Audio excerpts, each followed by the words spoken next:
ಕಲ್ಲು ಬಂಡೆಯ ಹಾಗೆ ಗಟ್ಟಿ ಮಾಡಿಕೋ ಎದೆಯ, ಕಲ್ಲು ಬಂಡೆಯ ಹಾಗೆ ಗಟ್ಟಿ ಮಾಡಿಕೋ ಎದೆಯ, ಆಗಲ್ಲೇ ಕೊನೆಗೊಮ್ಮೆ ಮೂರ್ತಿಯಾಗುವುದು ಗೆಳೆಯ, ಆಗಲ್ಲೇ ಕೊನೆಗೊಮ್ಮೆ ಮೂರ್ತಿಯಾಗುವುದು ಗೆಳೆಯ. ಕಲ್ಲು ಬಂಡೆಯ ಹಾಗೆ ಗಟ್ಟಿ ಮಾಡಿಕೋ ಎದೆಯ, ಕಲ್ಲು ಬಂಡೆಯ ಹಾಗೆ ಗಟ್ಟಿ ಮಾಡಿಕೋ ಎದೆಯ, ಆಗಲ್ಲೇ ಕೊನೆಗೊಮ್ಮೆ ಮೂರ್ತಿಯಾಗುವುದು ಗೆಳೆಯ, ಆಗಲ್ಲೇ ಕೊನೆಗೊಮ್ಮೆ ಮೂರ್ತಿಯಾಗುವುದು ಗೆಳೆಯ.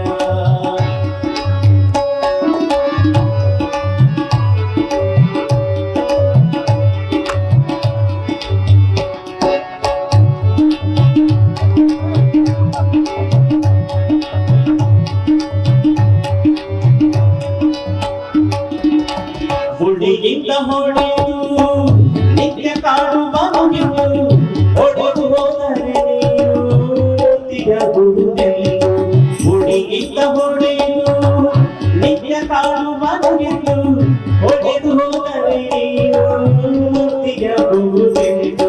ಕಲಿಯುವ ಕಠಿಣದಲ್ಲಿ ಕಾರುಣ್ಯ ಕಲಿಗಿದೆ, ಕಲಿಯುವ ಕಠಿಣದಲ್ಲಿ ಕಾರುಣ್ಯ ಕಲಿಗಿದೆ, ಕಾಣುವ ಕೊರಳಿಯಲ್ಲಿ ಒಲವಿನ ಸಿಡಿಗಿದೆ, ಕಾಣುವ ಕೊರಳಿಯಲ್ಲಿ ಒಲವಿನ ಸಿಡಿಗಿದೆ. ಕಲ್ಲು ಬಂಡೆಯ ಹಾಗೆ ಗಟ್ಟಿ ಮಾಡಿಕೋ ಎದೆಯ, ಇದು ಕಲ್ಲು ಬಂಡೆಯ ಹಾಗೆ ಗಟ್ಟಿ ಮಾಡಿಕೋ ಎದೆಯ, ಆಗಲ್ಲೇ ಕೊನೆಗೊಮ್ಮೆ ಮೂರ್ತಿಯಾಗುವುದು ಗೆಳೆಯ, ಆಗಲ್ಲೇ ಕೊನೆಗೊಮ್ಮೆ ಮೂರ್ತಿಯಾಗುವುದು ಗೆಳೆಯ.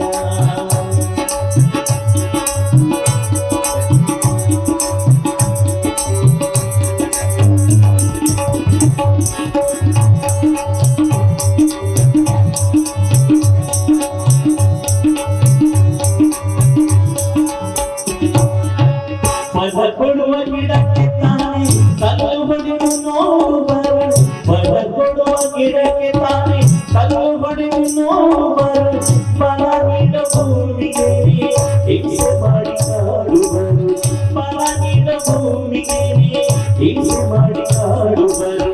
ಒಳ್ಳೆತನವು ಗೆಲ್ಲುವುದನ್ನೇ ಇತಿಹಾಸ ನೋಡಿದಾಗ, ಒಳ್ಳೆತನವು ಗೆಲ್ಲುವುದನ್ನೇ ಇತಿಹಾಸ ನೋಡಿದಾಗ, ನಮಗೂ ಕಾಲ ಬರುವುದೊಮ್ಮೆ ದಾರಿ ಬಾಳಿ ಬಾಗಿದಾಗ, ನಮಗೂ ಕಾಲ ಬರುವುದೊಮ್ಮೆ ದಾರಿ ಬಾಳಿ ಬಾಗಿದಾಗ. ಕಲ್ಲು ಬಂಡೆಯ ಹಾಗೆ ಗಟ್ಟಿ ಮಾಡಿಕೋ ಎದೆಯ, ಕಲ್ಲು ಬಂಡೆಯ ಹಾಗೆ ಗಟ್ಟಿ ಮಾಡಿಕೋ ಎದೆಯ, ಆಗಲ್ಲೇ ಕೊನೆಗೊಮ್ಮೆ ಮೂರ್ತಿಯಾಗುವುದು ಗೆಳೆಯ, ಆಗಲ್ಲೇ ಕೊನೆಗೊಮ್ಮೆ ಮೂರ್ತಿಯಾಗುವುದು ಗೆಳೆಯ, ಮೂರ್ತಿಯಾಗುವುದು ಗೆಳೆಯ, ಗೆಳೆಯ.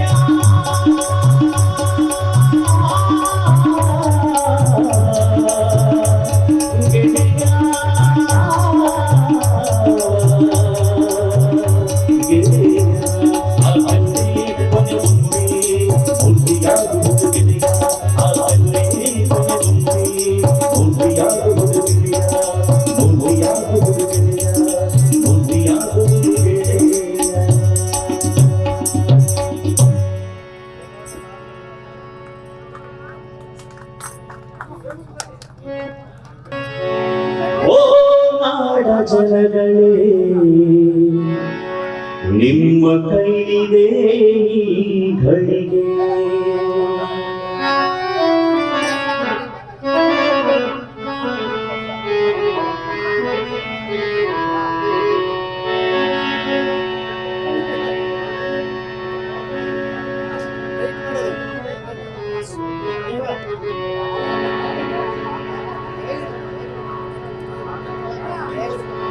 ಓ ನಾಡ ಜನಗಳೇ, ನಿಮ್ಮ ಕೈಲಿದೆ ಈ ಘಳಿಗೆ, ಓ ನಾಡ ಜನಗಳೇ, ನಿಮ್ಮ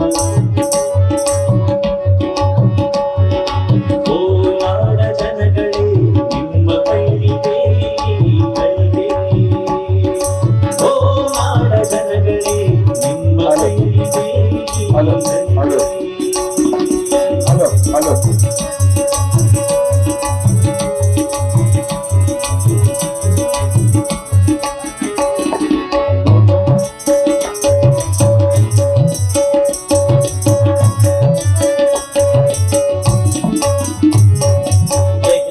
ಲೆಕ್ಕಿಸದಿರಿ ಬರುವ ಆ ಹಕ್ಕುಗಳ ಸತ್ತರೆ ಉಳಿವುದೇನು ಬಾಳಿಗೆ ಲೆಕ್ಕಿಸದಿರಿ ಬರುವ ಆ ಹಕ್ಕುಗಳ ಸತ್ತರೆ ಉಳಿವುದೇನು ಬಾಳಿಗೆ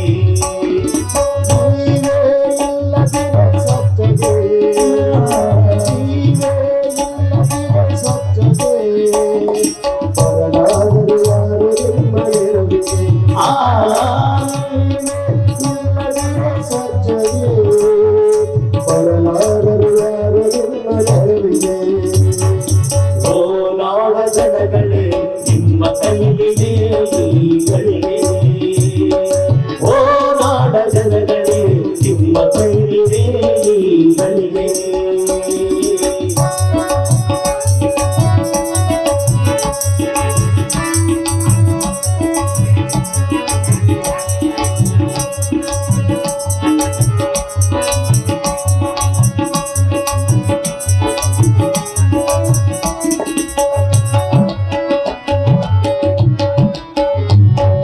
ಸ್ವಚ್ಛವಾದ ನೀರು ಸಾಗಲಿ ನೀರಿನ ಹಾಗೆ ಸ್ವಚ್ಛವಾದ ನೀರು ಸಾಗಲಿ ನೀರಿನ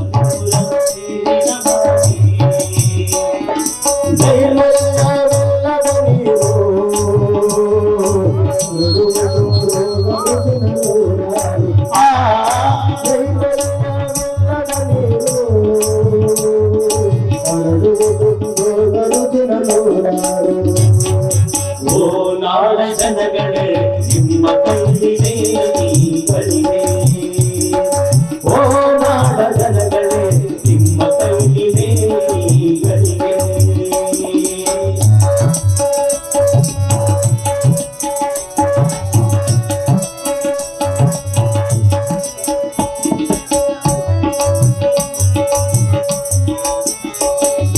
ಎತ್ತೊಳಗಿನ ಕೊಡಿಗಳ ತೊಳೆದು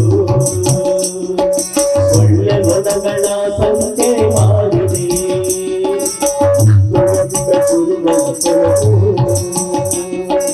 ಒಳ್ಳೆ ಮನಗಳ ಸಂತೆ ಮಾಡಿದೆ ಕೆರೆಗುಂಟೆ ನಾಜೋಕಾಗಿಲ್ಲದೆ ಊರು ಕೇರಿಗೆ ನೆಮ್ಮದಿಗೆದುದೆ ಆ ಕೆರೆಗುಂಟೆ ನಾಜೋಕಾಗಿಲ್ಲದೆ ಊರು ಕೇರಿಗೆ ನೆಮ್ಮದಿಗೆದುದೆ ಓ ನಾಡ ಜನಗಳೇ ನಿಮ್ಮ ಕೈಲಿದೆ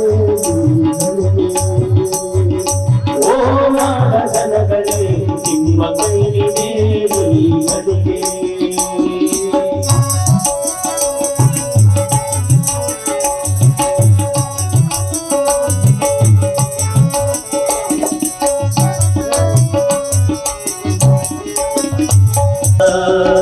ಕಲಿಯಬೇಕು ಏನೇನೆಲ್ಲ ಕಲಿಬಿಡುವುದು ಏನೂ ಇಲ್ಲ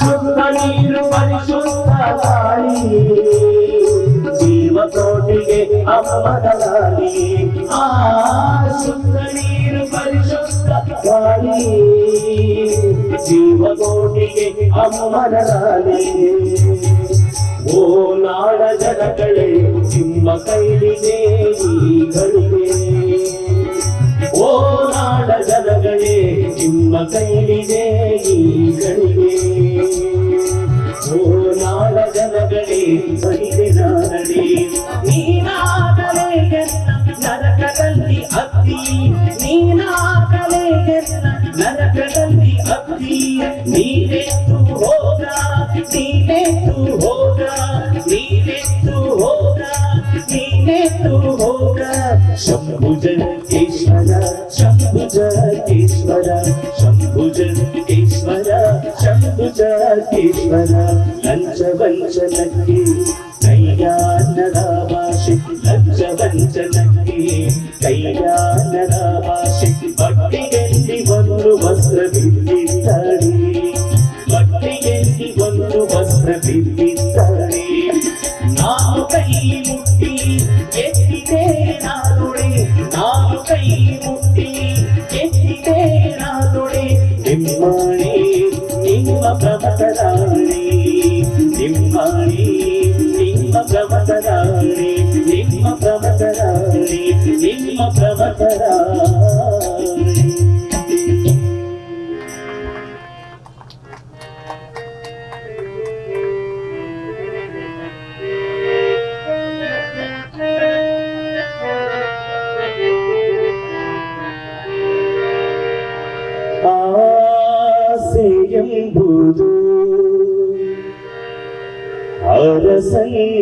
ಅರಸಂಗಲ್ಲದೆ ಶಿವಭಕ್ತರಿಗುಂಟೆ ಅಯ್ಯ ಶಿವಭಕ್ತರಿಗುಂಟೆ ಅಯ್ಯ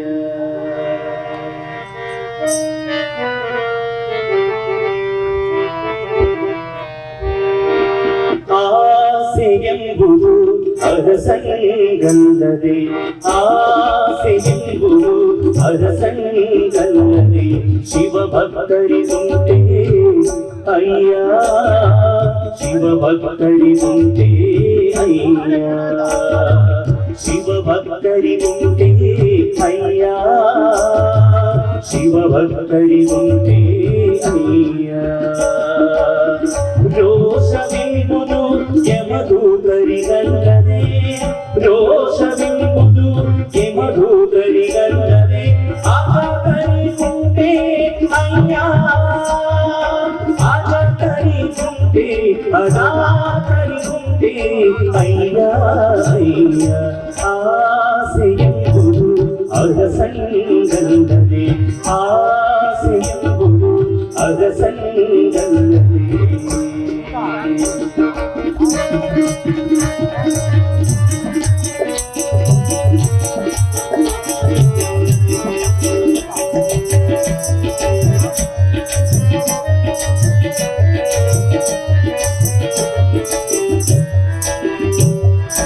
ಈ ಸತ್ಯಾಸು ನಿಮಗೆ ಈಶ್ವರನೊಬ್ಬ ಈ ಸತ್ಯಾಸೆ ನಿಮಗೆ ಈಶ್ವರನೊಬ್ಬ ಮಾರಯ್ಯ ಪ್ರಿಯ ಅಮರೇಶ್ವರ ಲಿಂಗಕ್ಕೆ ದೂರ ಮಾರಯ್ಯ ದೂರ ಮಾರಯ್ಯ ದೂರ ಮಾರಯ್ಯ ದೂರ ಮಾರಯ್ಯ ಆಸೆಯೆಂಬುದು ಅರಸಂಗಲ್ಲದೆ ಆಸೆಯೆಂಬುದು ಅರಸಂಗಲ್ಲದೆ ಶಿವಭಕ್ತರಿಗುಂಟೆ ಅಯ್ಯ ಶಿವಭಕ್ತರಿಗುಂಟೆ ಅಯ್ಯ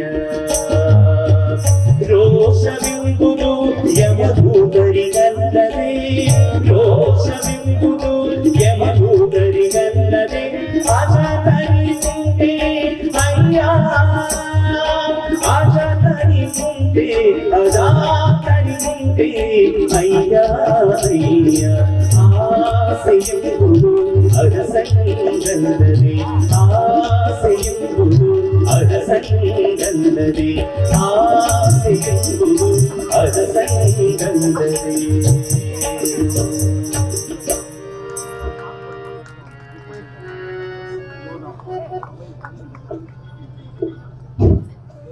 ಇದುವರೆಗೂ ಶಿವಶ್ರಾವ್ಯವಾಗಿ ವಚನ ಗೀತೆಗಳನ್ನಾಡಿದ ಶಿವಸಂಚಾರ ಕಲಾತಂಡದ ಕಲಾವಿದರಾದ ಎಚ್.ಎಸ್. ನಾಗರಾಜ್, ತಬಲಾ ಸಾತಿ ಶರಣ್ ಇವರಿಗೆ ಧನ್ಯವಾದಗಳು.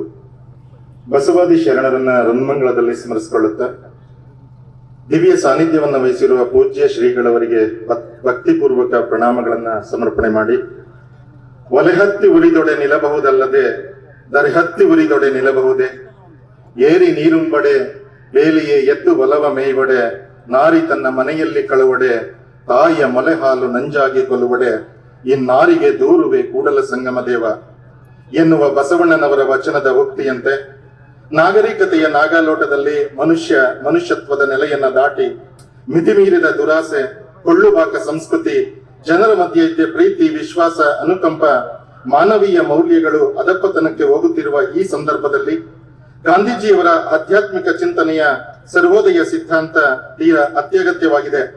ಸರ್ವೋದಯ ಎಂದರೆ ಎಲ್ಲರ ಪ್ರಗತಿ. ಬಸವಣ್ಣನವರು ಹೇಳುವಂತೆ ಸಕಲ ಜೀವಾತ್ಮರಿಗೆ ಒಳಿತು ಬಯಸುವುದು. ಗಾಂಧೀಜಿಯವರ ತಾರಕ ಮಂತ್ರಗಳಾದ ಸತ್ಯ, ಶಾಂತಿ, ಅಹಿಂಸೆ, ಸಹಕಾರದ ಮೂಲಕ ಸಮಾಜವನ್ನ ಅಭಿವೃದ್ಧಿಪಡಿಸುವುದು. ಬುದ್ಧ, ಬಸವ, ಗಾಂಧಿ, ಅಂಬೇಡ್ಕರ್ ಮುಂತಾದ ಮಹಾತ್ಮರು ಪ್ರೀತಿ, ಕರುಣೆ, ಸಮನ್ವಯತೆ, ಸೌಹಾರ್ದತೆ, ಸ್ವಾತಂತ್ರ್ಯ, ಸಮಾನತೆ, ಸಹೋದರತ್ವ, ಸಾಮಾಜಿಕ ನ್ಯಾಯಗಳನ್ನ ಅನುಸರಿಸಿ ಸರ್ವೋದಯಕ್ಕಾಗಿ ಶ್ರಮಿಸಿದರು. ತನ್ಮೂಲಕ ಸಮಾಜದ ಕಟ್ಟಕಡೆಯ ಮನುಷ್ಯ ಹಾಗೂ ಎಲ್ಲ ಜೀವಿಗಳಿಗೂ ಒಳಿತು ಮಾಡುವುದು ಅವರ ಆಶಯವಾಗಿತ್ತು.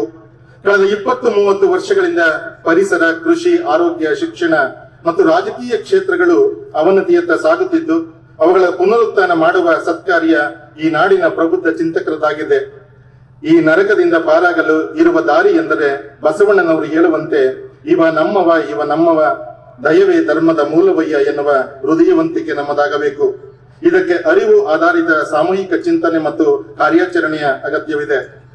ಇಂಥದೊಂದು ಅರಿವು ಮೂಡಿಸುವ ಐತಿಹಾಸಿಕ ಕಾರ್ಯವನ್ನ ಪೂಜ್ಯ ಶ್ರೀ ಡಾಕ್ಟರ್ ಪಂಡಿತಾರಾಧ್ಯ ಶಿವಾಚಾರ್ಯ ಸ್ವಾಮೀಜಿಗಳವರ ನೇತೃತ್ವದಲ್ಲಿ ಈ ನಾಡಿನ ಗುರುವರಿಯರ ಚಿಂತಕರ ಸಹಸ್ರ ಸಾಂಸ್ಕೃತಿಕ ವಲಯದಲ್ಲಿರ್ತಕ್ಕಂಥ ನಾಗರಿಕ ಬಂಧುಗಳೊಟ್ಟಿಗೆ ಸಾಂಸ್ಕೃತಿಕ ತಾಣ ಸಾಣೆಹಳ್ಳಿಯಿಂದ ಐತಿಹಾಸಿಕ ನೆಲಗಟ್ಟಿನ ಸಂತೆಬೆನ್ನೂರಿನವರೆಗೆ 4 ದಿನಗಳ ಪಾದಯಾತ್ರೆಯ ಮೂಲಕ ನಮ್ಮ ನಡೆ ಸರ್ವೋದಯದೆಡೆಗೆ ಎನ್ನುವ ಧ್ಯೇಯ ವಾಕ್ಯದೊಂದಿಗೆ ಆರಂಭವಾಗಿದ್ದು, ಅರಿವಿನ ಮೊದಲನ ಕಾರ್ಯಕ್ರಮದಲ್ಲಿ ಬೇಗೂರಿನಲ್ಲಿ ನಾವಿದ್ದೇವೆ. ಈ ಚಿಂತನ ಮಂಥನ ಕಾರ್ಯಕ್ರಮದಲ್ಲಿ ಪಾಲ್ಗೊಂಡ ತಮ್ಮೆಲ್ಲರಿಗೂ ಶುಭವನ್ನ ಕೋರಿ ಈ ಕಾರ್ಯಕ್ರಮವನ್ನ ಪೂಜ್ಯರು ಬಂದಿರುವ ಎಲ್ಲ ಸದ್ಭಕ್ತ ಶರಣ ಬಂಧುಗಳನ್ನ ಸ್ವಾಗತ ಬಯಸಬೇಕು ಹಾಗೆ ಅಂತೇಳಿ ಎನ್ನುವ ರವಿಕುಮಾರ್ ಅವರು, ಮಾಜಿ ಅಧ್ಯಕ್ಷರು ಕೃಷಿ ಉತ್ಪನ್ನ ಮಾರುಕಟ್ಟೆ ಸಮಿತಿ ಕಡೂರು, ಇವರು ಸ್ವಾಗತವನ್ನು ಬಯಸಬೇಕು ಹಾಗೆ ಅಂತೇಳಿ ವಿನಂತಿಸ್ಕೊಳ್ತೇನೆ.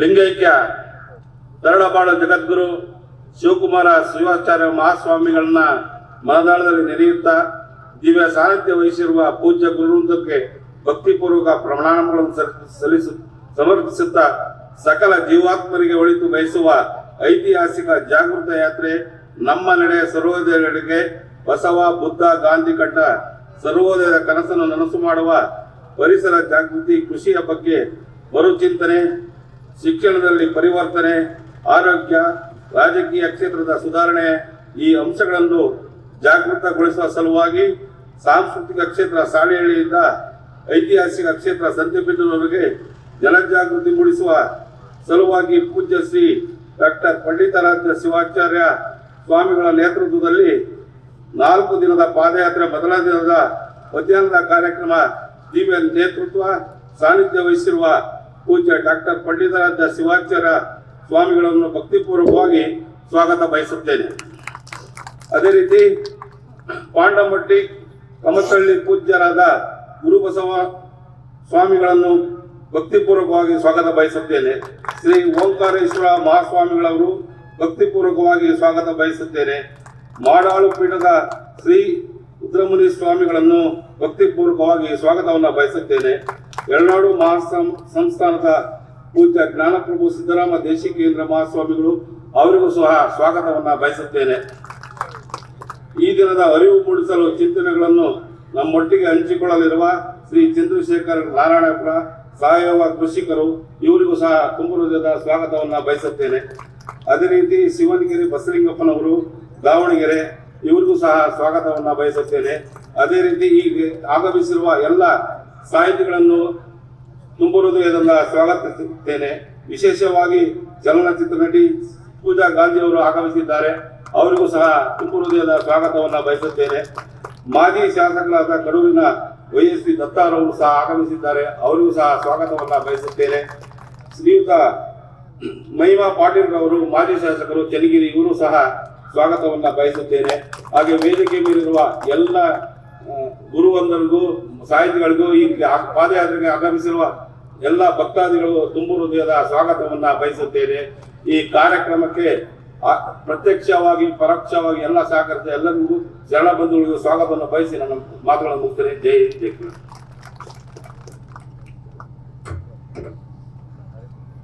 ಶರಣರ ಬರವೆಮಗೆ ಪ್ರಾಣ ಜೀವಾಳವಯ್ಯ ಎನ್ನುವ ಶರಣರ ನುಡಿಯಂತೆ ಪೂಜ್ಯ ಗುರುವೃಂದದವರನ್ನ ತಮ್ಮೆಲ್ಲರನ್ನ ಅತ್ಯಂತ ಗೌರವಪೂರ್ವಕವಾಗಿ ಸ್ವಾಗತವನ್ನು ಬಯಸಿದಂತಹ ಎನ್ನುವ ರವಿಕುಮಾರ್ ಅವರಿಗೆ ಧನ್ಯವಾದಗಳು.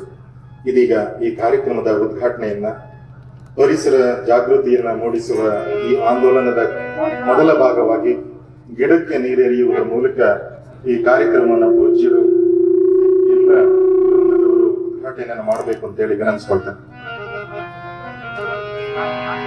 ಕಾಡೇ ನಾಡಿನ ಸಂಪತ್ತು, ಅದ ಕಡಿದರೆ ತಪ್ಪದು ಆವತ್ತು. ಕಾಡೆ ನಾಡಿನ ಸಂಪತ್ತು ಅದ ಕಡಿದರೆ ತಪ್ಪದು ಆಪತ್ತು. ಕಾಡೆ ನಾಡಿನ ಸಂಪತ್ತು ಅದ ಕಡಿದರೆ ತಪ್ಪದು ಆಪತ್ತು. ಕಡಿಯಾಡಿರಿ ಬೆಂಕಿ ಹಚ್ಚಾಡಿರಿ, ಕಡಿಯಾಡಿರಿ ಬೆಂಕಿ ಹಚ್ಚಾಡಿರಿ. ಕಾಡೆ ನಾಡಿನ ಸಂಪತ್ತು ಅದ ಕಡಿದರೆ ತಪ್ಪದು ಆಪತ್ತು. ಕಾಡೆ ನಾಡಿನ ಸಂಪತ್ತು ಅದ ಕಡಿದರೆ ತಪ್ಪದು ಆಪತ್ತು. ಗಿಡಮರ ಬೆಳೆಸಬೇಕು, ನಮ್ಮ ಪರಿಸರ ಉಳಿಸಲೇಬೇಕು. ಗಿಡಮರ ಬೆಳೆಸಲೇಬೇಕು, ನಮ್ಮ ಪರಿಸರ ಉಳಿಸಲೇಬೇಕು. ನಾವೇ ಕಾಡನ್ನು ಕಳೆಯುವುದಾದರೆ ಮುಂದಿನ ಪೀಳಿಗೆ ಗೆಲ್ಲಿದೆ ಬದುಕು. ನಾವೇ ಕಾಡನ್ನು ಕಳೆಯುವುದಾದರೆ ಮುಂದಿನ ಪೀಳಿಗೆ ಗೆಲ್ಲಿದೆ ಬದುಕು. ಕಾಡೆ ನಾಡಿನ ಸಂಪತ್ತು ಅದ ಕಡಿದರೆ ತಪ್ಪದು ಆಪತ್ತು. ಕಾಡೆ ನಾಡಿನ ಸಂಪತ್ತು ಅದ ಕಡಿದರೆ ತಪ್ಪದು ಆಪತ್ತು. ಅದ ಕಡಿದರೆ ತಪ್ಪದು ಆಪತ್ತು. ಅದ ಕಡಿದರೆ ತಪ್ಪದು ಆಪತ್ತು. ಈ ಒಂದು ಕಾರ್ಯಕ್ರಮಕ್ಕೆ ಆಗಮಿಸಿರುವಂತಹ ಆರಕ್ಷಕ ಗಣ ಸಿಬ್ಬಂದಿಯವರಿಗೆ, ಪತ್ರಿಕಾ ಮಾಧ್ಯಮದವರಿಗೆ, ಹಾಗೆ ನಮ್ಮೆಲ್ಲರನ್ನ ರಕ್ಷಣೆ ಮಾಡುವ ಸಲುವಾಗಿ ಆರೋಗ್ಯ ದೃಷ್ಟಿಯಿಂದ ಬಂದಿರುವಂತಹ ಆಂಬುಲೆನ್ಸ್ನ ಎಲ್ಲ ಮಾಲೀಕರು, ಸಿಬ್ಬಂದಿ ವರ್ಗದವರಿಗೆ ಸ್ವಾಗತವನ್ನ ಬಯಸ್ತಾ ಇದ್ದಾರೆ. ಈ ಕಾರ್ಯಕ್ರಮದಲ್ಲಿ ಮೊದಲನೆಯ ದಿನದ ಈ ಮಧ್ಯಾಹ್ನದ ಕಾರ್ಯಕ್ರಮದಲ್ಲಿ ನಮ್ಮೊಟ್ಟಿಗೆ ವಿಶೇಷವಾಗಿರ್ತಕ್ಕಂಥ ಚಿಂತನೆಗಳನ್ನ ಹಂಚಿಕೊಳ್ಳಲಿಕ್ಕೆ ಆಗಮಿಸಿರುವಂತವರು ಶಿವನಕೆರೆ ಬಸವಲಿಂಗಪ್ಪನವರು, ಪರಿಸರ ಪ್ರೇಮಿ, ಬಹುಮುಖ ಕ್ಷೇತ್ರಗಳ ಸೇವಾಕರ್ತರು, ಸಾಹಿತ್ಯ, ಪರಿಸರ ಸಂರಕ್ಷಣೆ ಮತ್ತು ಸಮಾಜ ಸೇವೆಯಲ್ಲಿ ತಮ್ಮನ್ನ ತಾವು ತೊಡಗಿಸಿಕೊಂಡಿರುವಂತವರು, ಆಂಗ್ಲ ಭಾಷಾ ಉಪನ್ಯಾಸಕರಾಗಿ ಸೇವೆ ಸೇರಿದ್ರೂ ಕೂಡ ಯಾಕೋ ಕೂಡ ಆ ಕ್ಷೇತ್ರ ಅವರಿಗೆ ಸರಿಯಾಗದೇ ಇರುವಂತಹ ಸಂದರ್ಭದ ಒಳಗಡೆ ವಾಣಿಜ್ಯೋದ್ಯಮಕ್ಕೆ ಪ್ರಾಧಾರ್ಪಣೆಗೊಳ್ತಾರೆ. ಅಲ್ಲಿಯೂ ಕೂಡ ಅವರಿಗೆ ಸಂತೃಪ್ತಿ ಕೊಡದೇ ಇರುವಂತಹ ಸಂದರ್ಭದಲ್ಲಿ ಸಾಮಾಜಿಕ ಸೇವೆಗೆ ತಮ್ಮನ್ನ ಸಂಪೂರ್ಣವಾಗಿ ತೊಡಗಿಸ್ಕೊಳ್ಳೋದ್ರ ಮೂಲಕ ಪರಿಸರ ಸಂರಕ್ಷಣೆಯಲ್ಲಿ ಸಂಪೂರ್ಣವಾಗಿ ತಮ್ಮನ್ನ ತೊಡಗಿಸ್ಕೊಳ್ತಾರೆ. ದಾವಣಗೆರೆಯಲ್ಲಿ ಕರುಣಾಜೀವ ಟ್ರಸ್ಟ್ ಅಂತಕ್ಕಂಥ ಟ್ರಸ್ಟ್ ಅನ್ನ ಆರಂಭ ಮಾಡಿ ನಿರ್ಗತಿಕ, ಅನಾಥ ಮತ್ತು ನಿರುದ್ಯೋಗಿಗಳಿಗೆ ಆಸರೆಯಾಗಿ ನಿಂತಂತವರು. ಅವರು ಈ ಕಾರ್ಯಕ್ರಮವನ್ನ ಕುರಿತು ತಮ್ಮ ಚಿಂತನ ಮಂಥನವನ್ನ ನೆರವೇರಿಸಿಕೊಡ್ಬೇಕಾಗಿ ಅಂತೇಳಿ ವಿನಂತಿಸ್ಕೊಳ್ತೇನೆ.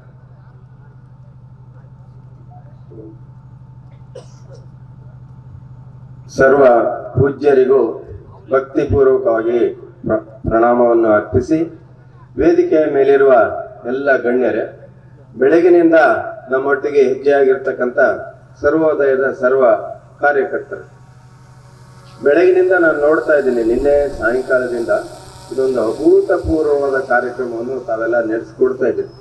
ನಮಗೆ ಇದನ್ನು ಪ್ರಾರಂಭ ಮಾಡಿದಾಗ ಇದು ಹೇಗೆ ನಡೆಯುತ್ತೋ, 15-20 ಜನ ಭಾಗವಹಿಸ್ತಾರೋ ಇಲ್ಲೋ ಅನ್ನುತ್ತ ಅನುಮಾನಗಳು ಶುರುವಾಗಿದ್ದು. ಆದ್ರೆ ಈಗ ನೋಡಿದ್ರೆ ಸಾವಿರಾರು ಜನ ಹೆಜ್ಜೆ ಆಗ್ತಿರೋದು.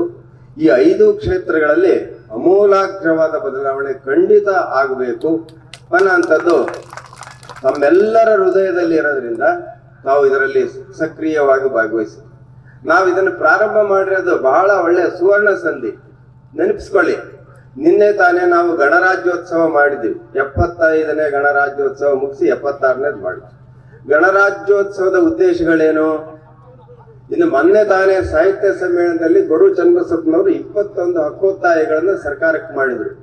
ಆ 21 ಉದ್ದೇಶಗಳು, ಗಣರಾಜ್ಯದ ಉದ್ದೇಶಗಳು, ವಚನ ಸಾಹಿತ್ಯದ ಉದ್ದೇಶಗಳು, ಬುದ್ಧ ಬಸವ ಗಾಂಧಿ ಉದ್ದೇಶಗಳು, ಇವೆಲ್ಲವೂ ಒಂದು ತರ ಇದೆ. ಆದರೆ ಅದಕ್ಕೆ ತದ್ವಿರುದ್ಧವಾಗಿ ಇದನ್ನು ತಾವು ಪ್ರಜಾವಾಣಿನಲ್ಲಿ ಗಮನಿಸಿರ್ಬೇಕು. ಮೊನ್ನೆ ಧರ್ಮ ಸಂಸತ್ ಅಂತಂದೇಳಿ ಒಂದನ್ನು ಮಾಡಿದ್ದಾರೆ ಪ್ರಯಾಗ್ನಲ್ಲಿ. ಅಲ್ಲಿ ಗುರುಕುಲದಲ್ಲಿ ಶಿಕ್ಷಣ ಪಡೆದವರು ಮಾತ್ರ MLA MP ಆಗ್ಬೇಕಂತ. ಗುರುಕುಲ ಶಿಕ್ಷಣ ಅಂದ್ರೆ 5-6 ಶತಮಾನಗಳ ಕಾಲ ಹಿಂದಕ್ಕೆ ಒಯ್ದು ಸಂಸ್ಕೃತ ಮಾತ ಹೇಳುವ ಯಜ್ಞ ಯಾಗಗಳನ್ನು ಮಾತ್ರ ಮಾಡುವ ವಚನ ತತ್ವ ವಿರೋಧಿಯಾದಂತ ಇದನ್ನ ಆಲ್ ಇಂಡಿಯಾ ಲೆವೆಲ್ ನಲ್ಲಿ ಅಲ್ಲಿ ಮಾಡಿದ್ದಾರೆ. ಅಲ್ಲಿ ನಮ್ಮ ಕೆಲವು ಸ್ವಾಮಿಗಳು ಆ ಧರ್ಮ ಸಂಸತ್ತಿಗೆ ಭಾಗವಹಿಸಿದ್ದಾರೆ. ಇಂಥ ಸಂದಿಗ್ಧ ಪರಿಸ್ಥಿತಿನಲ್ಲಿ ನಾವು ಈ ಕಾರ್ಯಕ್ರಮವನ್ನು ಹಮ್ಮಿಕೊಂಡಿದ್ದೀವಿ. ಇದು ಬಹಳ ಮುಖ್ಯವಾದಂತ ಕಾರ್ಯಕ್ರಮ. ಇಲ್ಲೆಲ್ಲ ಹಿರಿಯರು ಇರೋದ್ರಿಂದ, ಎಲ್ಲ 50-60 ಮೇಲೆ ತಲೆನೆರ್ತರರು ಇರೋದ್ರಿಂದ ನಾನು ಹೇಳ್ತೀನಿ, ಒಂದು 50 ವರ್ಷ ಹಿಂದಕ್ಕೆ ಹೋಗೋಣ. ಆಗಿನ ಪರಿಸರ ಹೇಗಿತ್ತು? ಎಲ್ಲಿ ನೋಡಿದ್ರು ಕಾಡು, ಸಸ್ಯ ಶ್ಯಾಮಲೆ ಸುಂದರ ಅಂತ ನಾವು ಹೇಳ್ತಾ ಇದ್ವಿ. ಕುವೆಂಪು ಅವರು ಏನು ವರ್ಣನೆ ಮಾಡ್ತಿದ್ರು ಅದನ್ನು ಖುದ್ದು ನೋಡ್ತಿದ್ವಿ. 33% ಕಾಡು ಇರ್ಬೇಕು ಅಂತಿದೆ.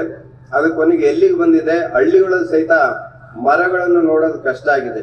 ಒಂದು ಮರ 1,15,00,000 ಬೆಲೆ ಬಾಳುತ್ತೆ ಅಂದ್ರೆ ನಾವು ಮರಗಳನ್ನ ನಿರ್ನಾಮ ಮಾಡ್ತೀವಿ, ರಸ್ತೆ ಅಗಲೀಕರಣ ಅದೊಂದಾಯ್ತು. ಇನ್ನ ಕೃಷಿಗೆ ಬಂದ್ರೆ ಎಷ್ಟು ಖುಷಿ ಇತ್ತು. ಈಗ ನೋಡಿದ್ರೆ ಪೆಸ್ಟಿಸೈಡ್ಸ್, ಪ್ಲಾಸ್ಟಿಕ್, ಇವತ್ತು ನಾವು ನಮ್ಮ ಸರ್ವೋದಯದಲ್ಲಿ ಪ್ಲಾಸ್ಟಿಕ್ ಎಲ್ಲೂ ಉಪಯೋಗಿಸಬಾರ್ದು ಅಂದ್ರೂ ಸಹಿತ ನಾವು ಉಪಯೋಗಿಸ್ತಾ ಬಂದಿದ್ದೀವಿ. ಇದನ್ನ ನಾವು ನಮ್ಮ ಕಾರ್ಯಕರ್ತರನ್ನು ತಿದ್ಕೋಬೇಕು. ಯಾಕೆಂದ್ರೆ ಪ್ಲಾಸ್ಟಿಕ್, ಪೆಸ್ಟಿಸೈಡ್ಸ್, ಕ್ರಿಮಿನಾಶಕಗಳು ಜೀವ ವಿರೋಧಿ. ತಕ್ಷಣಕ್ಕೆ ಕಂಫರ್ಟ್ಸ್ ಕೊಡ್ಬೋದು, ಆದ್ರೆ ಅದರಿಂದ ತುಂಬಾ ತೊಂದರೆಗಳಿದಾವೆ. ಇನ್ನು ನೆಕ್ಸ್ಟ್ ನೋಡ್ರಿ, ಕೃಷಿನಲ್ಲಿ ಏನೇನಾಗಿದೆ. ಗ್ರೀನ್ ರೆವಲ್ಯೂಷನ್ ಆದ್ಮೇಲೆ ನಿಮ್ಗೆ ಗೊತ್ತಿದೆ.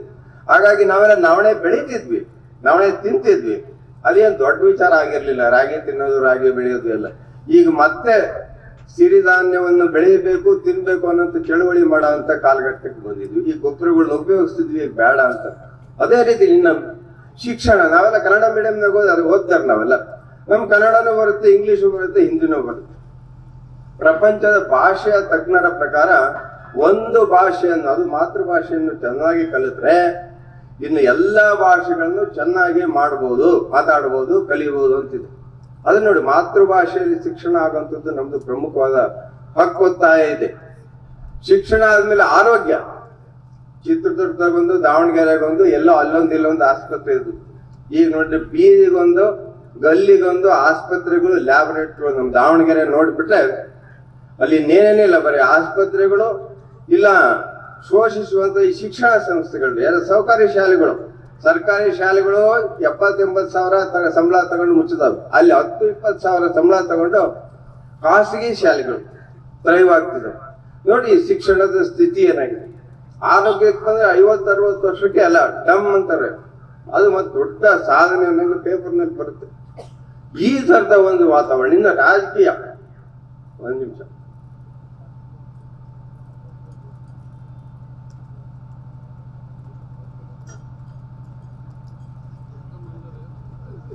ಈಗ ಬೆಳಗಿನಿಂದ ಪೂಜ್ಯರು ರಾಜಕೀಯದ ಬಗ್ಗೆನೆ ಮಾತಾಡ್ತಿದ್ದಾರೆ.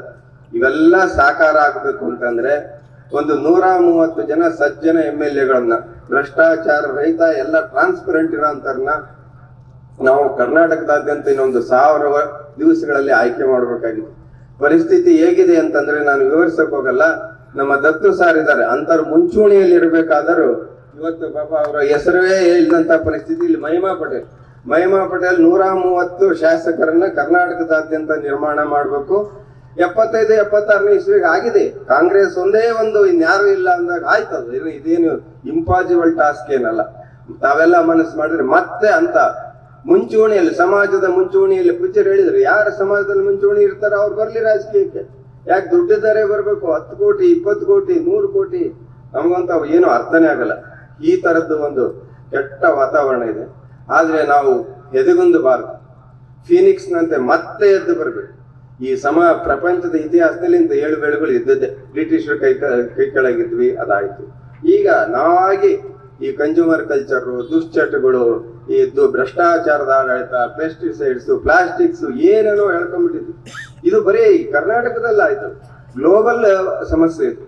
UN ಏನೋ 17 ಸಂಗತಿಗಳನ್ನ ಲಿಸ್ಟ್ ಮಾಡಿದ್ದಾರೆ, ಏನೇನು ನಾವು ಸಮಾಜ ದೊಡ್ಡ ಸವಾಲುಗಳನ್ನ ಎದುರಿಸ್ತಿದೆ ಅಂತ. ಅದರಲ್ಲಿ ಮಹಿಮಾ ಪಟೇಲ್, ನಾನು ಮತ್ತಿತರರೆಲ್ಲ ಸೇರ್ಕೊಂಡು 5 ಪ್ರಮುಖವಾದ ಕ್ಷೇತ್ರಗಳನ್ನ ಮರ್ಜ್ ಮಾಡಿ ತಗೊಂಡು ಇದನ್ನ ಫೆಬ್ರವರಿಯಿಂದ ಶುರು ಮಾಡಿದ್ವಿ. ಏನು ಇವತ್ತು ನಿನ್ನೆದಲ್ಲ, ಫೆಬ್ರವರಿನಲ್ಲಿ ಪೂಜ್ಯ ಪಂಡಿತಾರಾಧ್ಯ ಸ್ವಾಮೀಜಿ ಅವರ ನೇತೃತ್ವದಲ್ಲಿ ಸಿದ್ದರಾಮಯ್ಯ ಸರ್ ಬೇರೆ ಕೂತ್ಕೊಂಡು ಇಲ್ಲ ಈ ವರ್ಷ ಸರಿ ಕರೆಕ್ಟ್ 1 ವರ್ಷ ಆಗತ್ತಲ್ಲ. ಹೌದು, ಕಳೆದ ವರ್ಷ ಫೆಬ್ರವರಿ, 1 ವರ್ಷನೇ ಆಯ್ತು ಈಗ. ಕರೆಕ್ಟ್. ಅಲ್ಲಿ 2 ದಿವಸಗಳ ಕಾಲ ಚಿಂತನೆ ಮಾಡಿ ಏನೇನು ಮಾಡುವುದು ಈ ತರದ್ದೆಲ್ಲ ರೂಪರೇಷೆ ಮಾಡಿ, ನಂತರ ಮತ್ತೆ ಮಠಾಧೀಶರ ಸಮ್ಮೇಳನ, ರಾಷ್ಟ್ರೀಯ ನಾಟಕೋತ್ಸವದಾಗ ಇದೆಲ್ಲ ಬಂತು. ನಂತರ ನಾವು ಕಾರಿಗನೂರು, ದಾವಣಗೆರೆಯಲ್ಲಿ ಕರ್ನಾಟಕದ ಚಿಂತಕರೆಲ್ಲ ಸೇರಿ ಮತ್ತೆ ಸಭೆಗಳು, ಮತ್ತೆ ಚಾಮರಾಜನಗರದಲ್ಲಂತ ಅದ್ಭುತವಾದ ಮತ್ತೆ ಚಿಂತನಾ ಸಭೆ ನಡೀತು. ಇವೆಲ್ಲರ ಸತ್ಪರಿಣಾಮವಾಗಿ ಅಲ್ಲೊಂದು ಪಾದಯಾತ್ರೆ ಮಾಡಬೇಕು. ಈಗ ಇಲ್ಲಿಂದ ಪೂಜ್ಯರಿಗೆಲ್ಲ ನಾನು ವಿನಂತಿ ಮಾಡ್ಕೊಂಡಿದ್ದೆ, ಇದು ಎಲ್ಲ ತಾಲೂಕುಗಳಲ್ಲೂ ನಡಿಬೇಕಿದು. ಪಾದಯಾತ್ರೆ ನಡೆದು ಇದು ಖಂಡಿತ ಎಲ್ಲರಿಗೂ ಮುಟ್ಟಬೇಕು. ಈ ಕರಪತ್ರ ಏನಿದೆ ಇದು ಅದ್ಭುತವಾಗಿದೆ, ಇದಕ್ಕೆ ಬೆಲೆ ಕಟ್ಟಕ್ಕಾಗಲ್ಲ. ಇದರಲ್ಲಿ ಎಲ್ಲ ವಿಚಾರಗಳು ಅಡಕಾಗಿದ್ದಾವೆ. ಹಾಗಾಗಿ ಇದನ್ನ ಪ್ರತಿಯೊಬ್ಬರು ಸಂರಕ್ಷಣೆ ಮಾಡ್ಕೊಂಡು ಇಟ್ಕೊಂಡು ಅದನ್ನ ನಾವು ಇದು ಮಾಡ್ಬೇಕು, ಅದನ್ನ ನಾವು ಆಚರಣೆಗೆ ತರಬೇಕಾಗಿದೆ ಮುಖ್ಯವಾಗಿ. ಇನ್ನ ಇದಕ್ಕೆಲ್ಲ ಕಾರಣ ಏನು? ಈಗೋ ನಾನಷ್ಟೇ ಮುಂದೋಗ್ಬೇಕು, ನನ್ನ ದೇಶ, ನನ್ನ ಪ್ರಪಂಚ ಅದೆಲ್ಲ ಹೋಗಿ ಕುಟುಂಬದಲ್ಲಿ ಸಹಿತ ಯಾರೋ ಒಬ್ಬನು ಸುಖವಾಗಿರ್ಬೇಕು. ಈ ತರದ ನಾನು, ನನ್ನಿಂದ, ನನಗಾಗಿ ಅನ್ನುವಂತ ಒಂದು ಕೆಟ್ಟ ವಾತಾವರಣದಿಂದ ನಾವ್ ಇದನ್ನೆಲ್ಲ ನಿರ್ಮಾಣ ಮಾಡ್ತಾ ಬಂದ್ವಿ. ಈಗ ನೋಡ್ರಿ, ಹಿಂಗ್ ಮುಷ್ಟಿ ಕಟ್ಟಿದ್ರೆ ಒಬ್ರಿಗೊಬ್ರು ನಾವು ಶೇಕ್ ಹ್ಯಾಂಡ್ ಮಾಡಕ್ ಆಗಲ್ಲ. ಅದೇ ಹೀಗಿದ್ರೆ ನಾವು ಒಬ್ರಿಗೊಬ್ರು ಶೇಕ್ ಹ್ಯಾಂಡ್ ಮಾಡ್ಬೋದು. ಆದ್ರಿಂದ ನಾವು ಮುಖ್ಯನೇ ಹೊರತು ನಾನು ಎಂದೂ ಮುಖ್ಯ ಅಲ್ಲ. ನಾವು 2 ತರದಲ್ಲಿ ಕೆಲಸ ಮಾಡ್ತಿದ್ವಿ. 75% ರಚನಾತ್ಮಕ ಕಾರ್ಯಗಳು, ಒಂದು 25% ಪ್ರತಿಭಟನೆಗಳು. ಅದು ಅಹಿಂಸಾತ್ಮಕ ನೇರ ಹೋರಾಟ, ನಾನ್ ವೈಲೆಂಟ್ ಡೈರೆಕ್ಟ್ ಆಕ್ಷನ್ ಅಂತ ಜನರನ್ನ ಎಚ್ಚರಿಸ್ಕೊಟ್ಟು. ಈಗ ಪೆಸ್ಟಿಸೈಡ್ಸ್ ಉಪಯೋಗಿಸ್ತಾರೆ ಯಾರು? ಪೆಸ್ಟಿಸೈಡ್ಸ್ ತಿನ್ನೋರು ಯಾರು? ಕ್ರಿಮಿನಾಶಕಗಳು. ಪ್ಲಾಸ್ಟಿಕ್ಸ್ ಉಪಯೋಗಿಸ್ತಾರೆ ಯಾರು? ನಾವೇ. ಹಾಗಾಗಿ ಜನರನ್ನ ಮತ್ತೆ ದುಡ್ಡು ತಗೊಂಡು ಓಟ್ ಕೊಡೋರು ಯಾರು? ನಾವೇ. ಹಾಗಾಗಿ ಜನರನ್ನ ಒಂದು ಕಡೆಗೆ ಎಚ್ಚರಿಸಿದ್ರೆ ಇನ್ನೊಂದು ಕಡೆ ಸರ್ಕಾರಕ್ಕೆ ಹಕ್ಕು ಒತ್ತಾಯ ಮಾಡ್ತೀವಿ. ಅದಕ್ಕೆ ಮುಖ್ಯಮಂತ್ರಿಗಳನ್ನ ಭೇಟಿ ಮಾಡೋದಿರ್ಬೋದು, ಕಾನೂನು ಮಂತ್ರಿಗಳನ್ನ ಭೇಟಿ ಮಾಡೋದಿರ್ಬೋದು, ಆ ತರದ್ದೊಂದು ಪ್ರೋಸೆಸ್ ಅನ್ನು ನಡೆದಿದೆ. ಇದು ಮುಖ್ಯವಾಗಿ ನೈತಿಕತೆ. ಶರಣರು ಏನ್ ಹೇಳಿದ್ರು, ಬಸವ ಬುದ್ಧಾಗ, ಅದರ ಬೇಸಿಸ್ ಮೇಲಿದೆ. ಇಲ್ಲಿ ಮುಖ್ಯವಾಗಿ ನಮಗೆ ಬೇಕಾಗಿರೋ 4 ಸಾಕು: ಪ್ರೀತಿ, ಕೃತಜ್ಞತೆ, ಕರುಣೆ, ಕೊಡುಗೆ. ಪ್ರೀತಿ, ಎಲ್ಲರನ್ನೂ ಪ್ರೀತಿಸ್ಬೇಕು. ನಾವು ಜೀವ ಜಾಲವನ್ನೇ ಪ್ರೀತಿಸ್ಬೇಕು. ಆಗ ನಾವು ಏನೆಲ್ಲ ಮಾಡ್ಲಿಕ್ಕೆ ಖಂಡಿತ ಸಾಧ್ಯ. ಬಿತ್ತದಿರು ಇಲ್ಲಿ ಏನನ್ನು ಪ್ರೀತಿಯೊಂದನ್ನು ಬಿಟ್ಟು ಅಂತಾನೆ ರೋಮ್. ಅದು ನಮಗೆ ಬಹಳ ಮುಖ್ಯ ಆಗುತ್ತೆ. ಕೃತಜ್ಞತೆ ನೋಡ್ರಿ, ಇದೆಲ್ಲ ರೈತರಿಗೆ ನಾವು ಕೃತಜ್ಞರಾಗ್ಬೇಕು. ಅವ್ರಿಗೊಂದು ಒಳ್ಳೆ ಬೆಲೆ ಸಿಗ್ತಾ ಇಲ್ಲ. ಯಾವ ತರದಿಂದ ನೋಡ್ರಿ, ಭೂಮಿ ತಾಯಿಗೆ, ಪ್ರಕೃತಿಗೆ ಎಷ್ಟು ಕೃತಜ್ಞತೆಯನ್ನು ಅರ್ಪಿಸ್ಬೇಕು ನಾವು. ಅದಕ್ಕೆ ಧರಿಸ ಕೃತಜ್ಞತೆಯನ್ನು ಬಟ್ಟೆಯಂತೆ ಅದು ಪರೆಯುವುದು ನಿನ್ನ ಮೂಲೆ ಮಡಕುಗಳನ್ನು. ಇನ್ನ ಕರುಣೆ ಬಹಳ ಮುಖ್ಯವಾದ ಗುಣ. ಎಲ್ಲರೂ ಚೆನ್ನಾಗಿರ್ಬೇಕು. ನಾನೊಬ್ಬನೇ ಚೆನ್ನಾಗಿರ್ತೀನಿ ಅಂದ್ರೆ ಅದು ಸಾಧ್ಯನೂ ಇಲ್ಲ. ಎಲ್ಲರ ಒಳಿತನಲ್ಲಿ ಮಾತ್ರ ನನ್ನ ಒಳಿತಿದೆ. ಕರುಣೆಗೆ ಸಂಬಂಧಪಟ್ಟಂತೆ ಬಸವಣ್ಣನವ್ರದ್ದು ನೀವು ಕೇಳಿರ್ತೀರಿ. ನಡೆಯಲರಿಯದೆ ನುಡಿಯಲರಿಯದೆ ಲಿಂಗವ ಪೂಜಿಸಿ ಫಲವೇನು ಅವರ ಸುಖವೆನ್ನ ಸುಖ, ಅವರ ದುಃಖವೆನ್ನ ದುಃಖ. ಕೂಡಲ ಸಂಗನ ಶರಣರ ಮನ ನೊಂದರೆ ಆನುಬೆಂದನ. ಪೂಜ್ಯ ಶ್ರೀಗಳೆಲ್ಲರೂ ತಮ್ಮ ಕಷ್ಟಗಳನ್ನೆಲ್ಲ ನೋಡ್ತಾರೆ. ಯಾಕೆ ಇದು ಕಷ್ಟ ಆಯ್ತು? ಹಾಗಾಗಿ ಬೆಂದು ಈ ಸರ್ವೋದಯ ಕಾರ್ಯಕ್ರಮವನ್ನು ಹಮ್ಮಿಕೊಳ್ಳುವಂಥದ್ದು. ಇನ್ನ ಕೊಡುಗೆ, ಅದು ಬಹಳ ಮುಖ್ಯ. ಈ ಸಣ್ಣದು ನಾವು ಮಾಡ್ಬೋದು. ಇವಾಗ ಸಾಮಾನ್ಯ ಮನುಷ್ಯ ಕಸ ಎತ್ಬೋದು, ಒಂದು ಪ್ಲಾಸ್ಟಿಕ್ ಉಪಯೋಗಿಸದೇ ಇರ್ಬೋದು, ಒಂದು ಗಿಡಕ್ಕೆ ನೀರ್ ಹಾಕ್ಬೋದು. ಅಜೀಂ ಪ್ರೇಮ್ಜಿ ಅಂತ ಶ್ರೀಮಂತರು 92% ಆಫ್ ದೇರ್ ವೆಲ್ತ್ ಅವರು ದಾನ ಮಾಡ್ತಿದ್ರು. ಅಂಥವ್ರು ಇದ್ದಾರೆ. ಇದಕ್ಕೇನಂದ್ರೆ ಮುಖ್ಯವಾಗಿ ತಾವೆಲ್ಲ ಈ ಗುಬ್ಬಿ ಕತೆ ಕೇಳಿದ್ರಿ ನೀವು. ಗುಬ್ಬಿ ನಿರಾಶರಾಗ್ಲಿಲ್ಲ. ಅದು ಕಾಡಿಗೆಲ್ಲ ಬೆಂಕಿ ಬಿದ್ದಾಗ ಅಂದ್ರೆ ನಾವೇನ್ ಹೇಳ್ತೀವಿ, 5 ಕ್ಷೇತ್ರಗಳಲ್ಲಿ ಬೆಂಕಿ ಬಿದ್ದೈತೆ, ಮಾಲಿನ್ಯ ಆಗಿದೆ ಅಂತ ಹೇಳ್ತೀವಲ್ಲ, ಗುಬ್ಬಿ ದೂರದಿಂದ ನೀರ್ ತಂದು ಕೊಕ್ಕನಲ್ಲಿ ಹಾಕ್ತಾ ಇತ್ತು. ಅದೇ ರೀತಿ ನಾವೆಲ್ಲೆಲ್ಲಿ ಇರ್ತೀವೋ ಅಲ್ಲಲ್ಲಿ ಈ ಸರ್ವೋದಯದ ಕೆಲಸಗಳನ್ನು ಮಾಡಿದ್ರೆ ಖಂಡಿತ ನಾವು ಸಕ್ಸಸ್ ಆಗ್ತೀವಿ. ಫೇಲ್ಯೂರ್ ಅನ್ನೋದು ಖಂಡಿತ ಇಲ್ಲ. ಯಾಕಂದ್ರೆ ಕಾರಣ ಅಂತದಿದೆ. ಗಾಂಧಿ, ಬಸವಣ್ಣ ಯಾಕೆ ಸಕ್ಸಸ್ ಆದ್ರು ಅಂದ್ರೆ ಕಾರಣ ಆಗಿತ್ತು. ನಾವು ಮುಖ್ಯವಾಗಿ ದೀಪ ಹಾಕ್ಬೇಕು, ಬೆಳಕಚ್ಚಬೇಕು, ದೋಣಿ ಆಗ್ಬೇಕು, ದಾಟಿಸ್ಬೇಕು ಜನರನ್ನ. ಅಜ್ಞಾನಿಗಳು ಬಹಳಷ್ಟು ಜನ ಇದ್ದಾರೆ ನಮ್ಮಲ್ಲಿ. ಏನಂದ್ರೆ 90% ಜನ ನ್ಯೂಟ್ರಲ್. ಅವ್ರು ಯಾವ್ದಕ್ಕೂ ಕೇರ್ ಮಾಡೋದಿಲ್ಲ. ಅವ್ರು ಯಾರು ಇತ್ಲಾಗ ಬರ್ತಾರೆ, ಅತ್ಲಾಗ ಹೋಗ್ತಾರೆ. ಇನ್ನೊಂದು 3-4% ಜನ ಏನಿದ್ರು ನಮ್ಮಂತರು, ನಾವ್ ಇದನ್ನ ನಿಜವಾಗೂ ಒಂದು ದಡ ಮುಟ್ಟಿಸ್ಬೇಕು. ಅದಕ್ಕೆ ದೋಣಿ ಆಗ್ಬೇಕು, ಏಣಿ ಆಗ್ಬೇಕು. ಬಡವರನ್ನ, ಸಂತ್ರಸ್ತನ, ಅವ್ರನ್ನ ಮೇಲೆ ಹತ್ತಂತ ಒಂದು ಏಣಿ ಆಗ್ಬೇಕು. ನಾವು ಕೇವಲ ಸಾಗರದೊಳಗಿರುವ ಅನಿಯಲ್ಲ ನೀನು ಅನಿಯೊಳಗಿರುವ ಇಡೀ ಸಾಗರ. ನೋಡ್ರಿ, ನಂದು ಅನಿಯಲ್ಲ, ಇಡೀ 800 ಕೋಟಿ ಜೀವಜಾಲಕ್ಕೆ ಸಂಬಂಧಪಟ್ಟವ ನಾನು. ಅವರೆಲ್ಲರ ಸಂರಕ್ಷಣೆಯ ಹೊಣೆ ಮತ್ತು ನನ್ನ ಸಂರಕ್ಷಣೆಯ ಹೊಣೆಯು ಸಹಿತ ನನ್ನ ಜವಾಬ್ದಾರಿ. ಹೀಗಾಗಿ ನಮ್ಮಲ್ಲಿ ಈ ಡಿವಿಷನ್ಗಳು ಬೇಡ. ಅಲ್ಲಿ ಧರ್ಮ ಸಂಸತ್ತಿನಲ್ಲಿ ಹೇಳಿದ್ದಾರೆ, ಕ್ರಿಶ್ಚಿಯನ್ಸ್ಗೂ ಮುಸ್ಲಿಮ್ಸ್ಗೂ ಜಾಗನೇ ಬೇಡ ಇಲ್ಲ ಅಂತ. ಇನ್ನು ಹಿಂದೂ ಧರ್ಮದ ಶಾಖೆಗಳಾದ ಬೌದ್ಧ, ಸಿಖ್ ಮತ್ತೆ ಇನ್ನು ಜೈನ ಇವಕ್ಕೆ ಮಾತ್ರ ನಾವು ಅವಕಾಶ ಕೊಡ್ತೀವಿ ಅಂತ. ಈ ತರದ್ದು ಅಲ್ಲ, ನಾವು ಇಡೀ ಜೀವ ಜಾಲವೇ ಒಂದಾಗ್ತದೆ. ಅದಕ್ಕಾಗಿ ಮುಖ್ಯವಾಗಿ ಸೀತಾರಾಮಯ್ಯನವರು ಹೇಳಿದರು ಇದನ್ನ, ಮಣಿಯ ದೇಹ ಮನವೊಂದು, ಸಾಧಿಸುವ ಹಠವೊಂದು, ನಿಜದ ನೇರಕ್ಕೆ ನಡೆಯುವ ನಿಶ್ಚಲತೆಯೊಂದು, ಅನ್ಯಾಯಕ್ಕೆಂದೆಂದು ಭಾಗದ ಎಚ್ಚರವೊಂದು, ಮರುಕಕ್ಕೆ, ಪ್ರೇಮಕ್ಕೆ, ಸತ್ಯಕ್ಕೆ ಚಿರತೆರೆದ ಎದೆಯೊಂದು. ನೋಡಿ, ಇದನ್ನ ಇಟ್ಕೊಂಡ್ರೆ ನಾವು ಖಂಡಿತ ಸಕ್ಸಸ್ ಆಗ್ತೀವಿ, ಎಲ್ಲೂ ಫೇಲ್ ಆಗಲ್ಲ. ಬೆಳಗ್ಗೆ ಪೂಜಾ ಮೇಡಮ್ ಹೇಳ್ತಾ ಇದ್ರು, ನಮ್ಮ ಮನ ಪರಿವರ್ತನೆ ಆಗ್ಬೇಕು, ಜನ ಪರಿವರ್ತನೆ ಆಗೋದ್ಕಿಂತ ಮುಂಚೆ. ಅದಕ್ಕೆ ಗುಂಡಪ್ಪನವರು, ಒಬ್ಬನುಣುವ ಊಟದಲ್ಲಿ ಸುಖವಿಲ್ಲ ಸೊಗವಿಲ್ಲ, ಇಬ್ಬರಾಗು ಎಂದನು ಪರಬ್ರಹ್ಮ. ಬದುಕನ್ನು ಒಂಟಿತನದಲ್ಲಿ ಏನು ನೂಕುವೆಯೋ ತಪ್ಪಿಕೋ ವಿಶ್ವವನ್ನು ಮುಂಕುತ್ತಿಮ್ಮ. ನಾವು ವಿಶ್ವಬಂಧುಗಳಾಗ್ಬೇಕು, ಎಲ್ಲರನ್ನೂ ತಪ್ಪಿಕೋಬೇಕು. ತಪ್ಪಿಕೊಂಡು ನಾವು ಇಡೀ ಜೀವಜಾಲವೇ ಒಂದು ಅಂತ ನಾವು ಕಾರ್ಯನಿರ್ವಹಿಸಿದ್ರೆ ಖಂಡಿತ ಸಕ್ಸಸ್ ಆಗ್ತೀವಿ. ಈ ಕರಪತ್ರದಲ್ಲಿ ತಾವು ನೋಡಿರ್ಬೇಕು, ಸಪ್ತಶೀಲಗಳಿದಾವೆ, ಅವನ್ನ ನಾವು ಯಾವಾಗಲೂ ಆಚರಣೆ ಮಾಡಬೇಕು. ಇನ್ನು ಸಪ್ತ ಸಾಮಾಜಿಕ ಪಾತ್ರಗಳಿದಾವೆ, ಆ ಪಾತ್ರಗಳು ಗಾಂಧೀಜಿ 100 ವರ್ಷನೇ ಆಗಿರ್ಬೇಕು, ಅವು ಈಗಲೂ ಇದಾವೆ, ಅವನ್ನ ನಿರಾಕರಣೆ ಮಾಡಬೇಕು. ಈ ಸಂದೇಶ 6 ಕೋಟಿ ಜನರಿಗೆ 31 ಜಿಲ್ಲೆಗೆ ಮುಟ್ಟಬೇಕು. ಈಗಲೂ ರಾಜಕೀಯದಲ್ಲಿ ನನ್ನ ಪ್ರಕಾರ ಒಂದು 33% ಜನ ಒಳ್ಳೆಯವರೇ ಇದ್ದಾರೆ, ನಾನು ಇಲ್ಲ ಅಂತ ಹೇಳೋದಿಲ್ಲ.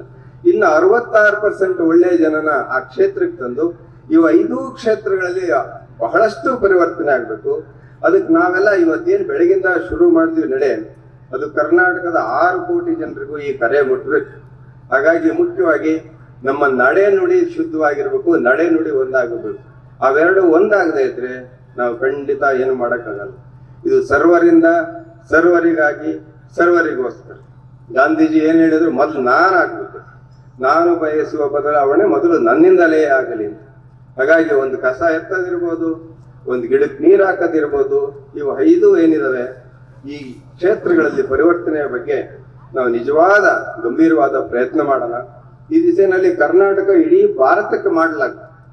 ಕರ್ನಾಟಕ ಬಹಳ ಕ್ಷೇತ್ರಗಳಲ್ಲಿ ಮುಂದಿದೆ, ಕೇರಳ ಮತ್ತೆ ಬೆಂಗಾಳ ತರ. ಅವೆರಡನ್ನೂ ಮೀರಿಸಿ ಸರ್ವೋದಯದ ಮೂಲಕ ಒಂದು ಪ್ರಪಂಚಕ್ಕೆ ನಾವು ಈ ತರದ್ದು ಒಂದು ಬಾಳ್ವೆ ಸಾಧ್ಯ ಅನ್ನೋದನ್ನು ಮಾಡಿ ತೋರಿಸ್ಬೇಕು. ಅದು ಪೂಜ್ಯರಿಂದ ಮತ್ತೆ ತಮ್ಮೆಲ್ಲರಿಂದ ಖಂಡಿತ ಸಾಧ್ಯ ಅಂತ ಹೇಳಿ ನನ್ನ ಮಾತುಗಳನ್ನು ಮುಗಿಸ್ತೇನೆ. ನಮಸ್ಕಾರ. ಶಿವನಕೆರೆ ಬಸವಲಿಂಗಪ್ಪ ಇವರಿಗೆ ಧನ್ಯವಾದಗಳು. ಅವರು ಪೂಜ್ಯರಿಂದ ಆಶೀರ್ವಾದವನ್ನು ಪಡ್ಕೊಳ್ಳಬೇಕಾಗಿ ವಿನಂತಿಸ್ಕೊಳ್ತೇನೆ. ಈ ಕಾರ್ಯಕ್ರಮದಲ್ಲಿ ಮತ್ತೋರ್ವ ಚಿಂತಕರು ನಮ್ಮ ಚಿಂತನೆಯನ್ನ ತಮ್ಮೊಟ್ಟಿಗೆ ಹಂಚಿಕೊಳ್ಳಲಿರುವಂತವರು ಚಂದ್ರಶೇಖರ್ ನಾರಾಯಣಪುರ, ಕರ್ನಾಟಕ ರಾಜ್ಯೋತ್ಸವ ಪ್ರಶಸ್ತಿ ಪುರಸ್ಕೃತರು. ಸಾವಯವ ಕೃಷಿಯ ಮೂಲಕ ತಮ್ಮ ಕೃಷಿ ಭೂಮಿಯಲ್ಲಿ ನೈಸರ್ಗಿಕ ವಾತಾವರಣ ಸೃಷ್ಟಿ ಮಾಡಿ ಆ ಮೂಲಕ ಅಡಿಕೆ, ಕಾಫಿ, ಕೋಕೋ, ಬಾಳೆ ಮತ್ತು ಇತರೆ 10 ವಿಧದ ಹಣ್ಣಿನ ಗಿಡಗಳನ್ನು ಬೆಳೆದು ರೈತಾಪಿ ವರ್ಗದವರಿಗೆ ಮಾದರಿಯಾಗಿದ್ದಾರೆ. ಅಷ್ಟೇ ಅಲ್ಲ, ರೈತರಿಗೆ ಮಾರ್ಗದರ್ಶನ ಮಾಡುತ್ತಾ 60ರಿಂದ 65 ಸಾವಿರ ಜನ ರೈತರಿಗೆ ಅರಿವು ಮೂಡಿಸಿದ್ದಾರೆ. ಸಾಂಸ್ಕೃತಿಕ, ಸಾಹಿತ್ಯ, ಜಾನಪದ ಮತ್ತು ಧಾರ್ಮಿಕ ಸಮ್ಮೇಳನಗಳಲ್ಲಿ ಉಪನ್ಯಾಸಗಳ ಮೂಲಕ ನೈಸರ್ಗಿಕ ಕೃಷಿಯ ಬಗ್ಗೆ ಅರಿವನ್ನ ಮೂಡಿಸಿದ್ದಾರೆ. ಇವರ ಸಾಧನೆಯ ಬಗ್ಗೆ 2-3 ಪುಸ್ತಕಗಳಲ್ಲಿ ಯಶೋಗಾಥೆ ಕೂಡ ಪ್ರಕಟಗೊಂಡಿದೆ. ದಕ್ಷಿಣ ಭಾರತ ನೈಸರ್ಗಿಕ ಕೃಷಿ ಮಿಷನ್ ಸಂಪನ್ಮೂಲ ವ್ಯಕ್ತಿಯಾಗಿ ಸಾವಯವ ಕೃಷಿಯ ಜಿಲ್ಲಾ ಸಂಚಾಲಕರಾಗಿ ಕಾರ್ಯನಿರ್ವಹಿಸಿದ್ದಾರೆ. ಅಷ್ಟೇ ಅಲ್ಲ, ಪತ್ರಿಕೋದ್ಯಮದಲ್ಲಿಯೂ ಕೂಡ 15 ವರ್ಷಗಳ ಸೇವೆಯನ್ನ ಸಲ್ಲಿಸಿರುವಂತವರು. ಕರ್ನಾಟಕದ ಧಾರ್ಮಿಕ ಕೇಂದ್ರಗಳ ಬಗ್ಗೆ 24,000 ಹಳ್ಳಿಗಳ ಭೇಟಿ ನೀಡಿ ಅಧ್ಯಯನವನ್ನು ಮಾಡಿದ್ದಾರೆ. ಕರ್ನಾಟಕ ವೀರಶೈವ ಮಠಗಳು ಎಂಬ 1402 ಪುಟಗಳ ಬೃಹತ್ ಗ್ರಂಥ ಹಾಗೂ ನೈಸರ್ಗಿಕ ಕೃಷಿ ಕಣ್ತೆರೆದು ನೋಡಿ ಕೃತಿಯನ್ನು ಕೂಡ ಪ್ರಕಟಿಸಿದ್ದಾರೆ. ಶ್ರೀಯುತ ಕೃಷಿಯ ಸಾಧನೆಗೆ ಸಂದ ಗೌರವಗಳು ಅಪಾರ. ಕರ್ನಾಟಕ ರಾಜ್ಯೋತ್ಸವ ಪ್ರಶಸ್ತಿ, ಕೃಷಿ ಪಂಡಿತ್ ಪ್ರಶಸ್ತಿ, ಪ್ರಗತಿಪರ ಕೃಷಿಕ, ಗುಜರಾತ್ ಸರ್ಕಾರದ ಶ್ರೇಷ್ಠ ಕೃಷಿಕ, ಬಹುರುಚ ಪ್ರತಿಷ್ಠಾನ, ಹೀಗೆ 10 ಹಲವು ಪ್ರಶಸ್ತಿಗಳಿಗೆ ಭಾಜನರಾಗಿರುವಂತವರು. ಶ್ರೀಮಠ ಸಾಣೆಹಳ್ಳಿಯಲ್ಲಿಯೂ ಕೂಡ ಪೂಜ್ಯರಿಂದ ಗೌರವವನ್ನು ಸ್ವೀಕರಿಸಿ ಅವರ ಸಾಧನೆಯ ಬಗ್ಗೆ ಪ್ರಶಂಸೆಯನ್ನು ಕೂಡ ಮಾಡಿರುವಂತದ್ದು. ಶ್ರೀಯುತರು ನಮ್ಮ ನಡೆ ಸರ್ವೋದಯದೆಡೆಯ ಕಾರ್ಯಕ್ರಮ ಕುರಿತು ಮಾತನಾಡಬೇಕಾಗಿ ವಿನಂತಿಸಿಕೊಳ್ತೇನೆ.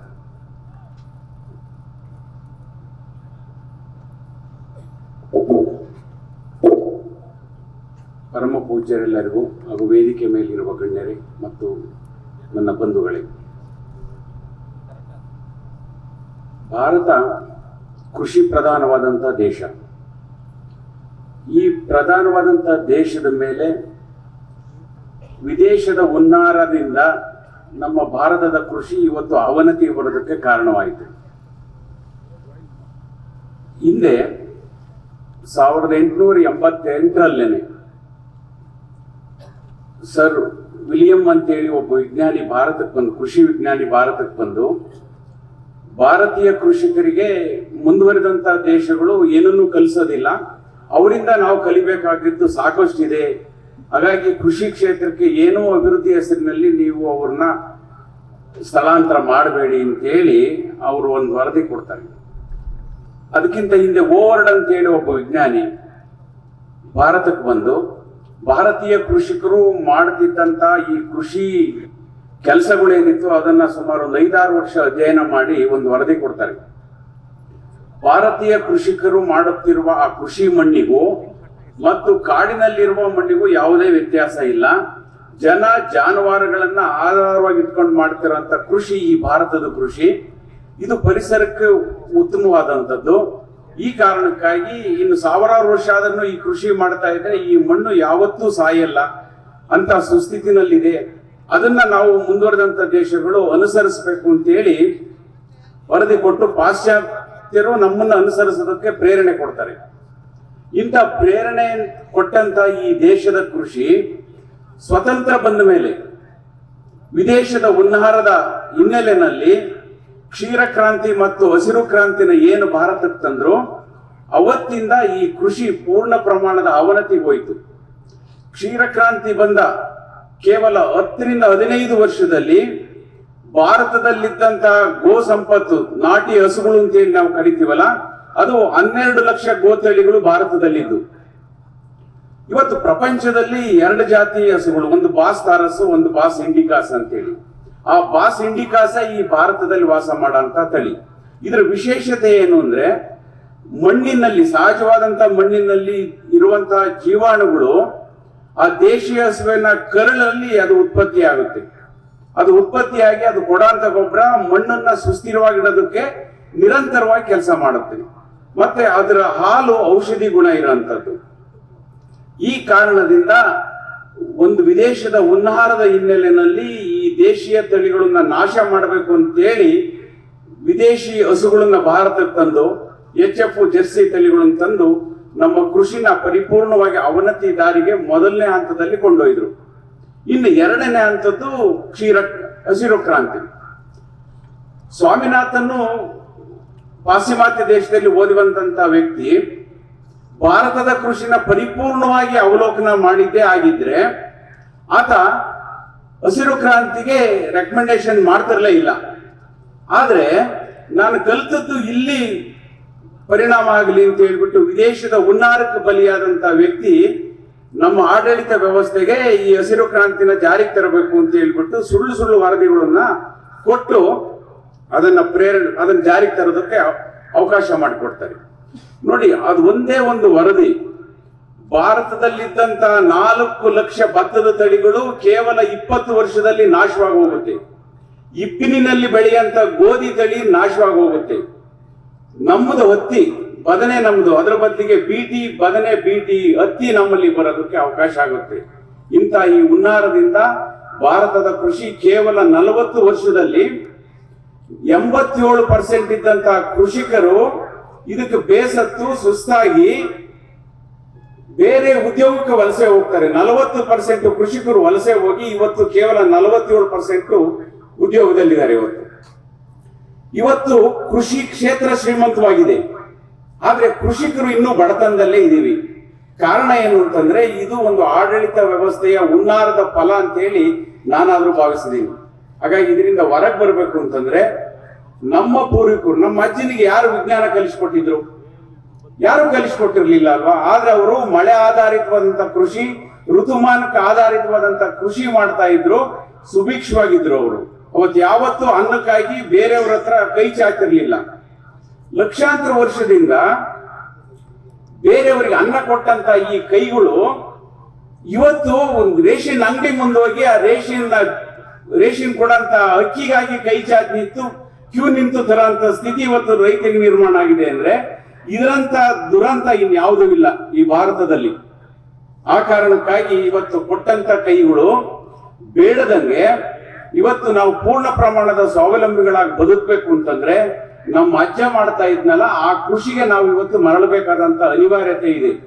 ಆ ಹಿನ್ನೆಲೆಯಲ್ಲಿ ಇವತ್ತು ನೋಡಿ, ಜಪಾನಿನ ಫುಕೋಕು ಈ ವಿದೇಶದ ಹುನ್ನಾರದಿಂದ ಈ ಪ್ರಕೃತಿ ನಾಶವಾಗ್ತಾ ಇದೆ ಅಂತ ಗೊತ್ತಾದಾಗ ಜಪಾನಿನ ಫುಕೋಕು 36 ವರ್ಷ ಅಧ್ಯಯನ ಮಾಡಿ ಈ ಕೃಷಿನ ಉಳಿಸೋದಕ್ಕೆ ಪ್ರಯತ್ನ ಪಡ್ತಾರೆ. ಆದ್ರೆ ವಿದೇಶದ ಹುನ್ನಾರ, ಈ ಕೆಮಿಕಲ್ ಮಾಫಿಯಾ ಏನ್ ಮಾಡುತ್ತೆ ಅಂದ್ರೆ ಅದನ್ನ ಪ್ರಚಾರಕ್ಕೆ ತರದಂಗೆ ನೋಡಿಕೊಳ್ಳುತ್ತೆ, ವ್ಯವಸ್ಥಿತವಾಗಿ ನೋಡಿಕೊಳ್ಳುತ್ತೆ. ಆದ್ರೆ ನಮ್ಮಲ್ಲಿದ್ದಂತ ನಾರಾಯಣ ರೆಡ್ಡಿ ತರದವರು, ರಾಮಚಂದ್ರ ರಾವ್ ಅಂತವ್ರವರು, ಪುರುಷೋತ್ತಮ ರಾವ್ ತಂದವರು, ಇವರೆಲ್ಲರೂ ಆ ಫುಕೋಕೋ ಅವ್ರನ್ನ ಅನುಸರಿಸಿ ಇವತ್ತು ಕರ್ನಾಟಕದಲ್ಲಿ ಸಹಜ ಕೃಷಿ ಉಳಿಯೋದಕ್ಕೆ ಪ್ರೇರಣೆ ಆಗ್ತಾರೆ ಅವರೆಲ್ಲ. ಇವತ್ತು ನೈಸರ್ಗಿಕ ಕೃಷಿ, ಇವತ್ತು ನಾನು ಮಾಡ್ತಾ ಇರೋಂಥದ್ದು ನೈಸರ್ಗಿಕ ಕೃಷಿ. ನಾನು ಸುಮಾರು 24,000 ಹಳ್ಳಿಗಳಿಗೆ ಭೇಟಿ ಕೊಟ್ಟಾಗ ನಾನು ಪ್ರತಿ ಒಂದು ಹಳ್ಳಿನಲ್ಲಿ ಒಂದೊಂದು ರಾತ್ರಿ ಉಳಿಯಂತ ಸಂದರ್ಭದಲ್ಲಿ ಆ ದೇವಸ್ಥಾನಕ್ಕೋ ಆ ಮಠಕ್ಕೋ ಹಳ್ಳಿಯ ರೈತರುಗಳು ಕೆಲವರು ಮಕ್ಕಳುಗಳು ಅಲ್ಲಿ ಬಂದು ಮಲಗವರು. ಆ ಮಲಗದಾಗ ನಾನು ಅವರೊಟ್ಟಿಗೆ ಮಾತಾಡ್ತಾ ಇದ್ದಾಗ ಕೃಷಿ ಯಾರಿಗೂ ಬೇಡವಾಗಿತ್ತು ಅವರಿಗೆ. ಆ ಕೃಷಿಕನ ಮಗ ಕನಿಷ್ಠ ಜವಾನ್ನಾಗಾರು ಬೆಂಗಳೂರಲ್ಲಿ ಇರ್ಲಿ, ಆದ್ರೆ ಕೃಷಿಗೆ ಬರಬಾರ್ದು ಅಂತೇಳಿ ಅವರಲ್ಲಿ ನಿರ್ಧಾರ ಮಾಡ್ಕೊಂಡಿದ್ರು. ಆ ನಿರ್ಧಾರದಂತೆ ನಮ್ಮೆಲ್ಲ ಹಳ್ಳಿಯ ಯುವಕರು ಬೆಂಗಳೂರು, ಬಾಂಬೆ ಈ ತರದ ನಗರಗಳಿಗೆ ಹೋಗಿ ಇವತ್ತು ಅಲ್ಲಿ ವಾಚ್ಮ್ಯಾನ್ ಆಗೋ ಅಥವಾ ಬೇರೆ ಬೇರೆ ಗಾರ್ಮೆಂಟ್ಸ್ ಗಳೆಲ್ಲ ಕೆಲಸ ಮಾಡ್ತಾ ಜೀವನ ಮಾಡೋ ಅಂತ ದುಸ್ಥಿತಿನ ನಾವು ತಂದ್ಕೊಂಡ್ವಿ. ಆ ಕಾರಣದಿಂದ ನಾನು ನಾನು ಅಧ್ಯಯನ ಮಾಡ್ಕೊಂಡು ಬಂದೆ. ಆ ಸಂದರ್ಭದಲ್ಲಿ ಕೃಷಿಯ ಅವನತಿನೂ ನಾನು ನೋಡ್ಕೊಂಡು ಬಂದಾಗ ಕೃಷಿನೂ ಒಂದು ಸ್ವಾವಲಂಬಿಯಾಗಿ ಬದುಕಬಹುದು, ಇಲ್ಲಿ ರೈತ ತಲೆ ಎತ್ತಿ ಬದುಕಬಹುದು ಅನ್ನೋದನ್ನ ತೋರಿಸ್ಕೊಡ್ಬೇಕು ಅನ್ನೋ ಕಾರಣಕ್ಕಾಗಿಯೇ ನಾನು ಪತ್ರಿಕೋದ್ಯಮ ಬಿಟ್ಟು 2007ರಲ್ಲಿ ನಾನು ಕೃಷಿ ಜಮೀನನ್ನ ಖರೀದಿ ಮಾಡಿ ಅಲ್ಲಿ ಕೃಷಿ ಮಾಡ್ತಾ ಹೋದೆ. ಪುಕೋಕೋ ಮತ್ತು ಜಪಾನಿನ ಪುಕೋಕೋ ಮತ್ತು ನಮ್ಮ ಭಾರತದ ಸುಭಾಷ್ ಪಾಳೇಕರ್ ಏನಿದ್ರು ಆ ಎರಡೂ ತತ್ವಗಳನ್ನ ಸಮೀಕರಿಸಿಬಿಟ್ಟು ನಾನು ಕೃಷಿ ಮಾಡ್ತಾ ಹೋದಾಗ ಕೇವಲ 14 ವರ್ಷದಲ್ಲಿ ₹1 ಸಾಲ ಮಾಡದಂಗೆ ಬೇರೆಯವರಿಗೆ ಸಾಲ ಕೊಟ್ಟು ಅವರು ಬದುಕೋದಕ್ಕೆ ಪ್ರೇರಣೆ ಕೊಟ್ಟು ಸುಮಾರು ಸಾವಿರಾರು ರೈತರುಗಳಿಗೆ ಇವತ್ತು ನಾನು ಪ್ರೇರಣೆ ಕೊಡ್ತಾ ಇದ್ದೀನಿ ಅಂತಂದ್ರೆ ಅದು ನೈಸರ್ಗಿಕ ಕೃಷಿಯ ತತ್ವದ ಫಲ ಅಂತೇಳಿ ನಾನು ಹೇಳ್ತಾ ಇದ್ದೀನಿ. ಆ ಕಾರಣಕ್ಕಾಗಿ ಇವತ್ತು ನಮ್ಮ ರೈತ ಸಮುದಾಯ ಸ್ವತಂತ್ರವಾಗಿ ಮತ್ತು ಸ್ವಾವಲಂಬಿಯಾಗಿ ಬದುಕಬೇಕು ಅಂತಂದ್ರೆ ನಾವು ನೈಸರ್ಗಿಕ ಕೃಷಿಗೆ ಹೋಗಲೇಬೇಕಾದಂತ ಅನಿವಾರ್ಯತೆ ಇದೆ. ಇವತ್ತು ಕೆಮಿಕಲ್ ರಾಸಾಯನಿಕ ಕೃಷಿ ಅಂದ್ರೆ ಬಹುತೇಕ ಎಲ್ರಿಗೂ ಪರಿಚಯ ಇದೆ. ಸಾವಯವ ಕೃಷಿ ಅಂತಂದ್ರೆ ಆದ್ರ ಅರ್ಧ ಭಾಗದ ಜನಗಳಿಗೆ ಪರಿಚಯ ಇದೆ. ಆದ್ರೆ ಈ ಎರಡು ಹುನ್ನಾರಗಳು ಏನಿದೆ ಅಂತಂದ್ರೆ ನೋಡಿ, ರಾಸಾಯನಿಕ ಕೃಷಿ ಹುನ್ನಾರದಿಂದ ಕೇವಲ 144 ಉದ್ಯಮಿದಾರರು ರೈತರ ಹೆಸರಿನಲ್ಲಿ ಬದುಕ್ತಾ ಇದ್ದಾರೆ. ಸಾವಯವ ಕೃಷಿ ಹುನ್ನಾರ ಯಾವಾಗ ಬಂತು ಆಗ 364 ಉದ್ಯಮಿಗಳು ರೈತರ ಹೆಸರಿನಲ್ಲಿ ಇವತ್ತು ಬದುಕ್ತಾ ಇದ್ದಾರೆ. ಆದ್ರೆ ಇವತ್ತು ರೈತ ಅವೆಲ್ಲವನ್ನೂ ಬಳಸಿ ಇವತ್ತು ಇನ್ನು ಬ್ಯಾಂಕ್ನಲ್ಲಿ ಸಾಲ ಮಾಡೋ ಅಂತ ದುಸ್ಥಿತಿನ ಇವತ್ತು ದೂರವಾಗಿಲ್ಲ. ಆ ಸ್ಥಿತಿಯಿಂದ ನಾವು ದೂರವಾಗಬೇಕು ಅಂತಂದ್ರೆ ನನ್ನ ಕೃಷಿ ಭೂಮಿಗೆ ಬೇಕಾದಂತ ಯಾವುದನ್ನು ನಾನು ಹೊರಗಡೆಯಿಂದ ತರಬಾರದು ಅಂತೇಳಿ ನಿರ್ಧಾರ ಮಾಡ್ಕೋಬೇಕು. ಇವತ್ತು ನನ್ನ ತೋಟಕ್ಕೆ ನನ್ನ ಗೇಟ್ನೊಳಗಡೆಯಿಂದ ಯಾವುದೇ ವಸ್ತು ಹೊರಗಡೆಯಿಂದ ಬರಲ್ಲ, ಎಲ್ಲದನ್ನು ನಾನೇ ಉತ್ಪಾದನೆ ಮಾಡ್ಕೊಂತೀನಿ.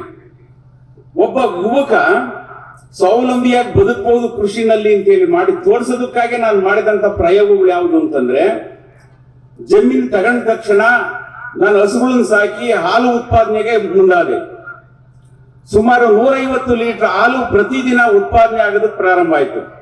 ಅದರಲ್ಲಿ ಬರೋಂಥ ಸಗಣಿನ ಮೌಲ್ಯವರ್ಧನೆ ಮಾಡಿ ಎರೆಹುಳು ಗೊಬ್ಬರ ಮಾಡ್ತಾ 100 ಟನ್ ಎರೆಹುಳು ಗೊಬ್ಬರನ ಉತ್ಪಾದನೆ ಮಾಡ್ತಾ ಹೋದೆ. 75 ಟನ್ ಮಾರಾಟ ಮಾಡಿ ಉಳಿದದನ್ನ ನಾನು ಬಳಸ್ತಾ ಅದನ್ನ ಹಣನ ಕ್ರೋಢೀಕರಿಸ್ತಾ ಹೋದೆ. ಜೊತೆನಲ್ಲಿ ಬಾಳೆ ಹಾಕಿದಂಥದ್ದು 1 ವರ್ಷಕ್ಕೆ 5,000 ಗಿಡದ ಬಾಳೆ ಉತ್ಪಾದನೆ ಕೊಡೋದಕ್ಕೆ ಪ್ರಾರಂಭ ಆಯ್ತು. ಯಾವಾಗ ಪ್ರಥಮ ಹಂತದಲ್ಲಿ ನಾನು ಮಾಡದಂತ ಸಾಲನ ತೀರಿಸಿ ಇವತ್ತಿಗೂ ಯಾವುದೇ ₹1 ಸಾಲ ಮಾಡದಂಗೆ ಬದುಕ್ತದೀನಿ ಅಂತಂದ್ರೆ ಅದು ನೈಸರ್ಗಿಕ ಕೃಷಿ ಕೊಟ್ಟಂತ ಶಕ್ತಿ ಅಂತ ಹೇಳಿ ನಾನು ಭಾವಿಸಿದ್ದೀನಿ.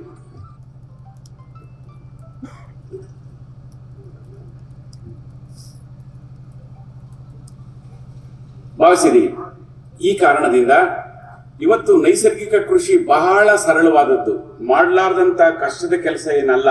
ಪ್ರತಿಯೊಬ್ಬ ರೈತ ಇವತ್ತು ಹಳ್ಳಿನಲ್ಲೂ ಮಾಡಬಹುದಾದಂತ ಒಂದು ಸಣ್ಣ ಕ್ರಿಯೆ ಅದು. ಒಂದು ದೇಶೀಯ ಹಸು, ಒಂದು ನಾಟಿ ಹಸು ಅಂತ ಹೇಳಿ ನಾವೇನ್ ಕರಿತೀವಿ, ಆ ನಾಟಿ ಹಸುವಿನ ಸಗಣಿ ಅದನ್ನ ಸುಭಾಷ್ ಪಾಳೇಕರ್ ಅಧ್ಯಯನ ಮಾಡಿ ಅದನ್ನ ತಂದಿರೋಂಥದ್ದು. ಅವರು ಒಂದು ಬುಡಕಟ್ಟು ಜನಾಂಗ ಕೃಷಿ ಮಾಡಂತ ಜಾಗದಲ್ಲಿ ಅಧ್ಯಯನ ಮಾಡಂತ ಸಂದರ್ಭದಲ್ಲಿ ಆ ಬುಡಕಟ್ಟು ಜನಾಂಗ ಶಿವರಾತ್ರಿ ಆದ ಹುಣ್ಣಿಮೆ ದಿನ ಒಂದು ದೇಶೀಯ ಹಸು ಕೊಡುವಂತ 2 kg ಸಗಣಿ, 2 ಲೀಟರ್ ಗಂಜಲನ 10 ಲೀಟರ್ ನೀರಿಗೆ ಮಿಕ್ಸ್ ಮಾಡಿ ಒಂದು ಮಡಿಕೆಗೆ ಹಾಕಿ 1 ಎಕರೆಗೆ ಒಂದೊಂದು ಮಡಿಕೆನ 2 ಅಡಿ ಆಳು ಕೂತಾಕವ್ರಂತೆ. ಯುಗಾದಿ ಆದ್ಮೇಲೆ ಒಂದು ಹೊಸ ಮಳೆ ಬಂದ್ಮೇಲೆ ಆ ಮಡಿಕೆನಲ್ಲಿದ್ದಂತ ದ್ರವನ ತೆಗೆದ್ಬಿಟ್ಟು 200 ಲೀಟರ್ ನೀರಿಗೆ ಮಿಕ್ಸ್ ಮಾಡಿ ಅದನ್ನ 1 ಎಕರೆಗೆ ಚೆಲ್ಲಿ ಉಳುಮೆ ಮಾಡ್ತಾ ಹೋದ್ರಂತೆ. ಆಗ ಆ ಮಡಿಕೆಯಲ್ಲಿ ಏನಿದೆ ಅಂತ ಹೇಳಿ ಸುಭಾಷ್ ಪಾಳೇಕರ್ ಅಧ್ಯಯನ ಮಾಡಿದಾಗ ಕಾಡಿನ ಮಣ್ಣಲ್ಲಿ ಏನಿತ್ತು ಜೀವಾಣುಗಳು, ಆ ಜೀವಾಣುಗಳು ಆ ಮಡಿಕೆನಲ್ಲಿದೆ ಅಂತ ಗೊತ್ತಾಯ್ತು. ಆಗ ಅವರು ಅದರ ಮೂಲ ಹುಡುಕಿದಾಗ ಅದು ಒಂದು ದೇಶೀಯ ಹಸುವಿನ ಸಗಣಿನಲ್ಲಿದೆ ಅಂತ ಗೊತ್ತಾಯ್ತು. ಆಗ ಅವರು ದೇಶೀಯ ಹಸುಗಳು, HF, ಜರ್ಸಿ, ಕುದುರೆ, ಕತ್ತೆ, ಮೇಕೆಯ ಎಲ್ಲ ಮಲದ ಮೇಲೆ, ಎಲ್ಲ ಪ್ರಾಣಿಗಳ ಮಲದ ಮೇಲೆ ಅಧ್ಯಯನ ಮಾಡಿದಾಗ ಈ ದೇಶೀಯ ಹಸು ಕೊಡಂತ ಸಗಣಿನಲ್ಲಿ ಮಾತ್ರ ಈ ಜೀವಾಣುಗಳು ವೃದ್ಧಿ ಆಗ್ತಾ ಇದೆ ಅಂತ ಗೊತ್ತಾದ ಮೇಲೆ ಇದನ್ನ ವೃದ್ಧಿ ಮಾಡಿ ಅದನ್ನ ಜೀವಾಮೃತ ಮಾಡಿ ಅದನ್ನ ಮತ್ತೆ ನಂತರ ಭೂಮಿಗೆ ಹಾಕಿದ ಮೇಲೆ ಆ ಭೂಮಿನಲ್ಲಿ ಅವೆಲ್ಲವೂ ಮತ್ತೆ ದ್ವಿಗುಣಗೊಳ್ಳುತ್ತಾ ಭೂಮಿನ ಫಲವತ್ತತೆ ಮಾಡೋಂಥ ಕೆಲಸಕ್ಕೆ ಅವು ಮುಂದಾಗ್ತವೆ ಅಂತ ಹೇಳಿ ಗೊತ್ತಾಯ್ತು. ನೋಡಿ, ಒಂದ್ ಮಣ್ಣು ಇವತ್ತು ಜೀವಂತವಾದಂತ ಮಣ್ಣಲ್ಲಿ 1 ಅಡಿ ಪ್ರದೇಶದಲ್ಲಿ ಸುಮಾರು 800 ಕೋಟಿ ಮೈಕ್ರೋಬ್ಸ್ಗಳು ಇರಬೇಕಿತ್ತು, ಸೂಕ್ಷ್ಮಾಣು ಜೀವಿಗಳು ಇರಬೇಕಿತ್ತು. ಇವತ್ತು ಕೆಮಿಕಲ್ ನಾವು ಬಳಸ್ತಾ, ಕಳೆನಾಶಕ ಬಳಸ್ತಾ ಅಷ್ಟು ಜೀವಾಣುಗಳನ್ನ ನಾಶ ಮಾಡಿದೀವಿ. ಅದ್ರ ಜೊತೆನಲ್ಲಿ ಅನೇಕ ಮಣ್ಣು ಜೀವಿಗಳು, ಎರೆಹುಳಿನಂತ ನಮ್ಮ ಸ್ನೇಹ ಜೀವಿ, ಕುಂಬಾರುಳ, ಓಡುಳ, ಇಲಿ, ಕಪ್ಪೆ, ಜೇಡ, ಈ ತರದ ಅನೇಕ ಕೀಟಗಳನ್ನ ಇವತ್ತು ನಾಶ ಮಾಡ್ಕೊಂಡಿದೀವಿ. ಇದರ ಫಲ ಏನಾಯ್ತು ಅಂತಂದ್ರೆ ಇವತ್ತು ಕೃಷಿ ಮಣ್ಣು ಸಾಯ್ತಾ ಹೋಯ್ತು ಈ ಕಾರಣದಿಂದ. ಯಾಕೆಂದ್ರೆ ಮಣ್ಣಲ್ಲಿ ವಾಸ ಮಾಡಂತ ಈ ಮಣ್ಣು ಜೀವಿಗಳು ಬಿಡಂತ ಮಲಮೂತ್ರ ಇರಬಹುದು, ಬೆವರು ಇರಬಹುದು, ಇದರಿಂದ ರಾಸಾಯನಿಕ ಕ್ರಿಯೆ ಉತ್ಪತ್ತಿಯಾಗಿ ಫ್ಲೋರಿಕ್ ಆಕ್ಸೈಡ್ ಉತ್ಪತ್ತಿಯಾಗಿ ಆ ಫ್ಲೋರಿಕ್ ಆಕ್ಸೈಡ್ ಮಣ್ಣಲ್ಲಿರೋಂತ ಕಲ್ಲಿನ ಕಣಗಳನ್ನು ಕರಗಿಸ್ತಾ ನಮಗೆ ರಾಕ್ ಫಾಸ್ಫೇಟ್ ನ ಸಪ್ಲೈ ಮಾಡ್ತಾ ಇತ್ತು. ಆ ರಾಕ್ ಫಾಸ್ಫೇಟ್ ಜೊತೆನಲ್ಲಿ ಅನೇಕ ಔಷಧಿ ಗುಣಗಳನ್ನ ಮತ್ತು ಪೋಷಕಾಂಶಗಳನ್ನ ಅದು ಕೊಡ್ತಾ ಇತ್ತು. ಆದ್ರೆ ಯಾವಾಗ ಈ ಜೀವಾಣುಗಳು, ಈ ಮಣ್ಣು ಜೀವಿಗಳೆಲ್ಲ ಸತ್ತೋದಾಗ ಈ ಮಣ್ಣಿನಲ್ಲಿ ಈ ಕ್ರಿಯೆಗಳೇ ನಿಂತೋದ ಕಾರಣದಿಂದ ಮಣ್ಣು ಪರಿಪೂರ್ಣವಾಗಿ ಸತ್ತೋಗಿ ಮಣ್ಣಿನಲ್ಲಿ ಏನನ್ನೂ ಬೆಳಿಲಾರದಂತ ಸ್ಥಿತಿ ಬಂತು. ಆ ಕಾರಣಕ್ಕಾಗಿ ನಾವು ಮೇಲಿಂದ ಸುರಿಯೋದಕ್ಕೆ ಪ್ರಾರಂಭ ಮಾಡಿದ್ವು. ರಾಸಾಯನಿಕ ಗೊಬ್ಬರಗಳು ಮತ್ತು ಸಾವಯವ ಗೊಬ್ಬರಗಳನ್ನು ಸುರಿತಾ ಹೋದ್ವು. ಅದಕ್ಕೆ ಶೈಲೇಂದ್ರ ಜೋಶ್ ಅಂತ ಹೇಳಿ ಒಬ್ಬ ವಿಜ್ಞಾನಿ ಹೇಳ್ತಾನೆ, ಕೆಮಿಕಲ್ ಕೃಷಿನಲ್ಲಿ ಕೇವಲ 5 ರಿಂದ 9 ಪೋಷಕಾಂಶಗಳನ್ನು ಮಾತ್ರ ಕೊಡಬಹುದು. ಆದ್ರೆ ನಂತರ ಬಂದಂತ ಈ ಸಾವಯವ ಕೃಷಿನಲ್ಲಿ ಕೇವಲ 30 ರಿಂದ 40 ಪೋಷಕಾಂಶಗಳನ್ನು ಮಾತ್ರ ಕೊಡಬಹುದು. ಆದ್ರೆ ನೈಸರ್ಗಿಕವಾದಂತ ಮಣ್ಣಲ್ಲಿ 108 ಅನ್ನದ್ರವ್ಯಗಳನ್ನು ಕೊಡಂತ ಶಕ್ತಿ ಆ ನೈಸರ್ಗಿಕ ಮಣ್ಣಿಗಿತ್ತು. ಅದನ್ನ ನಾವು ನಾಶ ಮಾಡ್ಕೊಂಡಿದೀವಿ. ಆ ಕಾರಣಕ್ಕಾಗಿ ಮಣ್ಣನ್ನ ಮತ್ತೆ ಪುನಃ ನಾವು ನೈಸರ್ಗಿಕ ಕ್ರಿಯೆ ಒಳಪಡಿಸ್ಬೇಕು. ಒಳಪಡಿಸಿದಾಗ ಈ ಒಂದು ಸಸ್ಯಕ್ಕೆ ಒಂದು ಬೆಳೆ ಕೊಡ್ಬೇಕಾದಂತ ಎಲ್ಲ ಅನ್ನದ್ರವ್ಯಗಳನ್ನ, ಆ ಪೋಷಕಾಂಶಗಳನ್ನ ಆ ಜೀವಾಣುಗಳು ಕೊಡ್ತಾ ಹೋಗ್ತೇವೆ ಅಂತ ಹೇಳಿ ಆತ ಹೇಳ್ತಾನೆ. ಇಷ್ಟೆಲ್ಲ ನಮ್ಮ ಮುಂದೆ ಇದ್ರೂ ಸಹ ಇವತ್ತು ನಾವು ಯಾವುದೋ ಒಂದು ಹುನ್ನಾರದಿಂದ ಇವತ್ತು ನಾವು ರೈತರು ಬಲಿಯಾಗ್ತಾ ಇದೀವಿ. ಆ ಕಾರಣಕ್ಕಾಗಿ ನಾವು ತೋಟಗಾರಿಕಾ ಬೆಳೆಗಳಲ್ಲಿ, ನಾವು ಸರ್ವೋದಯದ ಹಿನ್ನೆಲೆಯಲ್ಲಿ ತೋಟಗಾರಿಕಾ ಬೆಳೆಗಳಲ್ಲಿ ಏನೇನು ಉಪ ಬೆಳೆಗಳನ್ನು ಮಾಡಬಹುದು, ಆಹಾರ ಬೆಳೆಗಳನ್ನು ಬೆಳೀತಾ ಇದ್ದೀರಲ್ಲ, ಆ ಬೆಳೆಗಳನ್ನ ಯಾವ ಕ್ರಮದಲ್ಲಿ ಬೆಳಿಬಹುದು ಅನ್ನೋದ್ರ ಬಗ್ಗೆ ತರಬೇತಿ ಕೊಡೋದಕ್ಕೆ ಒಂದೊಂದು ತಾಲೂಕಲ್ಲಿ ಒಂದೊಂದು ಕಾರ್ಯಕ್ರಮನ ಆಯೋಜಿಸಬೇಕು ಅಂತ ಹೇಳಿ ಒಂದು ಕಾರ್ಯಕ್ರಮವನ್ನು ನಾವು ಹಮ್ಮಿಕೊಂಡಿದೀವಿ. ಈ ಎಲ್ಲಾ ಹಿನ್ನೆಲೆಯಲ್ಲಿ ಇವತ್ತಿನ ಈ ಜಾಥಾ ಏನಿದೆ, ಈ ಜಾಥಾ ನಿಮ್ಮ ಮನಸ್ಸನ್ನ ಪರಿವರ್ತನೆ ಮಾಡೋದಕ್ಕೆ ಹೊರಟಂತ ಒಂದು ಮಾರ್ಗ ಅಷ್ಟೇನೆ. ಈ ಮಾರ್ಗನ ನೀವು ತುಳಿದು ನನ್ನ ಪರಿವರ್ತನೆಗೆ ಏನು ಮಾಡಬಹುದು ಅಂತೇಳಿ ನಮ್ಮ ವೈಯಕ್ತಿಕ ನೆಲೆಗಟ್ಟಿನಲ್ಲಿ ನಾವು ಆಲೋಚನೆ ಮಾಡಿದಾಗ ನನ್ನ ಬದುಕು ಸುಭಿಕ್ಷವಾಗಿರುತ್ತೆ ಅಂತ ಹೇಳಿ ನನ್ನ ಭಾವನೆ. ಆ ಕಾರಣಕ್ಕಾಗಿ ಇನ್ನು ಮುಂದಿನ ದಿನಗಳಲ್ಲಿ ಪ್ರತಿ ತಾಲೂಕಲ್ಲೂ ಈ ತರದ ರೈತರಿಗೆ ತರಬೇತಿಗಳನ್ನು ಕೊಡುವಂತ ಆಲೋಚನೆ ಇದೆ. ಈ ಆಲೋಚನೆಗೆ ನೀವೆಲ್ಲರೂ ಸ್ಪಂದಿಸ್ತಾ ನಿಮ್ಮ ಬದುಕನ್ನು ನೀವು ಸುಸ್ಥಿರಗೊಳಿಸಿಕೊಳ್ಳಿ ಅಂತ ಹೇಳಿ ಹೇಳ್ತಾ ನನ್ನ ಮಾತನ್ನು ಮುಗಿಸ್ತಾ ಇದ್ದೀನಿ. ಎಲ್ರಿಗೂ ನಮಸ್ಕಾರ. ಚಂದ್ರಶೇಖರ್ ನಾರಾಯಣಪುರ ಇವರಿಗೆ ಧನ್ಯವಾದಗಳು. ಅವರು ಪೂಜ್ಯರಿಂದ ಆಶೀರ್ವಾದ ಪಡ್ಕೊಳ್ಬೇಕಾಗಿ ವಿನಂತಿಸ್ಕೊಳ್ತಾನೆ. ಈ ಕಾರ್ಯಕ್ರಮದಲ್ಲಿ ಸ್ವಯಂ ಪ್ರೇರಣೆಯಿಂದ ಭಾಗವಹಿಸಿರುವಂತಹ ಮತ್ತೋರ್ವ ಅತಿಥಿಗಳಲ್ಲಿ ಕಡೂರು ವಿಧಾನಸಭಾ ಕ್ಷೇತ್ರದ ಮಾಜಿ ಶಾಸಕರಾದ YSV ದತ್ತರವರು, ಈ ನಾಡಿನ ಶ್ರೇಷ್ಠ ಶಿಕ್ಷಣ ತಜ್ಞ H ನರಸಿಂಹಯ್ಯನವರ ಶಿಷ್ಯ ಕೂಡ. ವಿದ್ಯಾರ್ಥಿ ದೆಸೆಯಿಂದಲೇ ಅವರೆಲ್ಲ ಚಿಂತನೆಗಳಿಗೆ ಒಳಗಾಗಿ ಈ ನಾಡಿನ, ಈ ರಾಜ್ಯದಾದ್ಯಂತ 10 ಹಲವು ಜನಜಾಗೃತಿ ಕಾರ್ಯಕ್ರಮಗಳ ಮೂಲಕ ಹೆಸರುಗೊಳಿಸಿರುವಂತವರು, ಶ್ರೇಷ್ಠ ಚಿಂತಕರು, ವಾಗ್ಮಿಗಳು, ಸಾಹಿತ್ಯ ಪ್ರೇಮಿಗಳು.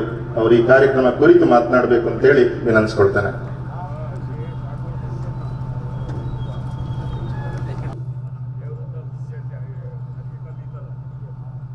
ಜನಜಾಗೃತಿಯ ಮತ್ತು ಆಸೆ ಭರವಸೆಯ ಜನಾಂದೋಲನಕ್ಕೆ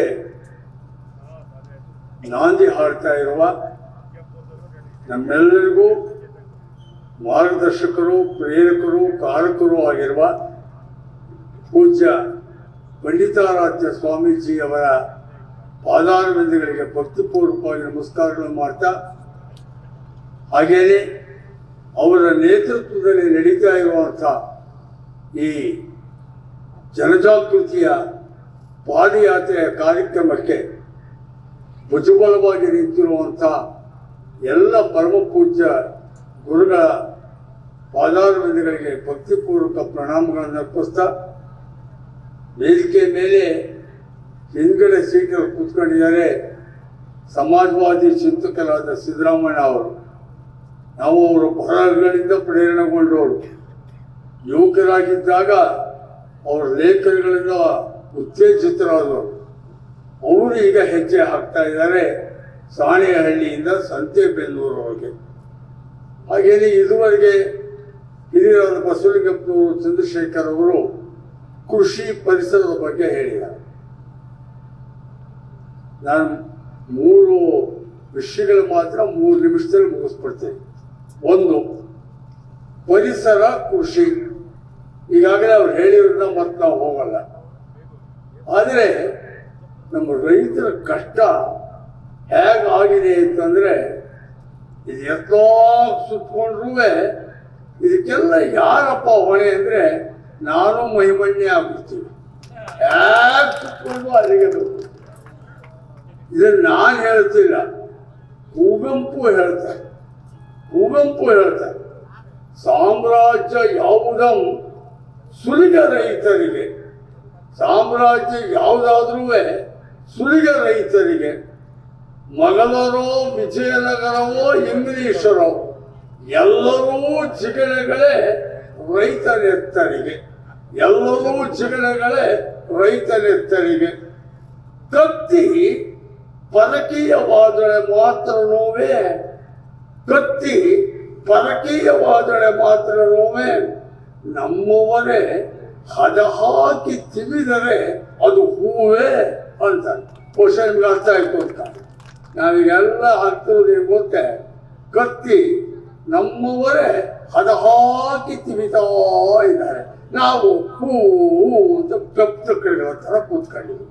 ಇದು ಕೃಷಿ. ಅದಕ್ಕೇನೆ ಗುರುಗಳು ಕೃಷಿ ಪರಿಸರ ಅಂತ ಸೇರಿಸಿದ್ದಾರೆ. ಶಿಕ್ಷಣ ಮತ್ತು ನನಗೆ ಗಾಂಧಿ, ಅಂಬೇಡ್ಕರ್, ಬುದ್ಧ ಅದೆಲ್ಲ ಒಂದು ಭಾಗ. ಅವೆಲ್ಲ ನಮಗೆ ವಿಚಾರ ಪ್ರಚೋದಕ. ನಮ್ಮ ಕಾಲಘಟ್ಟದಲ್ಲಿ 20ನೇ ಶತಮಾನದಿಂದ ಈಚೆಗೆ ನಮಗೆ ಕುವೆಂಪು ಪ್ರಸ್ತುತ.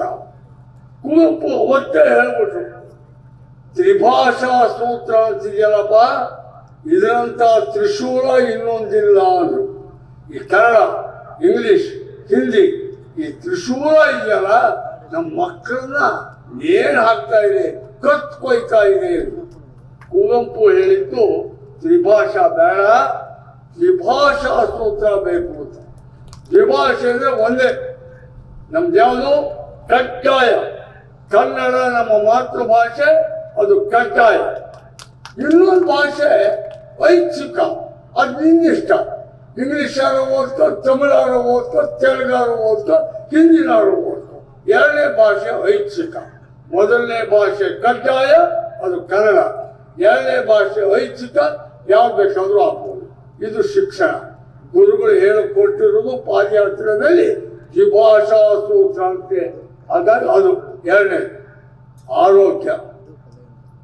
ಇನ್ನೊಂದ್ಸಲ ಕೋವಿಡ್ ಬಂದ್ರೆ ಎಷ್ಟು ಚೆನ್ನಾಗಿರುತ್ತೆ ಅನ್ನೋದಿದೆ.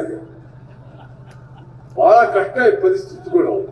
ಹಾಗಾಗಿ ಆರೋಗ್ಯದ ಒಳಗಡೆಯಲ್ಲಿ ಬಡವರಿಗೆ ಕೈಗೆಟುಕುವ ದರದಲ್ಲಿ ಆರೋಗ್ಯ ಸಿಗಬೇಕು.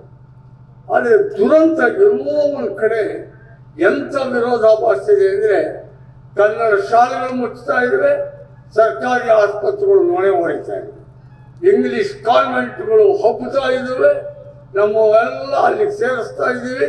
ನಮ್ಮ ಮನೆ ಮುಂದಿರೋ ಸ್ಕೂಲಲ್ಲಿ, ಪ್ರೈಮರಿ ಸ್ಕೂಲ್, ಗೌರ್ಮೆಂಟ್ ಸ್ಕೂಲಲ್ಲಿ 5 ಜನ ಮಕ್ಕಳಿದ್ದಾವೆ. ಅವ್ರಿಗೆ 3 ಜನ ಮೇಷ್ಟ್ರು, ಅವ್ರಿಗೆ ಎಷ್ಟೋ 1000 ಗಟ್ಟಲೆ, ಲಕ್ಷ ಗಟ್ಟಲೆ ಸಂಬಳ. ಅಲ್ಲಿ ನಮ್ಮ ಮಕ್ಕಳನ್ನೆಲ್ಲ ವ್ಯಾನಲ್ಲಿ ಕಟ್ಕೊಂಡು ಹೋಗಿ ಕುರಿ ಮಂದೆ ಥರ ಎಲ್ಲಿಗೋ ಕಳಿಸ್ತಾ ಇದೆ.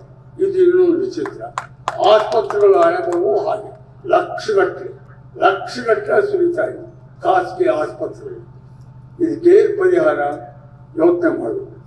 ಕೊನೆಗೆ ಒಂದು ಹಾಕಿದ್ದಾರೆ ಗುರುಗಳು, ಪರಿಸರ, ಕೃಷಿ, ಶಿಕ್ಷಣ, ಆರೋಗ್ಯ, ಕೊನೆಗೆ ಒಂದು ಹಾಕಿದ್ದಾರೆ ರಾಜಕೀಯ ಜಾಗೃತಿ. ಇದೇ ಇರೋದು, ಅದೇ ಆಗಕ್ಕಾಗಲ್ಲ. ಅದು ನೆಟ್ಗಾದ್ರೆ ಇವೆಲ್ಲವೂ ತನ್ನಷ್ಟಕ್ಕಾನೆ ನೆಟ್ಟಾಗುತ್ತೆ. ಆ ರಾಜಕೀಯ ಜಾಗೃತಿ ಆಗುತ್ತೆ. ಆದರೆ ದುರಂತ ಏನಾಗಿದೆ, ಅಲ್ಲಮಪ್ರಭು ಒಂದು ವಚನ ಜ್ಞಾಪಕ ಬರುತ್ತೆ ನನಗೆ. ಅವನು ಒಂದು ಕಡೆ ಹೇಳ್ತಾನೆ, ಅಲ್ಲಮಪ್ರಭು ಬೆಳಗಿನ ವಚನ ಅಂತಾನೆ, ಅಲ್ಲಮಪ್ರಭುವಿನ ಬೆಳಗಿನ ವಚನ. ಅವನೊಂದು ಕಡೆ ಹೇಳ್ತಾನೆ, ಸಂಸಾರವೆಂಬ ಹೆಣಬಿದ್ದಿರೆ ಕಂಡಿರೆ, ಸಂಸಾರವೆಂಬ ಹೆಣಬಿದ್ದಿರೆ ಕಂಡಿರೆ, ಹೆಣವ ತಿನ್ನಲು ಬಂದ ನಾಯಿಗಳ ಜಗಳವ ನೋಡಿರೆ, ಹೆಣವ ತಿನ್ನಲು ಬಂದ ನಾಯಿಗಳ ಜಗಳವ ನೋಡಿರೆ, ನಾಯಿಗಳ ಜಗಳವ ನೋಡಿ ಹೆಣವೆದ್ದು ನಗುತ್ತಿದೆ ಅಂತಾನೆ. ಬಹುಶಃ ನಮ್ಮ ರಾಜಕಾರಣಿಗಳ ಜಗಳ, ನಾಯಿಗಳ ಜಗಳವ ನೋಡಿ ಪ್ರಜಾಪ್ರಭುತ್ವವೆಂಬ ಹೆಣ ಎದ್ದು ಕುಡಿಯುತ್ತಿದೆ ಅನ್ನೋ ಸ್ಥಿತಿ ಆಗಿದೆ. ಅದ್ಮೇಲೆ ನಿಮಗೆ ಸೂಕ್ಷ್ಮ ಅರ್ಥ ಆಯಿತು ಅಂತ ಅಂದ್ಕೊಂಡಿದ್ದೀನಿ.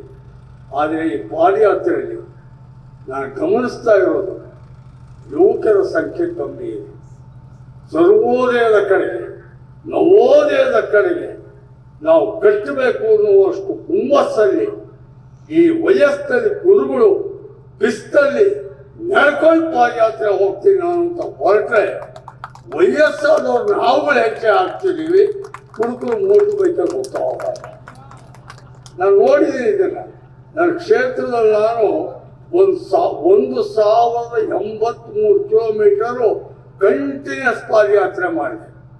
ನಾನು ಹೋದ್ರೆ ಹುಡುಗರೆಲ್ಲ ಬರೋರು, ಈಗ ಒಂದು ಕಡೆ ಸೇರ್ಕೊಂಡ ಬರೋರು, ಅಣ್ಣ ನೀನು ನಡಿ, ನಾವು ಕಡೆ ಬರ್ತೀವಿ ಮೋಟರ್ ಬೈಕಲ್ಲಿ. ಇದು ನಮ್ಮ ಹುಡುಗರು. ಗೋಪಾಲಕೃಷ್ಣ ಅಡಿಗರು 60ರ ದಶಕದಲ್ಲಿ ಹೇಳಿದರು, ಕಟ್ಟುವವು ನಾವು ಹೊಸ ನಾಳೊಂದನು ರಸದ ಬೀಳೊಂದನು. ಯುವಕರಿಗೆ ಹೇಳಿದರು, ಹೊಸ ನೆತ್ತರು ಉಕ್ಕುಕ್ಕಿ ಆಡಿ ಹೋಗುವ ಮುನ್ನ, ಹರಿಯದಿ ಮಾಂತ್ರಿಕನ ಮಾಟ ಮೊಸಳುವ ಮುನ್ನ, ಕಟ್ಟುವವು ನಾವು ಹೊಸ ನಾಳೊಂದನು ರಸದ ಬೀಳೊಂದನು.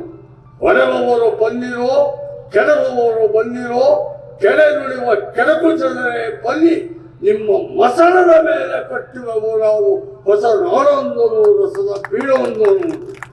ಏನು ಹುಮ್ಮಸ್ಸು! ಯಾವನಾರು ಕೆಡಿಸ್ತೀರಾ ನಮ್ಮನ್ನ, ಒಳ್ಳೆಯ ಕೆಲಸಕ್ಕೆ ಕಲ್ಲಾಗ್ತೀರಾ, ನಿಮ್ಮ ಮಸಣದ ಮೇಲೆ ಕಟ್ಟುವವು ನಾವು ಹೊಸ ನಾಳೊಂದನು ಅಂತ ಹೇಳಿದ್ರೆ ಅದು ನಮ್ಮಂಥವ್ರಿಗೆಲ್ಲ ಸ್ಫೂರ್ತಿ ಆಗೋದು. ಗುರುಗಳು ಬಿಸ್ತಲ್ಲಿ ನಡೀತಿದ್ದಾರೆ, ನಡಿ ಸತ್ಯ ಬಂದವ್ರಿಗೆ ಕಾಗಲ್ ಬಂದು ಸೇರ್ಕೊಳ್ತೀವಿ, ಇನ್ನೇನು ಹೊಸದಾರು ಕಟ್ತೀವಿ, ಯೋಚನೆ ಮಾಡಿ. ನಮಸ್ಕಾರ.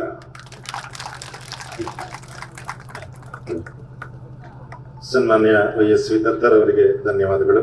ಅವರ ಪೂಜ್ಯರಿಂದ ಆಶೀರ್ವಾದ ಪಡ್ಕೊಳ್ಬೇಕಾಗಿ ವಿನಂತಿಸ್ಕೊಳ್ತೇನೆ. ಸಿನಿಮಾ ಕ್ಷೇತ್ರದವರು ಕೂಡ ಈ ಪಾದಯಾತ್ರೆಯಲ್ಲಿ ಹೆಜ್ಜೆ ಹಾಕ್ಲಿಕ್ಕೆ ಮುಂದೆ ಹಾಕ್ತಾರೆ ಅಂತ ಹೇಳಿದ್ರೆ ನಿಜವಾಗ್ಲೂ ಕೂಡ ಆಶ್ಚರ್ಯ. ಆ ಆಶ್ಚರ್ಯದ ಒಳಗಡೆ ಪೂಜಾ ಗಾಂಧಿ ಅವರು, ಸಿನಿಮಾ ನಟಿ, ಬೆಳಿಗ್ಗೆ ಶಿವಧ್ವಜ ಆರೋಹಣ ಮಾಡೋದ್ರ ಮೂಲಕ ಈ ಕಾರ್ಯಕ್ರಮಕ್ಕೆ ಚಾಲನೆಯನ್ನು ಕೊಟ್ಟಿರುವಂತವ್ರು. ಅವರು ಸ್ವಯಂ ಪ್ರೇರಣೆಯಿಂದ ಈ ಜಾಗೃತಿಯ ಮೇಳದಲ್ಲಿ ಭಾಗವಹಿಸಿರುವಂತವರು. ಅವರು ಈ ಕಾರ್ಯಕ್ರಮ ಕುರಿತು ಮಾತನಾಡಬೇಕು ಅಂತ ಹೇಳಿ ಅವರಲ್ಲಿ ವಿನಂತಿ ಮಾಡಿಕೊಳ್ತೇನೆ.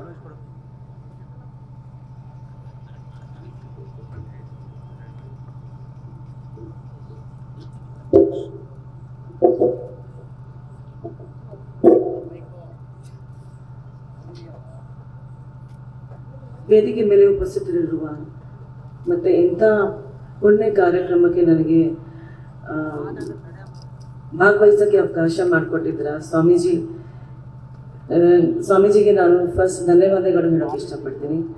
ವೇದಿಕೆ ಮೇಲೆ ಇರುವ ಎಲ್ಲ ಗಣ್ಯರಿಗೆ, ಎಲ್ಲ ಸ್ವಾಮೀಜಿಗಳಿಗೆ ನನ್ನ ನಮಸ್ಕಾರಗಳು. ಈ ಕಾರ್ಯಕ್ರಮ ಬಗ್ಗೆ ನನಗೆ ಗೊತ್ತಾಗಿದ ತಕ್ಷಣ ನನಗೆ SG ಸಿದ್ದರಾಮಯ್ಯ ಸರ್ ನನಗೆ ತುಂಬ ಆತ್ಮೀಯರು. ಅವರು ನನಗೆ ಈ ಕಾರ್ಯಕ್ರಮದ ಬಗ್ಗೆ ಹೇಳಿದ ತಕ್ಷಣ ನಾನು ಹೇಳಿದೆ, ಸರ್ ನಾನು ಬರ್ತೀನಿ. ಯಾಕೆಂದರೆ ಆಮೇಲೆ ನಾನು ಪ್ರಣಾಳಿಕೆ ನೋಡಿದೆ, ಅಂದರೆ ಎಷ್ಟು ಚೆನ್ನಾಗಿ ಸ್ವಾಮೀಜಿಗಳು ಎಲ್ಲ ಅದರಲ್ಲಿ ಬರೆದಿದ್ದಾರೆ. ನನಗೆ ತುಂಬ ಖುಷಿ ಆಯಿತು. ಈ ಕಾರ್ಯಕ್ರಮದಲ್ಲಿ ನಾನು ಭಾಗವಹಿಸ್ತೀನಿ ಅಂತ ಸಿದ್ದರಾಮಯ್ಯ ಸರ್ಗೆ ನಾನು ಹೇಳಿದೆ.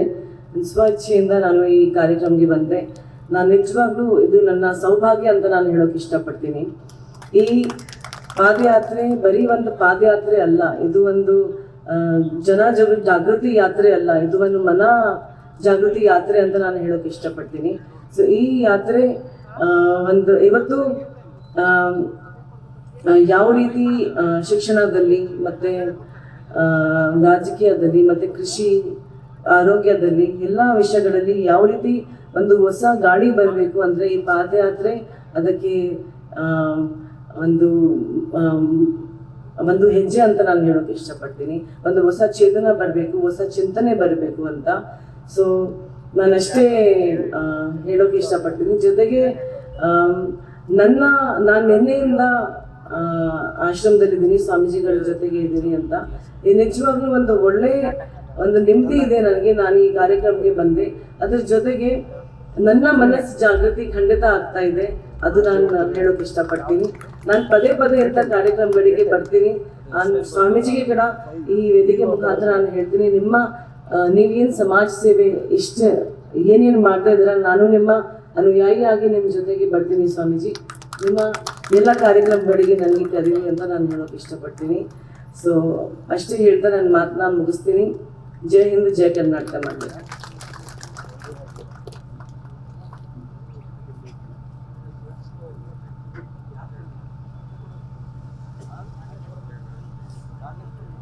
ಪೂಜ್ಯ ಗಾಂಧಿಯವರಿಗೆ ಧನ್ಯವಾದಗಳು. ಅವರು ಪೂಜ್ಯರಿಂದ ಆಶೀರ್ವಾದ ಪಡ್ಕೊಳ್ಬೇಕಾಗಿ ವಿನಂತಿಸ್ಕೊಳ್ತಾನೆ. ಈ ಕಾರ್ಯಕ್ರಮದಲ್ಲಿ ಈ ನಾಡಿನ ವಿವಿಧ ಮಠದ ಪೂಜ್ಯರುಗಳು ಕೂಡ ಸ್ವಯಂ ಪ್ರೇರಣೆಯಿಂದ ಈ ಒಂದು ಪಾದಯಾತ್ರೆಯಲ್ಲಿ ಸರ್ವೋದಯದ ನಡೆದಿಗೆ ಪಾಲ್ಗೊಂಡಿರುವಂಥವರು. ಅದರಲ್ಲಿ ಎಳನಡು ಮಹಾಸಂಸ್ಥಾನದ ಪರಮ ಪೂಜ್ಯ ಶ್ರೀ ಶ್ರೀ ಜ್ಞಾನಪ್ರಭು ಸಿದ್ದರಾಮ ದೇಶಿಕೇಂದ್ರ ಮಹಾಸ್ವಾಮೀಜಿಗಳವರು ಈ ಕಾರ್ಯಕ್ರಮದಲ್ಲಿ ಪಾಲ್ಗೊಂಡಿದ್ದಾರೆ. ಅವರು ಆಶೀರ್ವಚನವನ್ನ ಕರುಣಿಸಬೇಕಾಗಿ ಪ್ರಾರ್ಥಿಸಿಕೊಳ್ತಾರೆ.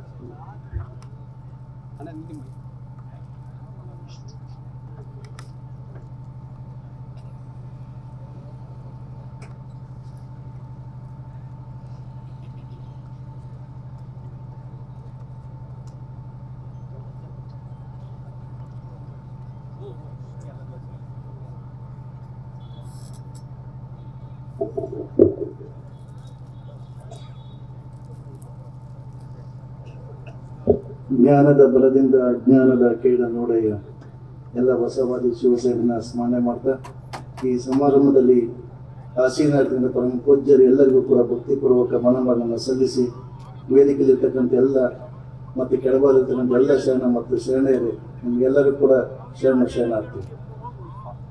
ಈಗಾಗಲೇ ಜನಜಾಗೃತಿ ಸರ್ವೋದಯದ ಕಡೆಗೆ ನಡೆಯನ್ನು ಸಾಣೇಹಳ್ಳಿ ಮಠದಿಂದ ಬೇಗೂರಿನ ತನಕ ಯುವಕರು, ವಯೋವೃದ್ಧರು, ಸ್ವಾಮೀಜಿಗಳು, ಸಾಹಿತಿಗಳು ಮತ್ತು ರಾಜಕಾರಣಿಗಳೆಲ್ಲರೂ ಸೇರಿ ಈ ಕಾರ್ಯಕ್ರಮದಲ್ಲಿ ಭಾಗಿಯಾಗಿರ್ತಕ್ಕಂಥ ತುಂಬ ವಿಶೇಷ. ಇಲ್ಲಿ ಬದಲಾವಣೆ ಅಂತಕ್ಕಂಥದ್ದು ಬಹಳಷ್ಟು ಜಗದ ನಿಯಮ ಅಂತ ಹೇಳ್ತಾ ಇರ್ತೀನಿ. ಬದಲಾವಣೆ ಯಾವ ರೀತಿ ಆಗುತ್ತೆ ಅಂತಕ್ಕಂಥದ್ದನ್ನು ನೋಡಿದರೆ, ವಿಚಾರವನ್ನು ಮಾಡಿದರೆ ಬಹಳ ಕಷ್ಟ ಇದೆ. ಪುರಾತನ ಕಾಲದ ಅನಾದಿ ಸಂಸ್ಕೃತ, ಅನಾದಿ ಕಾಲದ ಮೂಢನಂಬಿಕೆಗಳು, ಈ ವಿಚಾರಗಳ ಬಗ್ಗೆನೇ ಸಮಾಜ ನಡೀತಾ ಇದೆ. ಅದರ ಜೊತೆಯಲ್ಲಿ ಕೂಡ ಬುದ್ಧಿವಂತ ಸಮಾಜ ಇವತ್ತಿಂದು ಎಲ್ಲರೂ ಕೂಡ ಬುದ್ಧಿವಂತರಾಗಿರ್ತಕ್ಕಂಥದ್ದು, ಯಾರು ಕೂಡ ದಡ್ಡಿಲ್ಲ ಇವತ್ತಿನ ಕಾಲದಲ್ಲಿ. ಅವತ್ತು ಅಕ್ಷರ ಓದಿದ್ರೆ ಮೂಢನಂಬಿಕೆಗಳಿಗೆ ಹೋಗಿದ್ವಿ. ಇವತ್ತು ಅಕ್ಷರ ಜ್ಞಾನಿಗಳಾಗಿ, ಬುದ್ಧಿವಂತರಾಗಿ, ಆಚಾರವಂತರಾಗಿ, ವಿಚಾರವಂತರಾಗಿ ಎಲ್ಲರೂ ಕೂಡ ಆಗಿ ಇವತ್ತು ಪರಿಸರದ ಬಗ್ಗೆ ನಾವೆಲ್ಲ ಯೋಚನೆಯನ್ನು ಮಾಡ್ತಾ ಹೋದಂಥ ಸಂದರ್ಭದಲ್ಲಿ ಪರಿಸರವನ್ನು ಉಳಿಸ್ಬೇಕು, ಕಾಡನ್ನು ರಕ್ಷಣೆ ಮಾಡಬೇಕು ಅಂತಕ್ಕಂಥ ಈ ಒಂದು ಸನ್ನಿವೇಶದಲ್ಲಿ ಮತ್ತೆ ಕೃಷಿ ವಲಯ ಇರ್ಬೋದು, ಎಲ್ಲದಕ್ಕಿಂತ ಹೆಚ್ಚಾಗಿ ರಾಜಕೀಯ ಕ್ಷೇತ್ರ ಅಂತ ಹೇಳಿದ್ರು, ಮತ್ತೆ ವಿದ್ಯಾಭ್ಯಾಸ, ಶಿಕ್ಷಣದ ಕಡೆ ಅವತ್ತು ಕಡಿಮೆ ಜನ ಶಿಕ್ಷಣವಂತರಿದ್ರು, ನಾಡು ಚೆನ್ನಾಗಿತ್ತು. ಅದು ಇವತ್ತು 100ಕ್ಕೆ 85-90% ಶಿಕ್ಷಣವಂತರಾಗಿದ್ದಾರೆ. ಆದರೆ ಇವತ್ತು ಮಾತ್ರ ಅವತ್ತಿರ್ತಕ್ಕಂಥ ಸಮಾಜ ಯಾವ ರೀತಿ ಸುಸ್ಥಿತಿಯಲ್ಲಿತ್ತು, ಅದು ಇವತ್ತು ಯಾವ ರೀತಿ ಬದಲಾವಣೆ ಆಗ್ತಾ ಇದೆ, ವಿದ್ಯಾವಂತರಿಂದಲೇ ಆಗ್ತಾ ಇದೆಯೋ ಅಥವಾ ತಾನೊಬ್ಬನೇ ಬದುಕಬೇಕು, ತಾನೊಬ್ಬನೇ ಚೆನ್ನಾಗಿರ್ಬೇಕು, ಸಮಾಜ ಏನಾದರೂ ಪರವಾಗಿಲ್ಲ ಅಂತೇಳಿ ಪರಿಸರ, ಸಮಾಜ ಮತ್ತೆ ತನ್ನ ಸ್ವಾರ್ಥದಿಂದ ಎಲ್ಲದನ್ನು ಕೂಡ ಹಾಳು ಮಾಡ್ತಿದ್ದೀವಿ. ಇಂದು ಉತ್ತಮವಾದ ಶಿಕ್ಷಣ ಪದ್ಧತಿ ನಮಗೆ ಬೇಕು. ಇವತ್ತು ಕನ್ನಡ ಶಾಲೆಯ ಬಗ್ಗೆನೂ ಕೂಡ ಒಂದು ಮಾತನ್ನ ಗುರುಗಳು ಹೇಳಿದ್ರು. ಕನ್ನಡ ಅಂತ ನಾವೆಲ್ಲ ಹೇಳ್ತಾ ಇರ್ತೀವಿ. ಬಂದಿರ್ತಕ್ಕಂಥ ಎಲ್ಲರೂ ಕೂಡ ನಾವು ಯೋಚನೆ ಮಾಡ್ರಿ, ನಿಮ್ಮ ಮನೆ ಮಕ್ಕಳನ್ನ ಎಲ್ಲಿ ಕಳಿಸಿದೀರ ಅಂತಂದ್ರೆ ಎಲ್ಲ ಕಾನ್ವೆಂಟ್ ಶಾಲೆಗೆ ಕಳಿಸಿರ್ತಕ್ಕಂಥದ್ದು. ಊರಿನ ಶಾಲೆಗಳಿಲ್ಲ. ಅವತ್ತಿನ ಎಲ್ಲ ಹಿಂದಿನ ಗುರುಗಳು ಮಠಮಾನ್ಯಗಳು ಎಲ್ಲ ಸೇರಿಕೊಂಡು ಸ್ವತಂತ್ರ ಬಂದಂಥ ಸಂದರ್ಭದಲ್ಲಿ ಶಿಕ್ಷಣಕ್ಕೆ ಹೆಚ್ಚಿನ ಒತ್ತನ್ನು ಕೊಟ್ಟು ಸರ್ಕಾರ ಒಂದೇ ಮಾಡೋಕ್ಕಾಗಲ್ಲ, ಎಲ್ಲರೂ ಕೂಡ ಮಾಡಲಿ ಅಂತೇಳಿ ಅವಕಾಶನ ಕೊಟ್ಟು ಕನ್ನಡ ಶಾಲೆಗಳನ್ನ ಹಳ್ಳಿನಲ್ಲಿ ಅದರಲ್ಲೂ ಕೂಡ ಹೆಣ್ಣುಮಕ್ಕಳು ವಿದ್ಯಾವಂತರಾಗಬೇಕು ಅಂತೇಳಿ ಹೈಸ್ಕೂಲ್ಗಳನ್ನು, ಪ್ರೌಢಶಾಲೆಗಳನ್ನು, ಪ್ರಾಥಮಿಕ ಶಾಲೆಗಳನ್ನು ತೆರೆದು ಶಿಕ್ಷಣವನ್ನು ಕೊಟ್ಟು ಕನ್ನಡ ಮೀಡಿಯಂನಲ್ಲೇ ಓದಿರ್ತಕ್ಕಂಥವ್ರು ಇವತ್ತು ದೇಶದ ತಿರುಗಿ ನೋಡ್ತಕ್ಕಂಥ IAS ಪರೀಕ್ಷೆಗಳು ಪಾಸ್ ಆಗ್ತಕ್ಕಂಥ ಜನಗಳು ಇವತ್ತಿದ್ದಾರೆ. ಆದರೆ ಇವತ್ತು ಹುಟ್ಟಿನಿಂದ LKG ಇಂದ ಹಿಡಿದು MBBS ವರೆಗೂ ಇಂಜಿನಿಯರ್ಗೂ ಬರೀ ಇಂಗ್ಲಿಷ್ ಮೀಡಿಯಂನಲ್ಲಿ ಓದಿಸ್ತಕ್ಕಂಥ ಈ ಭಾಷಾ ಪದ್ಧತಿ, ವ್ಯಾಮೋಹ ಇವೆಲ್ಲವೂ ಬಂದು ನಮ್ಮ ಸಂಸ್ಕೃತಿಗಳು, ನಮ್ಮ ಆಚಾರ ವಿಚಾರಗಳು ಎಲ್ಲಿವರೆಗೂ ಓದಿ ಒಂದು ಹೈಸ್ಕೂಲ್ವರೆಗೂ ಕೂಡ ಒಂದು ಕನ್ನಡ ಮಾಧ್ಯಮವನ್ನು ಯಾಕೆ ನಾವು ಪ್ರಾರಂಭ ಮಾಡಬಹುದು, ಕನ್ನಡದಲ್ಲಿ ಯಾಕೆ ಓದಿಸ್ಬಾರ್ದು ನಮ್ಮ ಮಕ್ಕಳನ್ನ, ಅಲ್ಲಿಂದ ಮುಂದಕ್ಕೆ ಯಾವ ಭಾಷೆ ಆಗಲಿ ಶಿಕ್ಷಣವನ್ನು ಕಲೀಲಿ, ಒಳ್ಳೇದಾಗಲಿ ಅಂತ ಆ ಶಿಕ್ಷಣ ಕ್ಷೇತ್ರ ಇವತ್ತು ಬಹಳ ಪರಿಸರದಲ್ಲಿ ಅದು ಪರಿಸರ ಯಾವ ರೀತಿ ಕೆಟ್ಟಿದೆಯೋ ಶಿಕ್ಷಣ ಕ್ಷೇತ್ರನೂ ಕೂಡ ಅಷ್ಟೇ ಕೆಟ್ಟಿದೆವು. ಅವತ್ತು ಮಠಮಾನ್ಯಗಳು ಮಾತ್ರ ಶಾಲೆಗಳನ್ನು ತೆರೆದಿದ್ದು, ಆದರೆ ಇವತ್ತು ಸರ್ಕಾರದಲ್ಲಿರ್ತಕ್ಕಂಥ ಅಧಿಕಾರಿಗಳು ಮುಂದಕ್ಕೆ ನಾವು ಹೇಳಕ್ ಬೇಡ, ಎಲ್ಲ ದುಡ್ಡನ್ನು ಕಬಳಿಸ್ಬಿಟ್ಟು ದೊಡ್ಡ CBSE ಸ್ಕೂಲ್ಗಳು ಮತ್ತು ಇನ್ನು ಸ್ಟೇಟ್ ಸಿಲೆಬಸ್ ಸ್ಕೂಲ್ಗಳು ಇವನ್ನೆಲ್ಲ ತೆರೆದುಬಿಟ್ಟು ಅಲ್ಲಿ ಏನಾಗ್ತಿದೆ, ಸುಲಿಗೆನೇ ಆಗ್ತಕ್ಕಂಥದ್ದು. ಯಾರಿಂದ ಆಗ್ತಕ್ಕಂಥದ್ದು? ವಿದ್ಯಾವಂತರಿಂದಲೇ ವಿದ್ಯೆಗೆ ಕಳಿಸ್ತಕ್ಕಂಥ ಅವಕಾಶದಿಂದ ಅಲ್ಲಿ ಕೂಡ ಶಿಕ್ಷಣದಲ್ಲಿ ಸುಲಿಗೆ ಆಗ್ತಾ ಇದೆ, ಎಲ್ಲ ಕಡೆಯಲ್ಲೂ ಆಗ್ತಾ ಇದೆ. ಮತ್ತೆ ನಂತರ ರಾಜಕೀಯದಲ್ಲಿ ಕೂಡ ಹೇಳಿದ್ರು, ಗುರುಗಳು ಕೂಡ ಎಲ್ಲ ಹೇಳ್ತಿದ್ರೆ ಎಲ್ಲರೂ ಪ್ರಯತ್ನವನ್ನು ಮಾಡ್ತದೆ, ಪರಿಸರ ಸ್ವಚ್ಛ ಆಗಬೇಕು, ರಾಜಕೀಯ ಸ್ವಚ್ಛ ಆಗಬೇಕು ಅಂತೇಳಿ. ಇದು ಒಲೆ ಎತ್ತಿ ಉರಿದಡೆ ನಿಲ್ಲಬಹುದಲ್ಲದೆ ದರೆ ಎತ್ತಿ ಉರಿದಡೆ ನಿಲ್ಲಬಹುದೇ ಅಂತೇಳಿ ಬಸವಣ್ಣವರ ವಾಣಿ ಏನಿದೆಯೋ ಆ ಪುಣ್ಯಾತ್ಮ ಅವತ್ತಿನ ಕಾಲದಲ್ಲಿ ಹೇಳ್ಬಿಡುದು. ಬೇಲಿ ಕೈಯ ಮೈಯೊಡೆ, ನಾರಿ ತನ್ನ ಮನೆಯಲ್ಲೇ ಕಲವಡೆ, ತಾಯಿ ಹಾಲು ನಂಜಾಗಿ ಕೊಲವಡೆ. ಇವತ್ತು ಗುರುಗಳು ಕೂಡ ಬೆಳಗ್ಗೆ ಹೇಳ್ತಾ ಇದ್ರು, ಎದೆ ಹಾಲು ಕೂಡ ವಿಷ ಆಗುತ್ತೆ ಅಂತ ಬಸವಣ್ಣ ಅವತ್ತು ಹೇಳಿದ್ರು ಅಂತಂದ್ರೆ, ಇವತ್ತು ವೈಜ್ಞಾನಿಕವಾಗಿ ಕೂಡ ನಾವು ಪಡಿತರ ಸ್ವಾಮಿಗಳು ಹೇಳಿದ್ರು, ಇಲ್ಲ ಎದೆ ಹಾಲು ಕೂಡ ವಿಷ ಪೂರಿತ ಆಗ್ತಾ ಇದೆ ಅಂತ. ಮತ್ತೆ ಇನ್ನೆಲ್ಲಿಗೆ ಬಂದಿದ್ದೀವಿ ನಾವು, ಇನ್ಯಾರಿಗೆ ದೂರವೇ ಕೂಡಲ್ಲ ಸಂಗಮ ದೇವನ್. ಇಂಥ ಒಂದು ಪರಿಸ್ಥಿತಿ, ಅತಂತ್ರ ಸ್ಥಿತಿಯಲ್ಲಿರ್ತಕ್ಕಂಥ ಸಂದರ್ಭದಲ್ಲಿ, ಇಂಥ ಒಂದು ಲೋಕದಲ್ಲಿ ಏನಾದ್ರು ಧರ್ಮ ಅವನತಿ ಕಡೆಗೆ ಹೋದಂಥ ಸಂದರ್ಭದಲ್ಲಿ, ಜನ ದಾರಿನ ತಪ್ಪಂಥ ಸಂದರ್ಭದಲ್ಲಿ ಒಂದು ಸುಸ್ಥಿತಿಗೆ ತರ್ತಕ್ಕಂಥ ಗುರುಗಳು, ಆಗಿಂದಾಗೆ ಸಮಾಜವನ್ನು ತಿರ್ತಕ್ಕಂಥ ಕೆಲಸವನ್ನು ಪೂಜ್ಯ ಗುರುಗಳು ಇವತ್ತು ಕೈಗೊಂಡಿರ್ತಕ್ಕಂಥ ಕಾರ್ಯಕ್ರಮ ಯಶಸ್ವಿಯಾಗಿದೆ ಅಂತ ನಾವು ಕೂಡ ತಿಳಿದು ಅವರ ಹೆಜ್ಜೆಗೆ ನಾವು ಕೂಡ ಹೆಜ್ಜೆಯನ್ನು ಹಾಕ್ತಕ್ಕಂಥದ್ದು. ಪಾದಯಾತ್ರೆ, ನಿಜಕ್ಕೂ ಕೂಡ ಪಾದಯಾತ್ರೆ ಅಂತಕ್ಕಂಥದ್ದು ಒಬ್ಬ ಮನುಷ್ಯನ ಗಟ್ಟಿಯಾಗಿ ನಿಲ್ಲಿಸ್ತಕ್ಕಂಥದ್ದು.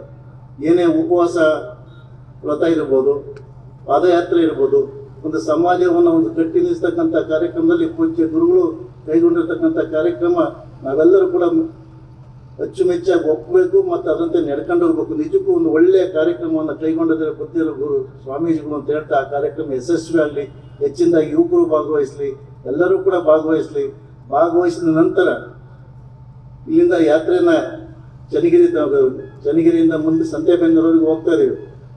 ಅಲ್ಲೇ ಸಂತೆಬೆನ್ನೂರಲ್ಲೇ ಸಂತೆಗಳ ಮಾತುಗಳನ್ನು ಆಡಿ ಅಲ್ಲೇ ಬಿಟ್ಟು ಬರೋದಕ್ಕಿಂತಲೂ ಈ ಕಡೆಯಿಂದ ಹೋಗ್ತಿರ್ಬೇಕು, ಎಷ್ಟು ದುರ್ಗುಣಗಳಿದೆ ಅವನ್ನೆಲ್ಲ ಬಿಟ್ಟು ಆ ಕಡೆಯಿಂದ ಏನಾದ್ರು ಸ್ವಲ್ಪ ಸದ್ಗುಣಗಳನ್ನ ನಿಮ್ಮ ಮನೆ ಕಡೆಗೆ ತಲೆ ಒಳಗೆ ಹೊತ್ಕೊಂಡು ಹೋಗಿ ಜೀವನದಲ್ಲಿ ಬದಲಾವಣೆ ಆದರೆ ಇಂಥ ಒಂದು ಪಾದಯಾತ್ರೆ ಮಾಡಿದ ಕೂಡ ಸಾರ್ಥಕ ಆಗುತ್ತೆ ಅಂತ ಶಕ್ತಿಯನ್ನ ನಮ್ಮ ಸದ್ಭಕ್ತ ಶರಣ ಬಂಧುಗಳಿಗೆ ಬಸವಾದಿಗಳನ್ನು ಕಳಿಸ್ತೀನಿ ಅಂತ ಹೇಳಿ ಅವಕಾಶ ಕೊಟ್ಟಿರೋ ಪ್ರಮುಖ ಪೂಜ್ಯರಿಗೆ ಎಲ್ಲರಿಗೂ ಕೂಡ ಇನ್ನು ಹೆಚ್ಚಿನ ಇಂಥ ಒಂದು ಕೆಲಸ ಮಾಡ್ತಕ್ಕಂಥ ಶಕ್ತಿಯನ್ನು ಕೊಡಲಿ ಅಂತ ಆ ಶುಭವನ್ನು ಹಾರೈಸಿ ಎರಡು ಮಾತು ಮುಗಿಸ್ತೇವೆ. ಓಂ ಶ್ರೀ ಗುರು ಬಸವ.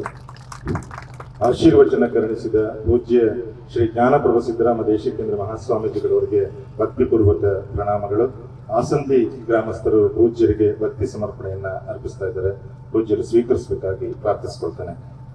ಹಾಗೆಯೇ ಈ ಕಾರ್ಯಕ್ರಮದಲ್ಲಿ ಈ ನಾಡಿನ ಇಲ್ಲಿನ ಬಹಳ ದೂರದಿಂದ ಮೈಸೂರು ತಾಲೂಕಿನ ಈ ನರಸೀಪುರದಿಂದ ಪರಮ ಪೂಜ್ಯ ಗೌರಿಶಂಕರ ಮಹಾಸ್ವಾಮೀಜಿಗಳವರು ಕೂಡ ಪೂಜ್ಯರ ಈ ನಡೆಗೆ ಹೆಜ್ಜೆಯನ್ನು ಹಾಕ್ಲಿಕ್ಕೆ ಬಂದಿದ್ದಾರೆ. ಅವರು ಪೂಜ್ಯರು ಆಶೀರ್ವಚನವನ್ನು ಕರುಣಿಸಬೇಕಾಗಿ ಅಂತೇಳಿ ಪ್ರಾರ್ಥಿಸ್ಕೊಳ್ತೇನೆ.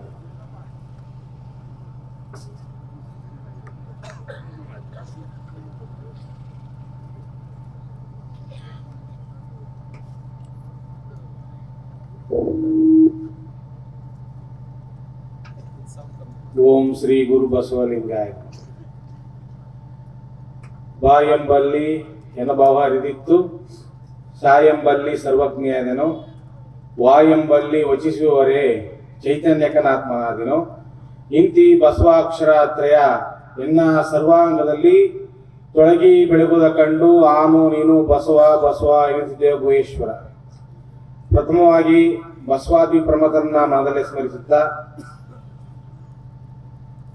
ಈ ದಿವ್ಯ ಸಮಾರಂಭದ ನೇತೃತ್ವವನ್ನು ವಹಿಸಿರುವ ಶಾಣೆಹಳ್ಳಿ ಪಂಡಿತ ಶಿವಾಚಾರ್ಯ ಮಹಾಸ್ವಾಮಿಯವರಲ್ಲಿ ಶರಣು ಸಮರ್ಪಿಸುತ್ತಾ ಹಾಗೂ ಪಾಂಡುಮಠಿ ಗುರುಬಸವ ಸ್ವಾಮಿಗಳಲ್ಲಿ ಶರಣು ಸಮರ್ಪಿಸುತ್ತಾ ಹಾಗೂ ವೇದಿಕೆ ಮೇಲೆ ಇರುವ ಅರಗುರು ಚರಮೂರ್ತಿಗಳಲ್ಲಿ ಶರಣು ಶರಣಾರ್ಥಿಗಳನ್ನು ಸಮರ್ಪಿಸುತ್ತಾ ಇಲ್ಲಿ ನೆರೆದಿರುವ ಬಂಧುಗಳೇ, ಮಾತೆಯರೇ, ತಮ್ಮೆಲ್ಲರಿಗೂ ಶರಣ ಶರಣಾರ್ಥಿಗಳು. ಇವು ದಿವಸ ಬಹಳ ಹೆಮ್ಮೆ ಪಡೋಂಥ ವಿಷಯ. ಯಾಕೆಂದ್ರೆ ನಾನು ನಮ್ಮ ಪಾಂಡುಮಠಿ ಶ್ರೀಗಳ ಒಡನಾಟ ಜಾಸ್ತಿ ಇತ್ತು. ಅವ್ರ ಮುಖೇನ ನಾನು ಚಿಕ್ಕ ವಯಸ್ಸಿಂದ ನಾನು ಶಾಣೆಹಳ್ಳಿ ಶ್ರೀಗಳನ್ನ ನೋಡಿದ್ದೆ. ಅವರ ಆಚಾರ ವಿಚಾರ ನಡೆ ನುಡಿ ಎಲ್ಲ ನಾನು ತಿಳಿದಿದ್ದೆ. ಆದರೆ ನಮ್ಮಿಬ್ರು ಕೊಂಡಿನ ಬೆಸ್ತಿದ್ದು ಗುರು ಬಸವ ಸ್ವಾಮಿಗಳು, ಪಾಂಡುಮಠಿ ಶ್ರೀಗಳು. ನನಗೆ ಅವರು ಬಹಳ ಇನ್ಸ್ಪಿರೇಷನ್. ಯಾಕೆಂದ್ರೆ ಬಸವಾದಿ ಪ್ರಮಥರನ್ನ ನೆನೆದು ಇವತ್ತು ಬಸವಣ್ಣವರು ಏನು ಬುನಾದಿ ಹಾಕೊಟ್ರು, ಅದನ್ನ ಕರ್ನಾಟಕದಲ್ಲಿ ಮೊಟ್ಟ ಮೊದಲ ಗುರುಗಳು ಜಾರಿ ತಂದಿದ್ದು ಅಂದ್ರೆ ಅದು ಪಂಡಿತಾರಾಧ್ಯ ಶಿವಾಚಾರ್ಯ ಸ್ವಾಮಿಗಳು ಅಂತ ಹೇಳ್ತೀನಿ. ಯಾಕೆಂದ್ರೆ ಎಲ್ಲಾ ಸ್ವಾಮಿಗಳು ಇದಾರೆ, ಇಲ್ಲ ಅಂತಲ್ಲ. ಸ್ಕೂಲು, ಕಾಲೇಜು, ಅವ್ರವ್ರ ವೃತ್ತಿ ಜ್ಞಾನ ಕೊಡ್ತಾ ಇದ್ದಾರೆ, ಅನ್ನ ಕೊಡ್ತಾ ಇದ್ದಾರೆ, ಇಲ್ಲ ಅಂತಲ್ಲ. ಅದನ್ನ ಮೀರಿ ಕೊಡ್ಬೇಕಾಗಿರೋದು ಇವಾಗ ಸಮಾಜಕ್ಕೆ ಏನು ಅಂದ್ರೆ ಈ ಸಿಂಪ್ಲಿಸಿಟಿ. ಉದಾಹರಣೆ ಇದು ಏನೋ ಎಲ್ಲರೂ ತಿದ್ದಂತ ಕೆಲಸ, ಆ ಕೆಲಸ ಯಾರು ಮಾಡ್ತಾ ಇಲ್ಲ. ಇವತ್ತು ನಮ್ಮ ಸರ್ವೋದಯ ಒಂದು ತಂಡ, ಇವತ್ತು ಒಂದು ನಿದರ್ಶನ ಹೇಳ್ತೀನಿ ಬಂಧುಗಳೇ. ಒಂದು ದೊಡ್ಡ ಕಾಡಿರುತ್ತೆ, ಆ ಕಾಡಿಗೆ 16 ವರ್ಷ ಮಳೆ ಇರಲ್ಲ, ಯಾರೋ ಕಿಡಿಗಳು ಬೆಂಕಿ ಹಾಕ್ತಾರೆ. ಆ ಕಾಡಲ್ಲಿ ಪ್ರಾಣಿ ಪಕ್ಷಿ ಎಲ್ಲ ಇರ್ತವೆ, ಯಾವುದು ಇಲ್ಲ ಅನ್ನಂಗಿಲ್ಲ, ಅಂತ ದೊಡ್ಡ ಕಾಡದು. ಅಂತ ಕಾಡ್ಗಿಚ್ಚು ಬಂದಾಗ ಪ್ರಾಣಿ ಪಕ್ಷಿಗಳೆಲ್ಲ ಏನ್ ಮಾಡ್ತವೆ, ದಿಕ್ಕಾಪಾಲು ಓಡ್ತಾ ಇರ್ತವೆ. ಯಾವ ಕಡೆಗೆ? ಈ ಕಡೆಯಿಂದ ಆ ಕಡೆಗೆ, ಆ ಕಡೆಯಿಂದ ಈ ಕಡೆಗೆ, ಯಾಕಂದ್ರೆ ಜೀವ ಉಳಿಸ್ಕೋಬೇಕು ಅಂತ. ಅವಾಗ ಗಾಬರಿಯಾಗಿರೋ ಟೈಮಲ್ಲಿ ಒಂದು ಗುಬ್ಬಚ್ಚಿ ಏನ್ ಮಾಡುತ್ತೆ, ಪಕ್ಕದಲ್ಲಿ ಒಂದು ಹೊಳೆ ಹರಿತಾ ಇರುತ್ತೆ. ಆ ಹೊಳೆ ಹರಿತಾ ಇರ್ಬೇಕಾದ್ರೆ ಹೋಗಿ ಕೊಕ್ಕಲ್ ತಂದು ಗುಬ್ಬಚ್ಚಿ ಏನ್ ಮಾಡುತ್ತೆ, ಕಾಡ್ಗಿಚ್ಚಿಗೆ ಎರ್ಸಿರುತ್ತೆ ನೀರನ್ನ. ಆಗ ಅಲ್ಲೊಂದು ಗೂಬೆ ಕೂತಿರುತ್ತೆ. ಆ ಗುಬ್ಬಚ್ಚಿಗೆ ಹೇಳುತ್ತೆ ಏನಂತ, ಅಯ್ಯೋ ಅದಕ್ಕೆ ನೀವು ಗುಬ್ಬಚ್ಚಿ ಆಗಿರೋದು, ಇಂಥ ದೊಡ್ಡ ಕಾಡ್ಗಿಚ್ಚಿಗೆ ನೀ ಕೊಕ್ಕಲ್ ತಗೊಂಡೋಗಿ ನೀರ್ ಎರ್ಸಿದ್ರೆ ಅದು ಆರುತ್ತಾ ಅಂತ ಗೂಬೆ ನಗುತ್ತೆ. ಅದಕ್ಕೆ ಗುಬ್ಬಚ್ಚಿ ಹೇಳುತ್ತೆ ಏನಂತ ಹೇಳುತ್ತೆ, ನನಗೂ ಗೊತ್ತು ಅದು ಹೋಗಲ್ಲ ಅಂತ, ಅದನ್ನ ನನ್ನ ಪ್ರಯತ್ನ ಬಿಡಲ್ಲ, ನಾನು ಮಾಡ್ತೀನಿ ಅಂತದೆ. ಹಂಗೆ ಇವತ್ತು ಇಡೀ ಭಾರತ ಭೂಪಟಕ್ಕೆ ಕಾಡ್ಗಿಚ್ಚು ಬಿದ್ದಿದೆ. ಯಾವ ತರ ಕಾಡ್ಗಿಚ್ಚು ಬಿದ್ದಿದೆ? ಭ್ರಷ್ಟಾಚಾರ, ಅನಾಚಾರ, ಅತ್ಯಾಚಾರ ಎಲ್ಲ ಕಲುಷಿತ ಆಗಿದೆ.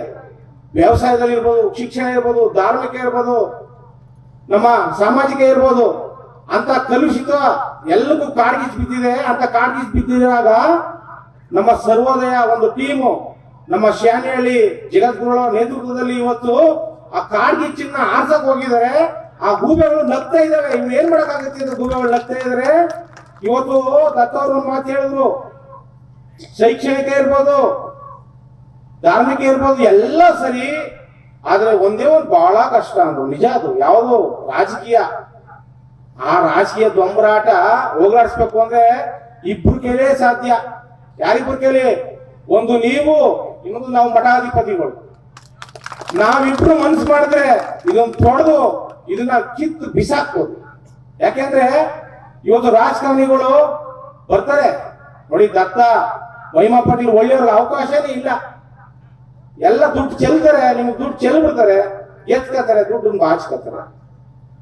ಇವತ್ತು ನಾವು ಅಂತೀವಿ ರೈತರಿಗೆ ಸಾವಯವ ಕೃಷಿ ಬೆಳೀರಿ, ಸಾವಯವ ಕೃಷಿ ಬೆಳೀರಿ ಅಂತ. ಎಲ್ಲಿ ಬೆಳೆಯಕ್ಕಾಗ್ತಾ ಇದೆ ಸಾವಯವ ಕೃಷಿನ? 20 ಗುಂಟೆಗೆ ಬೆಳೀಬಹುದು. ನಾನು ಸಾವಯವ ಒಬ್ಬ ಸ್ವಾಮೀಜಿಯಾಗಿ, ಒಬ್ಬ ರೈತ ಸ್ವಾಮೀಜಿ, ನನಗೆ 100 ಎಕರೆ ಆಸ್ತಿ ಇದೆ. ನನ್ನ ಸಂಸ್ಥೆ ಯಾವುದೇ ಸಂಸ್ಥೆ ಕಟ್ಟಿಲ್ಲ. ಅದಕ್ಕೆ ನಮ್ಮ ಸ್ವಾಮಿಗಳು ನನ್ನ ಬಹಳ ಪ್ರೀತಿ ಮಾಡೋದು. ಕಷ್ಟಪಟ್ಟು ಬಂದಿದ್ದೀನಿ. ನಾನು ಸಾವಯವ ಕೃಷಿನ ಮಾಡ್ಬಿಟ್ಟು ರೈತರಿಗೆ ಮಾದರಿ ಆಗ್ಬೇಕು ಅಂತ ಹೋದೆ. ಆದ್ರೆ ಇವತ್ತು ಭೂಮಿ ಏನಾಗಿದೆ? ವಿಷದ ಅನಿಲ ಆಗಿದೆ, ವಿಷ ತುಂಬಿಕೊಂಡಿದೆ ಭೂಮಿಗೆ. ಈಗ ನಾವು ಉದಾಹರಣೆಗೆ, ನೀವು ಡಾಕ್ಟರ್ ಹತ್ರ ಹೋಗಿರ್ತೀರಾ, ಸಡನ್ ಆಗಿ ನಿಮ್ಗೆ ನೆಗಡಿ, ಜ್ವರ ಕಮ್ಮಿ, ಎಲ್ಲ ಕೆಮ್ಮು ಎಲ್ಲ ವಾಸಿ ಆಗುತ್ತೆ. ಅದೇ ಆಯುರ್ವೇದಿಕ್ ಡಾಕ್ಟರ್ ಹತ್ರ ಹೋದ್ರೆ ನಿಧಾನ. ಹಾಗೆ ರಾಸಾಯನಿಕ ಗೊಬ್ಬರದಲ್ಲಿ ಬೇಗ ಬರುತ್ತೆ ನಿಮಗೆ, ಸಾವಯವ ಕೃಷಿಲಿ ನಿಧಾನ. ಅದಕ್ಕೆ ಏನ್ ಮಾಡ್ಬೇಕು? ಸರ್ಕಾರದವರು ಸುಮ್ಮನೆ ಕೂತಿದವರಿಗೆಲ್ಲ ದುಡ್ಡು 2,000 3,000 ಅಂತ ಕೊಡ್ತಾರಲ್ಲ, ಬಸ್ ಫ್ರೀ ಮಾಡಿದ್ರಲ್ಲ, ಸಾವಯವ ಕೃಷಿ ಬೆಳೆಯವನಿಗೆ ಅವ್ನು ನಿಜವಾಗ್ಲು ಆ ಸಮಾಜವಾದಿ ಇಂದ ಬಂದಂತ ಸಿದ್ದರಾಮಯ್ಯ ನಿಜವಾಗ್ಲು ರೈತ ನಾಯಕ, ರೈತ ಮಗ ಅಂತ ಇದ್ರೆ, ಸಾವಯವ ಕೃಷಿ ಯಾರು ಬೆಳೀತಾರೆ ಅವ್ರಿಗೆ ಏನ್ ಮಾಡ್ಬೇಕು? ಸಬ್ಸಿಡಿ ಕೊಡ್ಬೇಕು ಜನಗಳಿಗೆ. 1 ಎಕರೆಗೆ ಇಷ್ಟು ಸಬ್ಸಿಡಿ ಕೊಡ್ಬೇಕು ಸಿದ್ದರಾಮಯ್ಯನವರು. ನಾ ಸಿದ್ದರಾಮಯ್ಯನವ್ರು ಕೇಳ್ತಿದ್ದೀನಿ, ಇನ್ನೂ ಹೆಚ್ಚಿನ ಕೆಲಸ ಮಾಡಿ. ಯಾಕೆಂದ್ರೆ ಇವತ್ತು ರೈತ ನಮ್ಮ ದೇಶದ ಬೆನ್ನೆಲುಬು. ರೈತ ಏನಾದ್ರು ಬೆಳಿಲಿಲ್ಲ ಅಂದ್ರೆ ನಾವು ಮೊಂಡ್ ತಿನ್ಬೇಕಾಗತ್ತೆ. ಇವತ್ತು ಕೃಷಿಗೆ ಒತ್ತು ಕೊಡಬೇಕು. ಇವತ್ತು ನಾವು ಸ್ವಾಮೀಜಿಗಳೆಲ್ಲ ಸೇರಿರೋದು ಕೃಷಿಗೆ ಒತ್ತು ಕೊಡಬೇಕು, ಜೊತೆಗೆ ಎಲ್ಲನೂ ಕ್ಲೀನ್ ಮಾಡಬೇಕು ಅಂತ ನಮ್ಮ ಶಾಣೆಹಳ್ಳಿ ಜಗದ್ಗುರುಗಳು ಇವತ್ತು ಪ್ರಯತ್ನ ಮಾಡ್ತಾ ಇದ್ದಾರೆ. ಬಹಳ ವಿಷಯಗಳಿದ್ದಾವೆ, ಆದ್ರೆ ಟೈಮ್ ಇಲ್ಲ. ಇನ್ನು ಜಗದ್ಗುರುಗಳು ಮಾತಾಡ್ಬೇಕು, ಎಲ್ಲ ಇದೆ. ಆದ್ರೆ ಬಂಧುಗಳೇ ಹೇಳ್ತೀನಿ ಕೇಳಿ, ನೀವು ಒಬ್ಬ ಮನುಷ್ಯ ಮನಸ್ಸು ಮಾಡಿದ್ರೆ ಏನ್ ಬೇಕಾದ್ರೂ ಸಾಧನೆ ಮಾಡ್ಬೋದು, ಆಗಲ್ಲ ಅನ್ನೋದೆಲ್ಲ ಆಗ್ಬೋದು. ಇವತ್ತು ಉದಾಹರಣೆ, ಒಂದು ಸರ್ವೋದಯ, ಒಂದು ಸಂಘ ಸಂಸ್ಥೆ, ಒಂದು 50 ಜನ ಶಾಣೆಹಳ್ಳಿ ಜಗದ್ಗುರು ಕೂತ್ಕೊಂಡು ಇವತ್ತು ಪಾದಯಾತ್ರೆ ಹೋಗಿದ್ದಾರೆ. ಹಂಗೆ ಪ್ರತಿಯೊಬ್ರು ಆ ತಾಲೂಕಲ್ಲಿ, ಆ ಜಿಲ್ಲೆಯಲ್ಲಿ ಎಲ್ಲರೂ ಇಂಥ ಒಂದು ಜ್ಞಾನಾಮೃತ, ಜ್ಞಾನದ ಬಲದಿಂದ ಅಜ್ಞಾನದ ಕೇಡು ನೋಡಿ ಅಂತ ಹೇಳಿದ್ರಲ್ಲ, ನಿಮ್ಗೆಲ್ಲ ಜ್ಞಾನ ತುಂಬಿದ್ರೆ, ನೀವು ಒಂದು 100 ಜನ ಜ್ಞಾನ ತುಂಬಿದ್ರೆ, ಇವತ್ತು ನಮ್ಮ ಕರ್ನಾಟಕ, ಭಾರತ ಇಡೀ ಭೂಪಟದಲ್ಲೇ ನಂಬರ್ 1 ಸ್ಥಾನಕ್ಕೆ ಹೋಗುತ್ತೆ. ಅದರಿಂದ ಪ್ರತಿಯೊಬ್ರು, ನಾನು ಒಬ್ಬರು ಮಾಡೋ ಕೆಲಸ ಅಲ್ಲ, ಪ್ರತಿಯೊಬ್ರು ನೀವು ಮಾಡಬೇಕು ಕೆಲಸನ. ಇವತ್ತು ಇಲ್ಲಿ ಕೇಳ್ಬಿಟ್ಟು ಹೋಗೋದಲ್ಲ, ಅದನ್ನ ಅಳವಡಿಸ್ಕೋಬೇಕು. ಇವತ್ತು ಕೇಳ್ಬಿಟ್ಟು ಹೋಗೋದಲ್ಲ, ಅದನ್ನ ನೀವು ಅಳವಡಿಸ್ಕೋಬೇಕು. ಬಂಧುಗಳಿಂದ ಅಳವಡಿಸ್ಕೊಂಡು ನೀವು ಆಚರಣೆಗೆ ತರಬೇಕು. ಇವತ್ತು ಯಾರು ಸ್ವಾಮಿಗಳು ನುಡಿಗೆ ತಕ್ಕ ನಡೆಯ ಕನ್ನಡ ಅಂತ ಇದ್ರೆ ಅದು ಶಾಣೆಹಳ್ಳಿ ಜಗದ್ಗುರು ಅಂತ ಹೇಳ್ತೀನಿ. ಯಾಕಂದ್ರೆ ಅವರು ಏನು ಮಾತಾಡ್ತಾರೆ. ಒಂದು ನಗರದಲ್ಲಿ ಒಂದು ಮೀಟಿಂಗ್ ಇತ್ತು ಸರ್ವೋದಯದ್ದು. ನನ್ನ ಭಾಗ್ಯ, ನಮ್ಮ ಪಾಂಡಮಟ್ಟಿ ಬುದ್ಧರು ಅಲ್ಲಿ ಕರ್ಕೊಂಡ್ರು, ಬನ್ನಿ ಗೌರಿಶಂಕರ ಸ್ವಾಮಿಗಳೇ ಹೋಗೋಣ, ಒಂದು ಹಿತಚಿಂತಕರು ಎಲ್ಲ ಸೇರ್ತಾರೆ, ಬಹಳ ಚೆನ್ನಾಗಿರುತ್ತೆ ಅಂತ. ಅಲ್ಲಿ ಹೋದಾಗ ನನಗೆ ನಿಜವಾಗ್ಲೂ ಹೇಳ್ತೀನಿ, ಬಹಳ ಇಂಪ್ರೆಷನ್ ಆಯ್ತು. ನನಗೆ ಜೋಶ್ ಬಂತು, ಎನರ್ಜಿ ಬಂತು. ಆ ಥರ ನಿಮ್ಗೆ ಎನರ್ಜಿ ತುಂಬಾ ಅಂತ ಕೆಲಸನ ಸ್ವಾಮೀಜಿಗಳು ಮಾಡ್ತಾ ಇದ್ದಾರೆ, ಹಿತ ಚಿಂತಕರು ಮಾಡ್ತಾ ಇದ್ದಾರೆ. ಅವ್ರಿಗೆಲ್ಲ ನೀವು ಸಹಕಾರ ಕೊಡಿ, ಒಳ್ಳೇದಾಗ್ಲಿ. ಮುಂದಿನ ದಿನಮಾನಗಳಲ್ಲೂ ನಾವು ಒಳ್ಳೇದ್ ಮಾಡ್ಕೋಬೇಕು, ನಾವೇ ಮಾಡ್ಕೋಬೇಕು. ನಮ್ಮ ಹಣೆನ ಯಾರು ಬ್ರಹ್ಮ ಬರೆಯಲ್ಲ, ನಾವೇ ಬರ್ಕೋಬೇಕು. ನಮ್ಮ ಹಣೆ ಬರನ ನಾವೇ ಬರ್ಕೋಬೇಕು. ನಾವ್ ಹಿಂಗೆ ಇರ್ಬೇಕು, ನಾವ್ ಹಿಂಗೆ ಬದುಕಬೇಕು ಅಂತ ನಾವೇ ಬರ್ಕೋಬೇಕು ಅಂತ ಹೇಳ್ತಾ, ನನಗೆ ಮೈಸೂರಿಂದ ಬಂದು ಕರೆಸಿ ಇಷ್ಟು 2 ಮಾತು ಆಡಕ್ಕೆ ಅವಕಾಶ ಕೊಟ್ಟಂತ ನಮ್ಮ ಸರ್ವೋದಯ ಟೀಮ್ಗೆ, ಶಾಣೆಹಳ್ಳಿ ಜಗದ್ಗುರುಗಳಿಗೆ, ನಮ್ಮ ಪಾಂಡುಮಟ್ಟಿ ಗುರುಬಸವ ಸ್ವಾಮಿಗಳಿಗೆ, ಜೊತೆಗೆ ಎಲ್ರಿಗೂ ಅಭಿನಂದನೆ ಸಲ್ಲಿಸ್ತಾ, ಇವತ್ತು ಯುವಕರು ಇಲ್ಲಿ ಸುಮಾರು ಜನ ಯುವಕರು ನೋಡ್ತಾ ಇದ್ದೀನಿ, ಬಹಳ ದುಶ್ಚಟಕ್ಕೆ ಹೋಗ್ತಾ ಇದ್ದೀರಾ. ದಯವಿಟ್ಟು ನಾವು ಅದೊಂದು ದುಶ್ಚಟಕ್ಕೆ ಬಂದಿಲ್ಲ, ಅದೊಂದು ದುಶ್ಚಟನ ನೀವು ಹೋಗಲಾಡಿಸ್ಕೋಬೇಕು. ಯಾಕಂದ್ರೆ ದುಡಿಯೋದು ಮುಖ್ಯ ಅಲ್ಲ, ಅದನ್ನ ಕಾಪಾಡ್ಕೋಬೇಕು, ಬೆಳೆಸ್ಕೋಬೇಕು. ಇವತ್ತು ಯುವಕರು ದುಶ್ಚಟ ಮುಕ್ತರಾಗಿ ಎಚ್ಚೆತ್ಕೊಂಡು, ಯುವಕರು ಅದೃಷ್ಟದ ಬೆನ್ನತ್ಬೇಡಿ, ಕಾಯಕದ ಬೆನ್ನತ್ತಿ. ಬಸವಣ್ಣ ಏನಂದ್ರೆ ಕಾಯಕವೇ ಕೈಲಾಸ ಅಂತ. ಕಾಯಕದ ಬೆನ್ನತ್ಬಿಟ್ರಿ ಅಂದ್ರೆ ನೀವು ನಾಯಕರಾಯ್ತೀರ. ಕಾಯಕದ ಬೆನ್ನತ್ಬಿಟ್ರೆ ನೀವು ನಾಯಕರಾಯ್ತೀರ. ಅದೃಷ್ಟದ ಬೆನ್ನತ್ಬೇಡಿ ಅಂತ ಹೇಳ್ತಾ ನನ್ನ 2 ಮಾತು ಮುಗಿಸ್ತೇನೆ.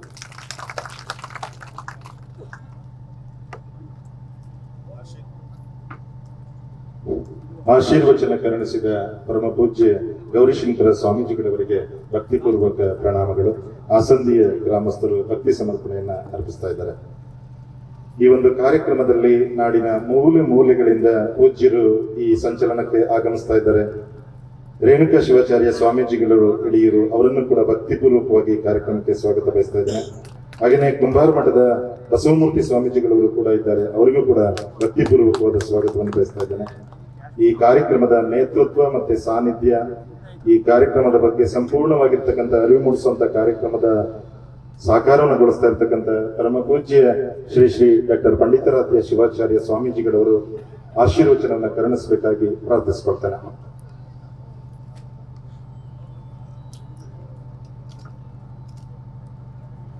ಬಸವಾದಿ ಶಿವಶರಣರನ್ನ ಮಂದಿರದಲ್ಲಿ ಸ್ಮರಿಸಿ, ಈಗಾಗಲೇ ಈ ವೇದಿಕೆಯಿಂದ ಸಾಕಷ್ಟು ಅರ್ಥಪೂರ್ಣವಾದಂಥ ಆಲೋಚನೆಗಳನ್ನು ಕೇಳಿದ್ದೀರಿ. ಎಷ್ಟೇ ಒಳ್ಳೆಯ ಆಲೋಚನೆಗಳನ್ನು ಕೇಳಿದರೂ ಕೂಡ ಅದನ್ನು ಮನಸ್ಸಿನ ಆಳಕ್ಕೆ ಇಳಿಸಿಕೊಂಡು ಆಚರಣೆಯಲ್ಲಿ ತರದೇ ಇದ್ದರೆ ಎಲ್ಲ ಯಾತ್ರೆಗಳಂತೆ ಇದು ಒಂದು ಯಾತ್ರೆ ಆದೀತು. ಹಾಗಾಗಿ ಏನು ಈ 5 ಯೋಜನೆಗಳನ್ನು ನಾವು ಕೈಗೆತ್ತಿಕೊಂಡಿದ್ದೇವೆ, ಆ ಯೋಜನೆಗಳನ್ನು ಸಾಕಾರಗೊಳಿಸುವಂಥದ್ದು ನಿಮ್ಮ ಮತ್ತು ನಮ್ಮ ಹೊಣೆಗಾರಿಕೆ ಇದೆ. ನಾವು ತುಂಬ ಜವಾಬ್ದಾರಿಯಿಂದ ನಡ್ಕೊಳ್ಳುವಂಥ ಅಗತ್ಯ ಇದೆ. ಇವತ್ತಿನ ದಿನಮಾನಗಳಲ್ಲಿ ಏನಾದರೂ ಒಂದು ಒಳ್ಳೆಯ ಕಾರ್ಯಗಳನ್ನು ನೀವು ಮಾಡಲಿಕ್ಕೆ ಹೋಗ್ತೀರಿ ಅಂತಂದರೆ ಅನೇಕ ದುಷ್ಟಶಕ್ತಿಗಳು ನಿಮ್ಮ ಮೇಲೆ ಬೀಳೋದುಂಟು. ಆದರೆ ಆ ದುಷ್ಟಶಕ್ತಿಗಳಿಗೆ ಹೆದರದೆ ನಿಮ್ಮ ಬದ್ಧತೆಯನ್ನು ಉಳಿಸಿಕೊಂಡು ನೀವು ಮುಂದುವರೆದರೆ ಖಂಡಿತ ಅದರಲ್ಲಿ ಯಶಸ್ಸನ್ನು ಸಾಧಿಸಲಿಕ್ಕೆ ಸಾಧ್ಯ. ಆರಂಭದಲ್ಲೇ ಮಾತನಾಡಿದಂಥ ಬಸಲಿಂಗಪ್ಪನವ್ರು ಹೇಳಿದರು, ನಿನ್ನೆ ತಾನೇ ಗಣರಾಜ್ಯೋತ್ಸವವನ್ನು ಸಂಭ್ರಮದಿಂದ ಆಚರಿಸಿದ್ವಿ. ಆದರೆ ನಿನ್ನೆ ಪತ್ರಿಕೆಯಲ್ಲಿ ಬಂದದ್ದನ್ನು ಬಹುತೇಕ ಜನ ಓದಿಲ್ವೋ ಗೊತ್ತಿಲ್ಲ, ನಾವು ಕೂಡ ಓದಿರಲಿಲ್ಲ. ರಾತ್ರಿ ನಮಗೆ ಕಿರಣ್ ಅವರು, ಸ್ವಾಮೀಜಿ ಇಂಥದ್ದೊಂದು ಪತ್ರಿಕೆಯಲ್ಲಿ ಈ ರೀತಿ ಬಂದಿದೆ, ತಾವು ಓದಿದ್ದೀರಾ ಅಂತ ಕೇಳಿದರು. ಇಲ್ಲ ಅಂತ ಹೇಳಿ ರಾತ್ರಿ ಅದನ್ನು ಓದಿದಾಗ ನಿಜವಾಗ್ಲೂ ನಮಗೆ ಶಾಕ್ ಆಯಿತು. ಯಾಕೆ ಶಾಕ್ ಆಯಿತು ಅಂತಂದರೆ, ಭಾರತದ ಸಂವಿಧಾನವನ್ನು ರಚನೆ ಮಾಡಿದಂಥ ಸುಮಾರು 200 ಜನ ಸೇರಿಕೊಂಡು ಅಂಬೇಡ್ಕರ್ ಅವರ ಅಧ್ಯಕ್ಷತೆಯಲ್ಲಿ ಅರ್ಥಪೂರ್ಣವಾಗಿ ಅದನ್ನು ರಚಿಸಿಕೊಟ್ಟಿದ್ದಾರೆ. ಅವರು ಕೇವಲ ಯಾವುದೋ ಒಂದು ರಾಜ್ಯದ ಒಂದು ದೇಶದ ಸಂವಿಧಾನವನ್ನು ನೋಡಿಲ್ಲ, ಬೇರೆ ಬೇರೆ ದೇಶದ ಸಂವಿಧಾನಗಳನ್ನು ಅಧ್ಯಯನ ಮಾಡಿ ಅದಕ್ಕಿಂತ ಪರಿಪೂರ್ಣವಾದಂಥ ಒಂದು ಸಂವಿಧಾನವನ್ನು ನಮ್ಮ ನಾಡಿಗೆ ಕೊಡಬೇಕು ಅಂತ ಹೇಳಿ ಅಂಬೇಡ್ಕರ್ ಅವರ ಅಧ್ಯಕ್ಷತೆಯಲ್ಲಿ ಆ ಸಂವಿಧಾನ ನಮಗೆ ಲಭ್ಯವಾಗಿದೆ. ಆದರೆ ಅಂಥ ಸಂವಿಧಾನವನ್ನೇ ಹಿಂದೆ ಹಾಕಿ ಹೊಸ ಸಂವಿಧಾನವನ್ನು ಜಾರಿಯಲ್ಲಿ ತರಬೇಕು ಅನ್ನುವಂಥ ಸಂಚು ನಡೀತಾ ಇದೆ. ಆ ಸಂಚು ಜಾರಿಯಲ್ಲಿ ಬರುವ ಮುನ್ನ ನಾವು ಜಾಗೃತರಾಗದೇ ಇದ್ರೆ ನಾಳೆ ಈ ನಾಡಿಗೆ ಖಂಡಿತ ಉಳಿಗಾಲ ಇಲ್ಲ. ಅದನ್ನು ಬಹಳ ಸೂಚ್ಯವಾಗಿ ಬಸಲಿಂಗಪ್ಪನವ್ರು ಹೇಳಿದರು. ಇವತ್ತು ಹಿಂದೂ ರಾಷ್ಟ್ರಕ್ಕೆ ಸಂವಿಧಾನ ಸಿದ್ಧ ಅಂತ ಇದೆ. ಈ ಪತ್ರಿಕೆಯನ್ನು ನೀವು ಗಮನಿಸಬೇಕು. ಹಿಂದೂ ರಾಷ್ಟ್ರಕ್ಕೆ ಸಂವಿಧಾನ ಸಿದ್ಧ. ಹಾಗಾದ್ರೆ ಈಗಿರುವಂಥ ಸಂವಿಧಾನವನ್ನು ಏನು ಮಾಡ್ತೀರಿ? ಹೊಸ ಸಂವಿಧಾನವನ್ನು ತರೋದಾದ್ರೆ ಹಳೆ ಸಂವಿಧಾನವನ್ನು ಸುಟ್ಟಾಕ್ಬೇಕಾ, ಮೂಲೆಗುಂಪು ಮಾಡಬೇಕಾ, ನಾಶ ಮಾಡಬೇಕಾ, ಬಹಿಷ್ಕಾರ ಮಾಡಬೇಕಾ? ಇದ್ರ ಬಗ್ಗೆ ನಾವು ಗಂಭೀರವಾಗಿ ಯೋಚನೆ ಮಾಡಬೇಕಾಗಿದೆ. ಆ ಸಂವಿಧಾನದಲ್ಲಿರುವಂಥ ಎಲ್ಲ ಸತ್ವಗಳು ಈ ಸಂವಿಧಾನದಲ್ಲಿ ಇವೆಯಾ ಅಂತ ನೀವು ಪ್ರಶ್ನೆ ಹಾಕ್ಕೊಂಡ್ರೆ ಖಂಡಿತ ಇಲ್ಲ. ಇಲ್ಲಿ ಏನೇನು ಹೇಳಿದ್ದಾರೆ ಅಂತ ಓದಿದ್ರೆ ಸಾಕಾಗತ್ತೆ ನಮಗೆ. ಸನಾತನ ಪರಂಪರೆಯನ್ನು ಉಳಿಸ್ಬೇಕು ಅನ್ನುವಂಥದ್ದು ಇದರಲ್ಲಿದೆ. ಯಾರು ವೇದವನ್ನು ಅಧ್ಯಯನ ಮಾಡ್ತಾರೋ ಅವ್ರು ಮಾತ್ರ ಚುನಾವಣೆಗೆ ಬರಬೇಕು ಅಂತ ಇದೆ. ನಾವು ವೇದ ಓದಿಲ್ಲ, ನೀವು ವೇದ ಓದಿಲ್ಲ, ಮತ್ತು ನಾವ್ಯಾರು ಇನ್ನು ಅದರ ಮುಂದೆ ಬರೋ ಹಾಗಿಲ್ಲ. ಯಾರು ಸನಾತನ ಪರಂಪರೆಯಲ್ಲಿ ಇರ್ತಾರೋ ಅಂಥವ್ರು ಮಾತ್ರ ಬರಬೇಕು ಅಂತ ಹೇಳ್ತಾರೆ. ನಾವು ಸನಾತನ ಪರಂಪರೆಯನ್ನೇ ವಿರೋಧ ಮಾಡ್ತಾ ತಂದಂಥವ್ರು ಲಿಂಗಾಯತ ಧರ್ಮದವರು, ಬಸವ ಧರ್ಮದವರು. ಹಾಗಾದ್ರೆ ನಾವು ಯಾರು ಚುನಾವಣೆಯಲ್ಲಿ ಭಾಗವಹಿಸೋ ಹಾಗಿಲ್ವಾ? ಇದನ್ನು ಗಂಭೀರವಾಗಿ ನಾವು ಯೋಚನೆ ಮಾಡಬೇಕಾಗಿದೆ.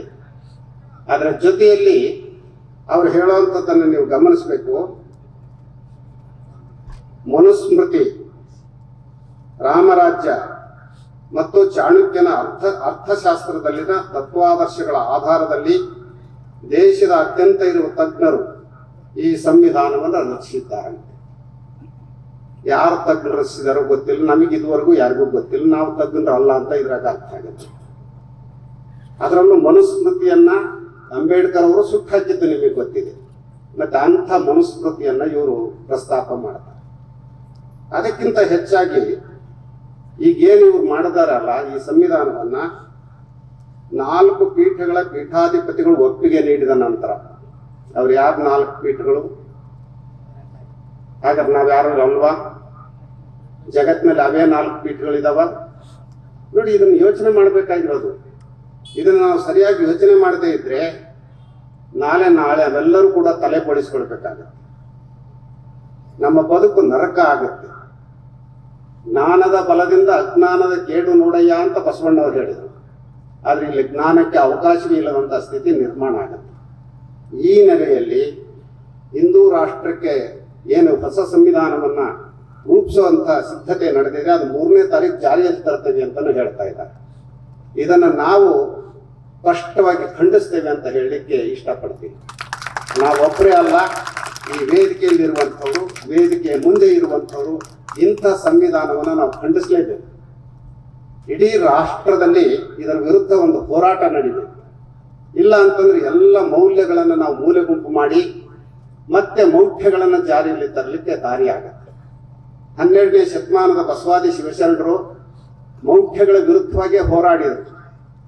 ಇವನಾರವ ಎನ್ನದೆ ಎಲ್ಲರನ್ನೂ ತಮ್ಮ ತೋಳ್ತೆಕ್ಕೆಯಲ್ಲಿ ತೆಗೆದುಕೊಂಡ್ರು. ಆದ್ರೆ ಈಗ ಏನ್ ಮಾಡಿದ್ದಾರೆ? ಇಂತಿಂಥವ್ರು ಮಾತ್ರ ಮತ ಹಾಕ್ಲಿಕ್ಕೆ ಹಕ್ಕುದಾರರು. ಹಂಗಾರೆ ಈ ನಾಡಿನಲ್ಲಿ ಬೇರೆ ಜನಾಂಗ ಇರ್ಲೇಬಾರ್ದ? ಈ ದೇಶ ಕೇವಲ ನಿಮಗೆ ಮಾತ್ರ ಸೀಮಿತವಾದದ್ದ? ಸಕಲ ಜೀವಾತ್ಮರಿಗೆ ಒಳಿತು ಬಯಸಬೇಕು ಅಂತ ಒಂದ್ ಕಡೆ ಹೇಳ್ತೀವಿ, ದಯವಿಲ್ಲದ ಧರ್ಮ ಅದೇ ಉದಯ ಅಂತ ಇನ್ನೊಂದ್ ಕಡೆ ಹೇಳ್ತೀವಿ. ಆದ್ರೆ ದಯಾಹೀನರಾಗಿ ಇಂಥ ಸಂವಿಧಾನವನ್ನು ರಚನೆ ಮಾಡ್ತಾ ಇದೆ. ಇದ್ರ ಬಗ್ಗೆ ನಮ್ಮ ಜನ ಧ್ವನಿ ಎತ್ತಬೇಕು. ಅದರಲ್ಲೂ ಚಿಂತಕರು, ಸ್ವಾಮಿಗಳು, ರಾಜಕಾರಣಿಗಳು ಧ್ವನಿ ಎತ್ತದೇ ಇದ್ರೆ ನಾಳೆ ನಿಮ್ಮ ಧ್ವನಿಯೇ ಅಡಗುವಂತ ಸ್ಥಿತಿ ಬರುತ್ತೆ. 12ನೇ ಶತಮಾನದಲ್ಲಿ ಆ ಧ್ವನಿ ಅಡಗಿತ್ತು. ಅದಕ್ಕೆ ಮತ್ತೆ ಹೊಸ ಚೈತನ್ಯವನ್ನು ತಂದುಕೊಟ್ಟಂಥವ್ರು ಬಸವಾದಿ ಶಿವಶರಣರು. ಆ ನೆಲೆಯಲ್ಲಿ ನಾವು ಬುದ್ಧ, ಬಸವ, ಗಾಂಧಿ, ಅಂಬೇಡ್ಕರ್, ಕುವೆಂಪು ಇವರ ತತ್ವಗಳ ಆಶಯದಲ್ಲಿ ನಮ್ಮ ರಾಜಕೀಯ ಜಾರಿಯಲ್ಲಿ ಬರಬೇಕೇ ಹೊರತಾಗಿ ಮತ್ತೆ ಇಂಥ ಸಂವಿಧಾನ ಖಂಡಿತ ಬರಬಾರ್ದು. ನಮ್ಮ ಸಂವಿಧಾನ ಬಹಳ ಸೊಗಸಾಗಿದೆ. ಅದು ಆ ಸಂವಿಧಾನವನ್ನ ಯಾರೋ ಒಬ್ರು ಸ್ವಾಮಿಗಳು ಹೇಳಿದ್ ನೀವು ನೋಡಿರ್ಬೇಕು. ನಮಗೆ ಬೇಕಾದಂತ ಸಂವಿಧಾನ ಅದಲ್ಲ ಅಂತ ಹೇಳಿದ್ದಾರೆ. ಮತ್ತೆ ನಿಮ್ಗೆ ಯಾವ್ದಪ್ಪ ಬೇಕು ಸಂವಿಧಾನ? ಅಂದ್ರೆ ನಿಮ್ದೇ ಮೇಲೆತ್ತಿ ಹೇಳ್ಬೇಕಾ? ಈ ರೀತಿ ನಾವು ಕಠೋರವಾಗಿ ಮಾತಾಡಿದ ತಕ್ಷಣ ಪಂಡಿತಾರ ಸ್ವಾಮಿಗಳು ತಲೆ ಸರಿ ಇಲ್ಲ ಅಂತಾನೆ ಹೇಳಿಬಿಡ್ತಾರೆ. ಅಂಥ ವರ್ಗನೂ ಇದೆ. ತಲೆ ಸರಿ ಇಲ್ಲ ಅಂದ್ರೂ ಚಿಂತೆ ಇಲ್ಲ, ಅವರ ತಲೆಯನ್ನು ಸರಿ ಮಾಡುವಂತ ಪ್ರಯತ್ನವನ್ನು ಮಾಡೋಣ ಅಂತ ಹೇಳ್ತಾ ಇನ್ನು ಹೆಚ್ಚು ಮಾತುಗಳನ್ನು ನಾವು ಆಡ್ಲಿಕ್ಕೆ ಹೋಗಲ್ಲ. ಈ ಪಾದಯಾತ್ರೆ ಇಷ್ಟೊಂದು ಯಶಸ್ವಿ ಆಗುತ್ತೆ ಅನ್ನೋಂಥ ನಂಬಿಕೆ ಬಹುಶಃ ನಮ್ಮ ಎಲ್ಲ ಸಂಘಟಕರಿಗೆ ಇರಲಿಲ್ಲ. ಆದ್ರೆ ಈಗ ನೋಡಿದಾಗ ಜನರಿಗೇನೋ ಒಂದು ಕುತೂಹಲ ಇದೆ, ಹಂಬಲ ಇದೆ, ಹೊಸದನ್ನ ಮಾಡಬೇಕು ಅನ್ನುವಂಥ ಆಲೋಚನೆ ಇದೆ. ಹಾಗಾಗಿನೇ ಬೇರೆ ಬೇರೆ ಭಾಗಗಳಿಂದ ಸಾಕಷ್ಟು ಜನ ಬಂದಿದ್ದೀರಿ. ಯುವಕರಿಲ್ಲ ಅಂತ ಹೇಳಿದ್ರು, ಯುವಕರು ಬಹಳ ಜನ ಇದ್ದಾರೆ. ನೀವು ಗಮನಿಸ್ಬೇಕು, ಬರೀ ಹಿರಿಯರೇ ಇಲ್ಲ, ಯುವಕರು ಇದ್ದಾರೆ, ಮಹಿಳೆಯರು ಇದ್ದಾರೆ, ಎಲ್ಲ ವರ್ಗದವರು ಇದರಲ್ಲಿ ಭಾಗವಹಿಸ್ತಾ ಇದ್ದಾರೆ. ಹಾಗಾಗಿ ನಿಮಗೆಲ್ಲರಿಗೂ ನಾವು ಶುಭವನ್ನ ಕೋರ್ತಾ, ಬೆಳಗ್ಗೆ ನಾವು ಸಾಣಿಹಳ್ಳಿಲಿ ಹೇಳಿದ್ದು ಕೆಲವರಿಗಾದ್ರೂ ಗೊತ್ತಿರಬೇಕು, ಇದು ಕೇವಲ ಮಾತು ಯಾತ್ರೆ ಅಷ್ಟೇ ಆಗಬಾರ್ದು, ಸಂಘಟನೆ ಆಗಬೇಕು ಅಂತ. ಹಾಗಾಗಿ ಸರ್ವೋದಯ ಸಂಘಟನೆಯನ್ನ ಸಾಣಿಹಳ್ಳಿಯಿಂದನೇ ಪ್ರಾರಂಭ ಮಾಡಿದ್ವಿ.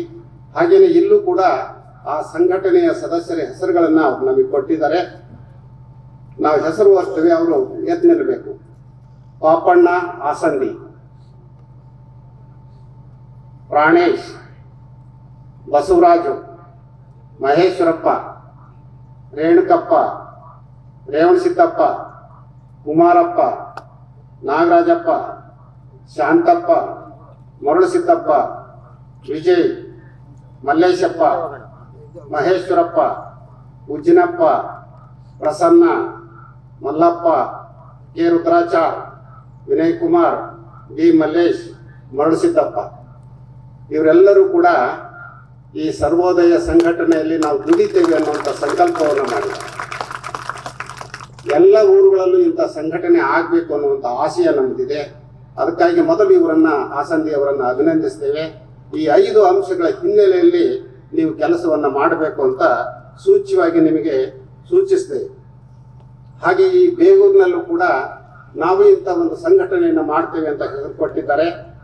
ಎಸ್ ಮರಳಪ್ಪ,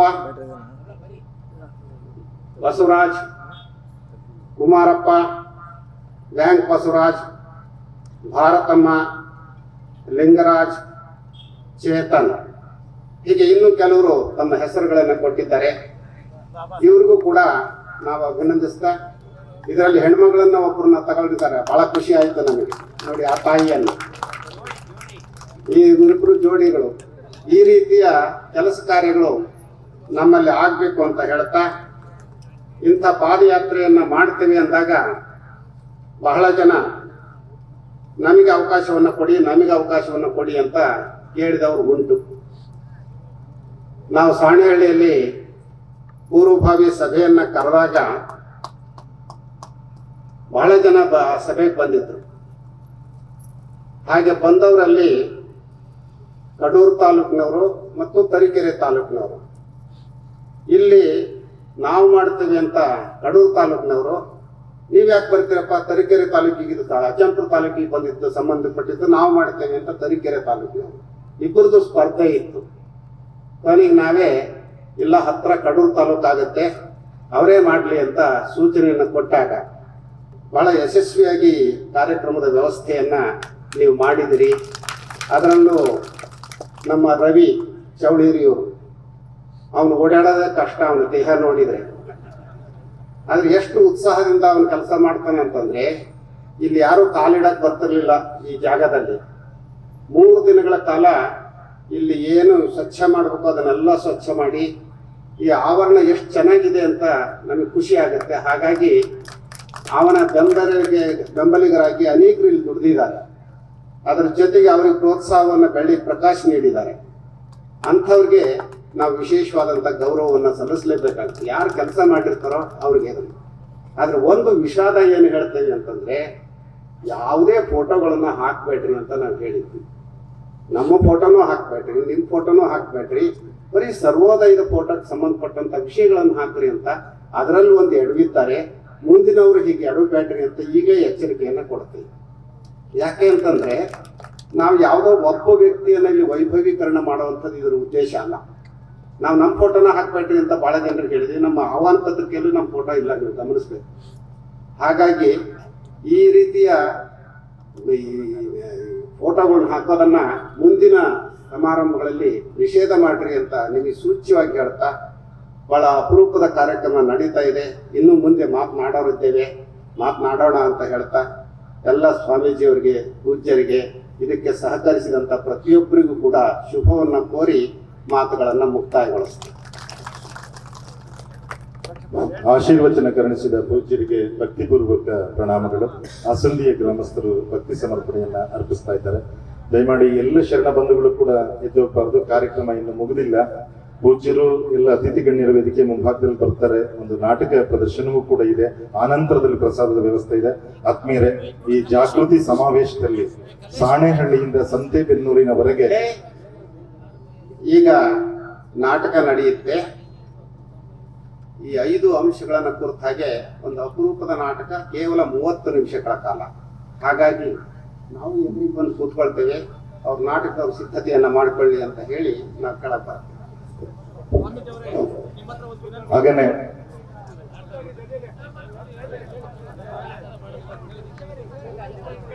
ಯಾರು ಕೂಡ ಎದ್ದೋಗ್ಬಾರ್ದು.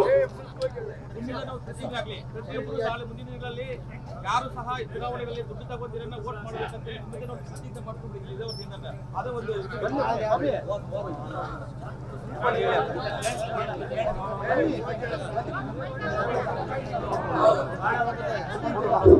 ಬುದ್ಧಿಗಳೇ,